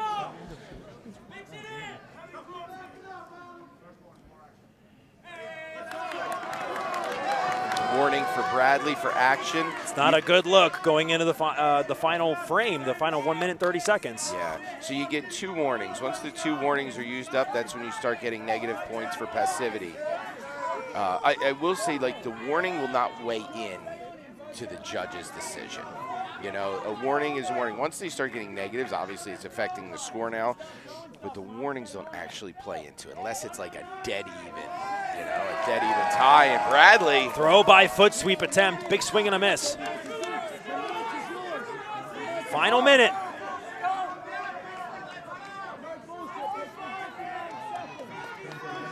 Both these guys, amazing runs to get themselves here in on the single. Sweep by Adam Bradley. Single leg attempt. And here's this Darce situation we were talking about. And look at Bradley clearing his left arm all the way out. Oh, getting turned. What great offense and defense from Bradley. Pixley.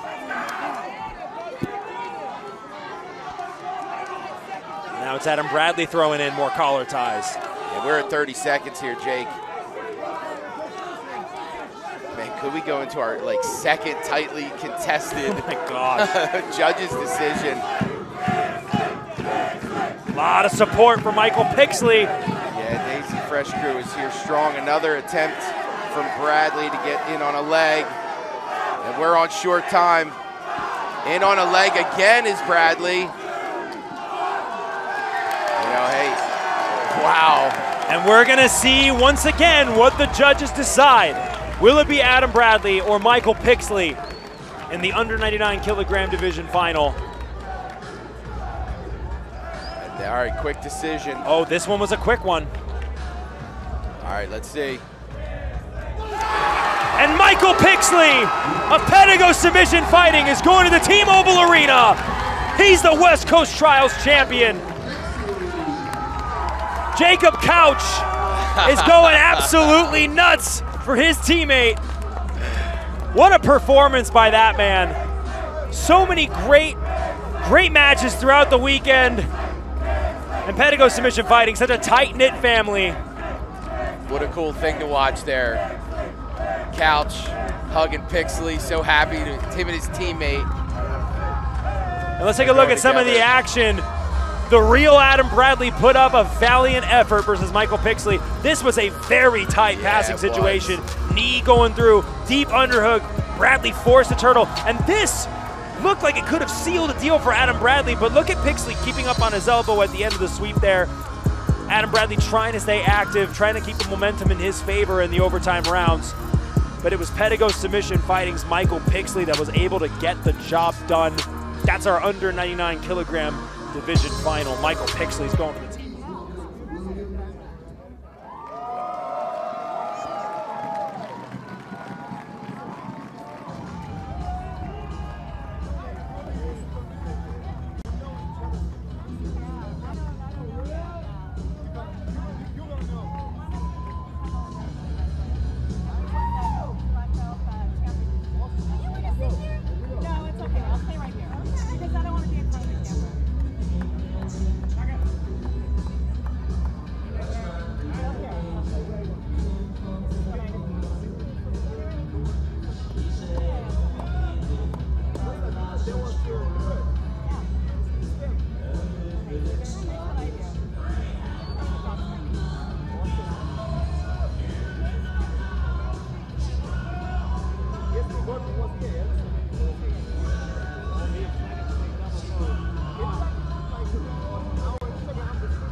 Ladies and gentlemen, coming out to the mat right now is Jacob Rodriguez. In my excitement, Jay Regalbuto joining me on the mic. I said that Andrew Tackett was going in. It would be the under 77 kilogram division final. My bad. Everything is happening so exciting here at the Westgate Ballroom. It is William Tackett versus Jacob Rodriguez in the under 88 kilogram division final. And Jay, this is a rematch of a match that happened at the East Coast Trials, a battle between two West Coast Trials champions. Yeah, J-Rod came off that loss to Jacob Couch where he got ankle locked pretty hard, and William able to ankle lock him fairly quickly too, I believe. So I'm glad to see this as a healthy rematch where both athletes are healthy, because these two are so exciting, so incredible. Both West Coast Trials champions from last year, 77 and 88. Yes. Out of the red corner from Austin, Texas, the 2022 West Coast 77 kilogram Trials champion, representing Team Checkmat Fight Factory, Professor William Tackett.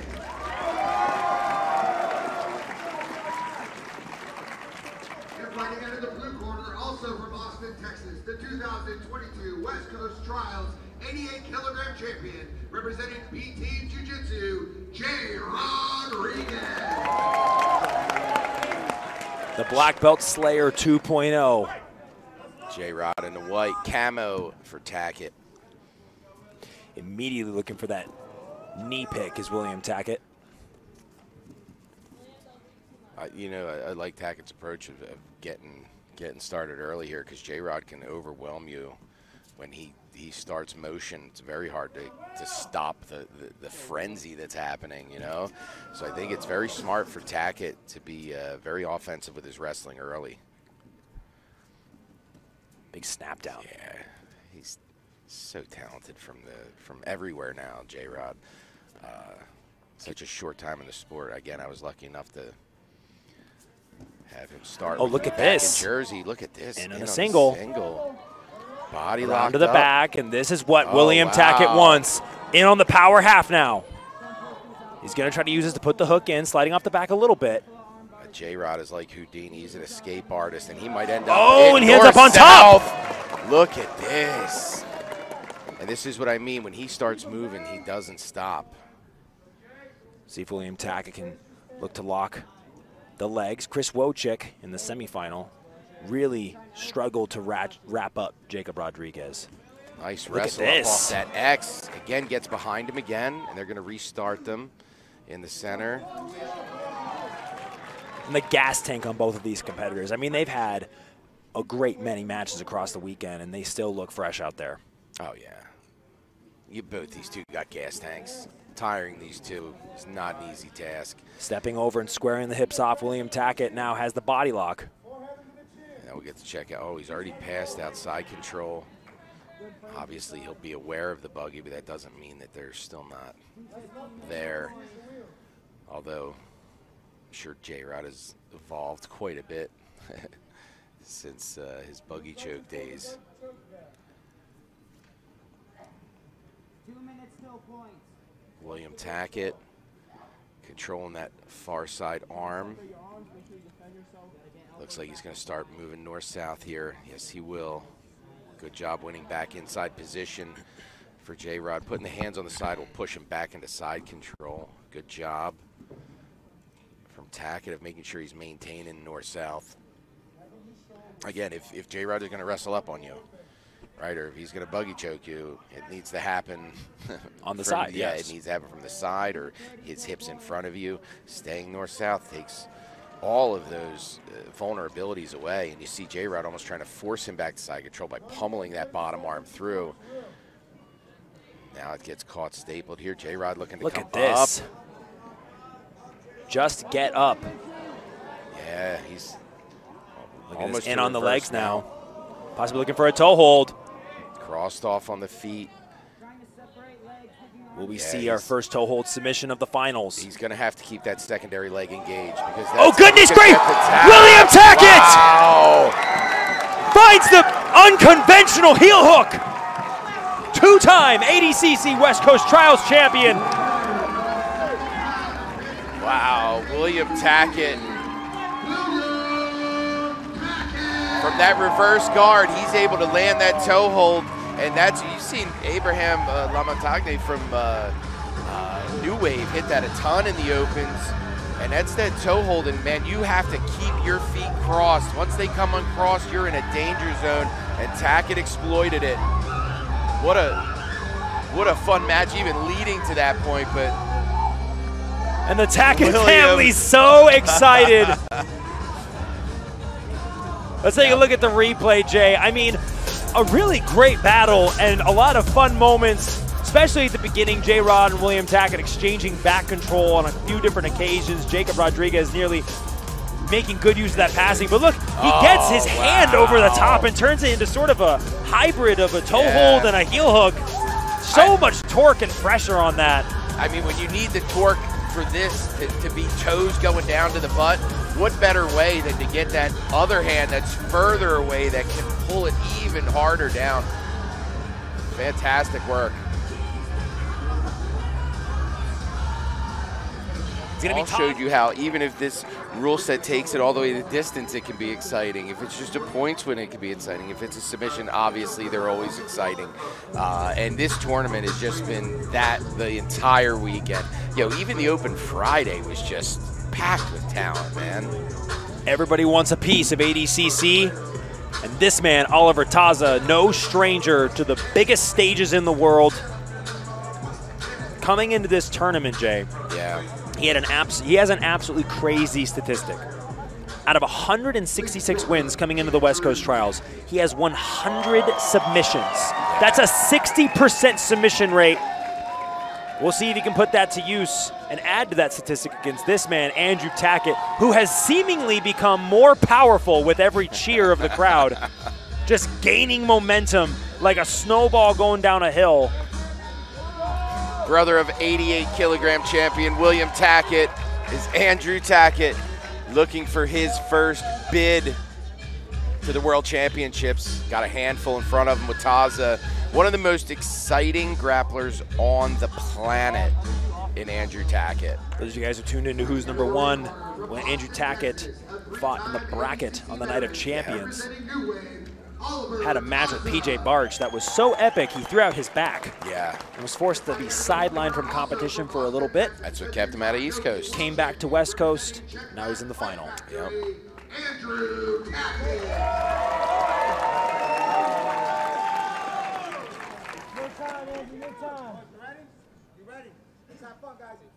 Tackett and Taza. All right, heavy on the fence and heavy on the head right off the start.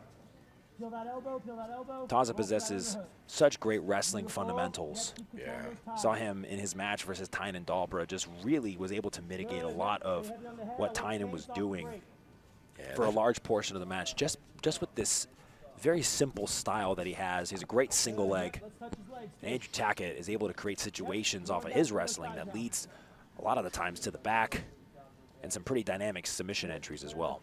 Yeah, you kind of see that whole New Wave team with that, you know, same very intelligent hand fighting system. It fatigues, it sets up, it creates angles, it creates big bite on the fake, right? It creates unevens where when I can make those shoulders turn, now I can move, now I can get to the leg, now I can get to the hip. Simplifies the process, especially when you're not going against another traditional wrestler. Well, if you think about it, I mean, John Danaher has been in the corner of some of MMA's greatest. I mean, George St. Pierre, for instance, known as perhaps the greatest wrestler in MMA of all time. Never even wrestled. And so New Wave is getting a lot of that same wisdom. Taza pops back up. A lot of heavy hitters in the New Wave corner. Helena Cravar, ADCC West Coast Trials champion this weekend. Dan Monasoyu going to Worlds. Gary Tonin. Giancarlo Badoni. Champion. Cody Steele. William Tackett in the corner of Andrew Tackett. Oh, look at this. Jumps into a leg, but that is going to get him the negative if he doesn't get back up. Andrew Tackett just throwing. Definitely chanced it there. Who does that? Yeah. In the finals of ADCC West Coast Trials. Chances it. I get nervous for a second. Like, does he know? Again, even the flying submissions, even jumping to an armbar, jumping to jumping to a guillotine. Good, he's heavy. Staying on the break. In the corner of Andrew Tackett right there, William Tackett, who we just saw win by dynamic submission with that toe hold heel hook combo on Jacob Rodriguez. Lower stance. There we go. Little feint there from Tackett. Taza looking for that underhook. And he'll take that underhook and then he'll run it across the body, trying to tap that far side knee. 2-on-1 now. Tackett. Big double leg by Andrew Tackett, lands directly inside control. Now again, there's not going to be any points for that. Taza's not penalized for now being the bottom player, anything like that. Got to fix the hair. Always. Andrew's such a good kid. Work past that near side frame.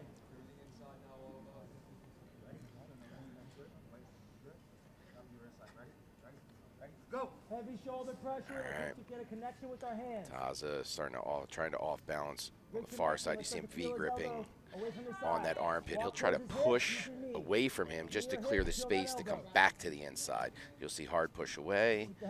And Tackett, very smart, followed him around to that side. And look at the back take. Hits. Look at this. He might almost be there, Jake. Good job of Taza turning through and opting to stay on the bottom just from a much better position than he was in before. 40 seconds until points. Holding on to that ankle. Inverts through. Good job from Tackett of keeping that top leg away. You see that V-grip on that far side leg. Needs to keep the leg separated, trying to walk out of the leg and take him in situation, and he does. 20 seconds till points. Oh, and Taza chooses to stand back up, especially with 20 seconds to go here. Just shows you the confidence Taza has in his wrestling, you know? Because he can't just sit now. All right, single leg attempt from Taza. Oh, look at this, beautiful single, trying to follow it. Going right out of bounds and crashing into Trey Robinson of FloGrappling. Trey turned the shoulder, looked like he was going to try to drop him. Points. Big shot from Tackett. Is heating up, Jay. Yeah, you see both getting, picks up the leg. Taza's so good at that too. Just quick little pickups on the leg. It's so simple. He just reaches down, sort of like Ben Askren, just reaches down for that single leg and makes it happen. Trying, cradled off here, trying to put him on his back. Stand back up. Smart by Tackett. Yeah, Taza would have been okay at that point to pull. This is the third successful single leg by Taza.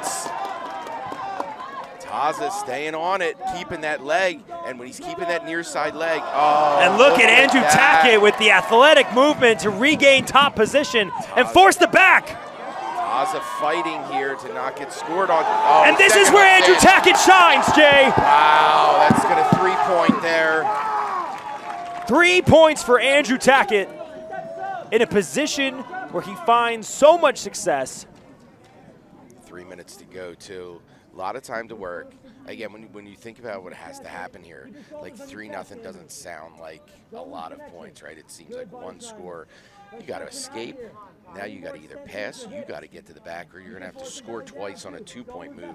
So a lot of work needs to be done here for Taza. So and not a lot of time. 2 minutes, 30 seconds to make that all happen, Jay. And listen, he's almost through to get himself back to a guard.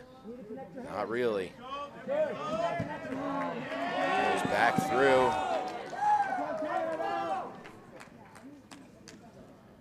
We got 2 minutes. Don't lose 2:10 to go. You need some type of contact on him. Don't lose his shoulder. For a second, I almost thought that the referee, based on his hand motion, was going to award another 3 points, but it could have been on the roll through where he actually went inside and kind of spun inside that control. But it wasn't long enough. If he was mounted, he would have got the score on the mount. But it was teetering, so. Tackett really working for this choke, and Taza is just not giving an inch, really trying to get out of here, but he's got 1 minute, 35 seconds. Yeah, Tackett's a menace from here, too. Time not on Taza's side here. He's figure four'd off with his hooking leg across, and Taza. 120, 120. Good job of pummeling to get that foot back inside.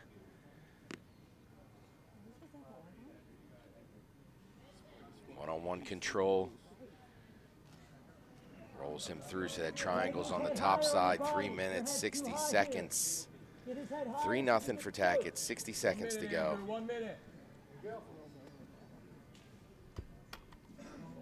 Good. What a story the Tackett brothers have had on the weekend. And Oliver Taza is just, it got to be one of the best trials competitors of all time. Yeah. Makes it to the finals of pretty much every trials he enters into.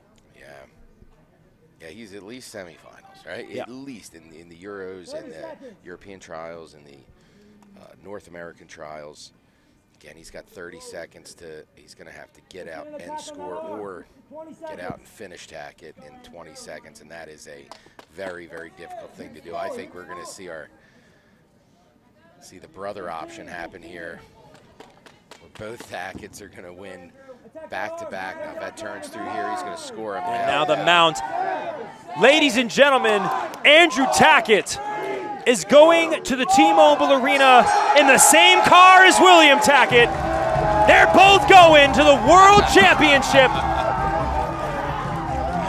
Wow, what a feeling. Yo, how cool is it, like, we've seen it with Jasmine, that we get to see it with Tackett, and just that family, just love. What a great weekend for the Tacketts. Fixing that hair. What a match. That man got more powerful with every match. Taking out Varela, taking out Taza. Like, no easy run here for Andrew. Wow. Amazing work from the Tacketts. Great sportsmanship out of Taza as well. Such an incredible competitor. Really is. On and off the mats, Taza's class act. So here's a look, Jay. That daring attack earlier on in the match by Andrew Tackett. Man, did it pay off. And then there was this double right into side control. Taza has remained so aggressive, and this looked like a great opportunity for him to potentially take the match. But Andrew Tackett is so creative. It's so unorthodox. It's hard to prepare for any of the movements that he does. Takes the back. Right, not to get scored on. What's Taza got to do? Show him his back. Exactly. You've talked about that a lot this weekend. It's just such an important part of the ADCC rule set. I mean, when you think about takedowns, sweeps, knee on belly, mount, you think of all those scoring situations. I'm going to tell you that the back scores more than all of them combined. DeAndre Corbet and Keith Krikorian is our fun. Yeah, listen, Keith, multiple-time ADCC veteran, multiple-time trials champion, multiple-time silver medalist in the tournament as well. Took 4th at West Coast, or at East Coast, taking on DeAndre Corby. Corby's first bid here at the finals of a trials. Again, very well-rounded. Is Corby taking out his brother Gavin in the semifinals. Very technical. In the corner of DeAndre Corbet is Greg Saunders, and Keith Krikorian of 10th Planet is coming down to the mat. Keith defeated Josh Cisneros in the final of the West Coast Trials that we had mentioned before. He's a very balanced approach, utilizes very effective leg attacks, but is able to get up on the wrestling, wrestling attacks so effectively as well. It's just a very balanced and a great mix, I would say, in terms of styles. Yeah, great wrestling, really good wrestling, very good, passer, very good, very dynamic from the bottom. Known as one of the best leg lockers in the weight class for sure. So Keith comes into this final, Jay, with a 100% submission rate at the West Coast Trials. That is even more momentum than he was coming into last trials with, that he won in 2022. He's going to need all the momentum in the world to take out that man. Black and white for Krikorian, black and gold for Corby. DeAndre Corby.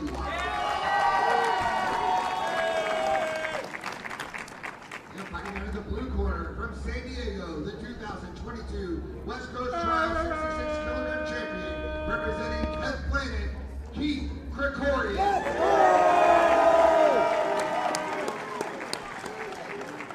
All right, Krikorian, Corby. Miguel Benitez ready to get us underway. Here we go. Final match of the day.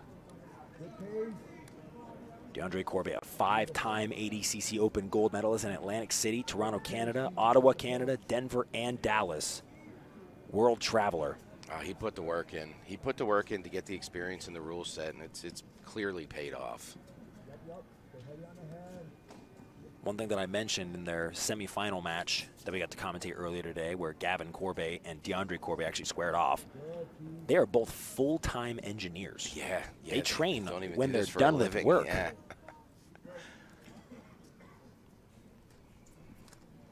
Both so talented. I had an opportunity to talk with Greg Saunders about the kind of lifestyle that they live, and the word that he used, he said, if I could describe them in one word, it is disciplined. Yeah. They take everything incredibly seriously. Their sleep, they don't waste a minute of their day. Krikorian almost on the front head. Oh, nice. Look, a little throw by and feint to that backside leg. Krikorian in on a shot, trying to come up with it. Has a hook around the left leg. Yeah, he'll safely get himself to the ground. You really notice that he knows the rule set of ADCC well. He did stick to that for over 3 seconds. He might not have pushed enough. I'm trying to see if they... Yeah, they did. They are giving him the negative. I rescind my previous statement. Yeah, and again, what they're looking for is you to attempt a takedown, pick up a leg, drive into it. You know what I mean? For 3 seconds. Now listen, when you're out there 1,000, 2 1,000, 3 1,000, your heart's beating. That seems like it's happening a lot faster than it really is. And he just took to that bottom position a bit too early, and already getting an action call on top too. So they're not waiting. So Corby currently in the lead by -1. Corby staying tight. He doesn't have his hands clasped together. He just has his left arm very deep underneath with that top arm trapped to Krikorian. Krikorian on the lockdown, and he's got both hands clasped around that leg, and he's going to try to start, whipping, where he's going to try to bring the weight forward. A second action call on top, and an action means nothing. It just means get working kind of thing. It's not a warning or anything like that. It doesn't play into any kind of decision. It's just, I need you to keep working. And again, like I said, especially when you're the person who's in the lead, like the one thing they're not going to let you do is pull back, DeAndre, very explosive. One little opening can turn into so much. And you see it right there, trying to pass that arm through, pass to the outside. Krikorian inverting. Locks off. Yeah, locks off this reverse guard here. Or no, he is between the legs. So he's trying to get Ashi'd up here to the outside. Now spinning underneath, in on a leg. Corby pushes that weight forward, trying to get that foot hidden, but Keith. This is where Keith wants to be. Passing it off. In on the leg still. DeAndre trying to move side to side. Trying to keep that foot high, too. You see how he keeps trying to push that either into the armpit or up by his head. Just trying to keep it out of harm's way. You see him sliding that leg. You see Tackett do that a lot. William Tackett's very good at that, sliding that foot all the way up past the armpit so it stays out of harm's way. And DeAndre Corby hiding his heel by pointing his toes completely away from Keith. That leads to what a lot of people call the running escape. Yeah. Now he's 50-50 off here. Man, that went quick, that 4 minutes. Oh, my gosh, I know. You spoke about the heartbeat seeming like time is going faster than it is. I feel like my heart's been beating this entire match. Trying to spin for the back, DeAndre Corby! Oh, and he's got the seatbelt! He's got that upper body control. Let's see how patient he is here. Krikorian trying to block that bottom hip, trying to make himself small and shrink out of there. Corby, is he trying to double square under? off the hips? Is he seat belted? He's seat belted, so he does have an arm that's over the shoulder that Keith might be able to sneak out the back door in. Oh, Corby's not even looking for the... DeAndre Corbet really likes to throw this triangle from the back position. He's so effective Oh, with it. man, And now flattening Keith out. He's crossed and looking off. for the choke. Keith trying to push that far side leg out, and he does get his 3. What a moment for DeAndre Corbet. Corby technically up by 4 here. Right, because that point negative is just like it seems, right? It's just a minus point, so Corby up by 4.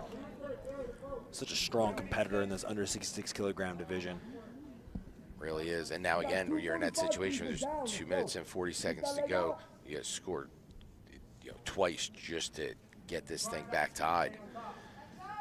And this whole situation happened off of him taking the back, off of Keith Krikorian's leg attack. Leg attack, correct, yeah. Well, like you were saying, he's explosive. Now he's got to hook out. If he were to insert this hook back in, he would score again. 216, Keith. Down by 3. Down by 4. Left knee high, rotate all the way through, Keith. All the way through, all the way through. Tight head and arm position here for Corby. He's going to try to enter again, and he does. I don't know if that was in long enough here, and he didn't figure 4 off yet. Now he's going to score again, and he's going to be up 6 points. Krikorian with a negative, so he's up 7 right now. Oh my goodness. Yeah, that's a lot to make up for. Flattens him out here. Heavy pressure coming forward for Corby. Trying to labor Krikorian's ability to spin through, build height, everything like that. We got 1:15 to go here in the 66 kilogram final. Corby on the back of Krikorian. And the door is slowly closing for Keith Krikorian to make the comeback. Yeah. It's just such a tough spot to get out of. I mean, you have to go through so many different motions and different procedures to get out of a position like this. The body lock is on the outside. He's wrapped in a seatbelt. Yeah. At this point, he's got to finish him. They're going to go warning on the back. Yeah, they're going warning on the back. He wants them to continue to try to finish. That's what I mean. When you have a lead, they're looking for you to keep pushing the pace, not slow it down. Corey trying to roll through here, but he's got 30 seconds to try to ditch Corby off his back and finish him. Time is winding down in favor of DeAndre Corbet. And with 20 seconds left, Jay, I'm pretty sure a bow has been put on this one. DeAndre Corbet is not going to lose this position. No. He stops the momentum that Keith Krikorian had coming into this bracket. And he secures his spot in the World Championship. DeAndre Corbet is going to the T-Mobile Arena. Big hug to the brother, Gavin Corby. Wow. Standard Jiu-Jitsu going to send their first person to an ADCC World Championship, and it's going to be DeAndre Corby. 6-0 victory over former Trials champion Keith Krikorian. What a crazy weekend for the Corbet brothers. Kidding. DeAndre Corbet, his signature samurai slash. Man, what a weekend for DeAndre. What a weekend in general. This whole tournament was unreal, Jay. I mean, the matches across the entire weekend, even yesterday on FloZone, those were following along. We had so many high-level displays of jiu-jitsu throughout the entire weekend. The finals were epic. Jake, give me your thoughts. We're going to watch the replay, and then I want to hear your thoughts on the weekend as a whole. Scratch that, Jay. We're not doing a replay.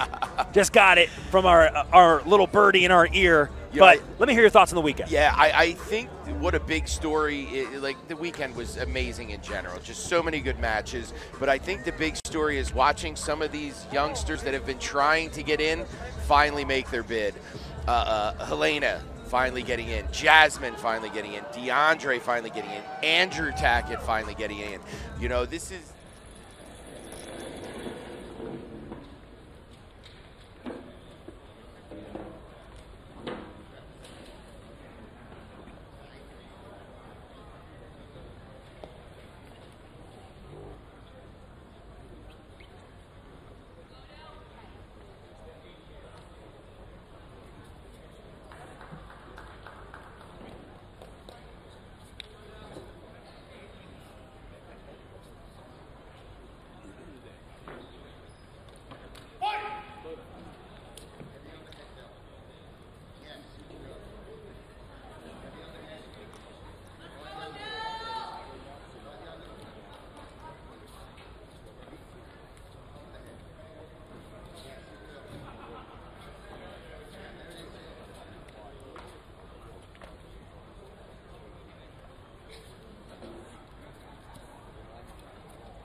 Camila Canu, Germany, Hungary. Camila Canu, Germany, Nikolakis, Hungary. Mateusz Machola, report to staff at warm-up area. Mateusz Machola.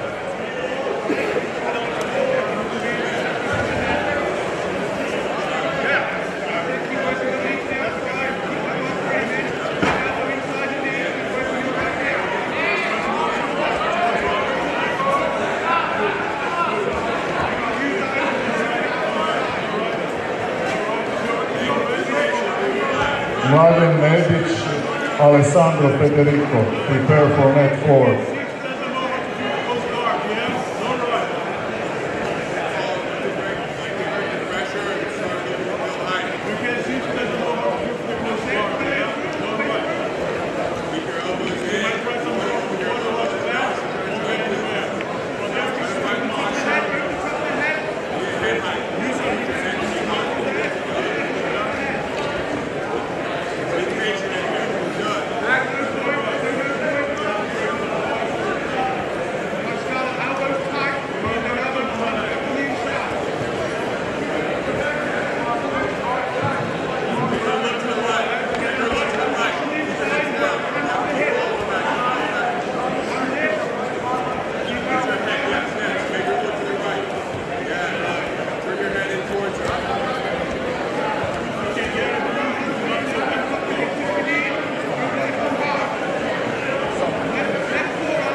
Machola, report to staff at warm-up area. Mateusz Machola. Keep your head underneath your chin. Marcin to mat number 2, last chance. Please. Fiona Mortel, mat 6. Ashley Bentley, mat 6. Fiona Mortel, mat 6. Ashley Bentley, mat 6.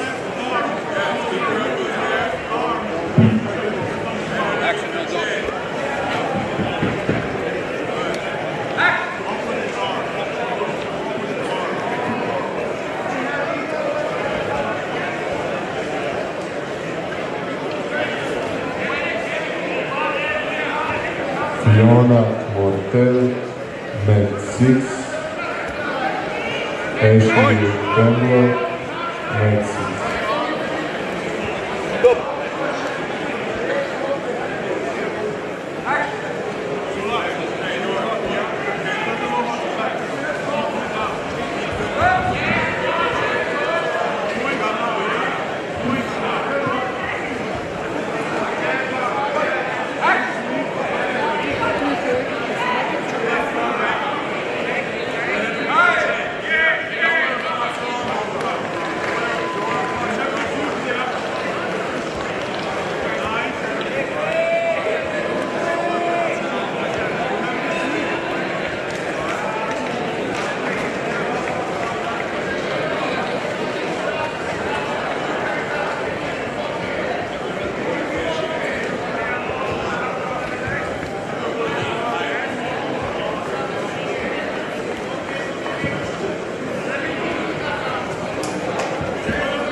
Giles, please report to the end of the warm-up area. Thank you very much.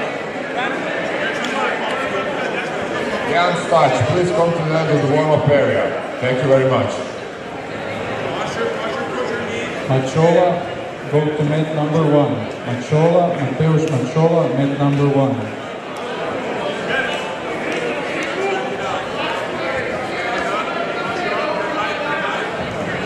Jack Giles, please report to the end of the warm-up area. Thank you very much.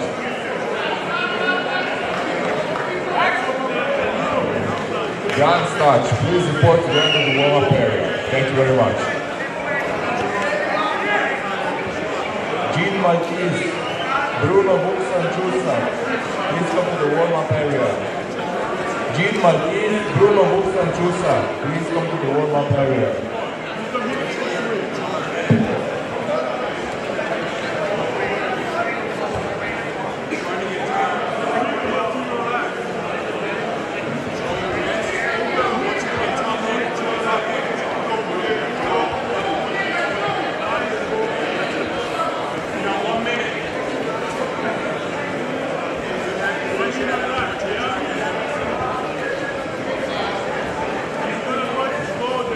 Look for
No somos la misma.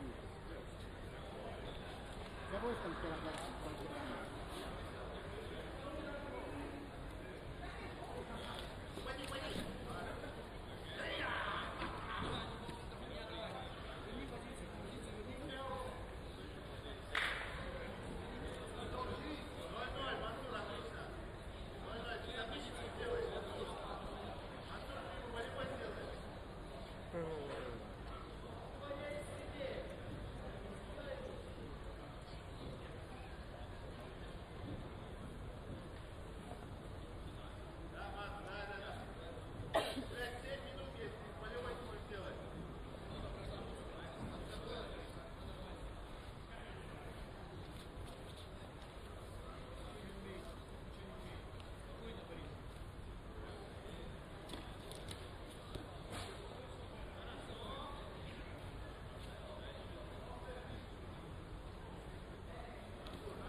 Joku media.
You know.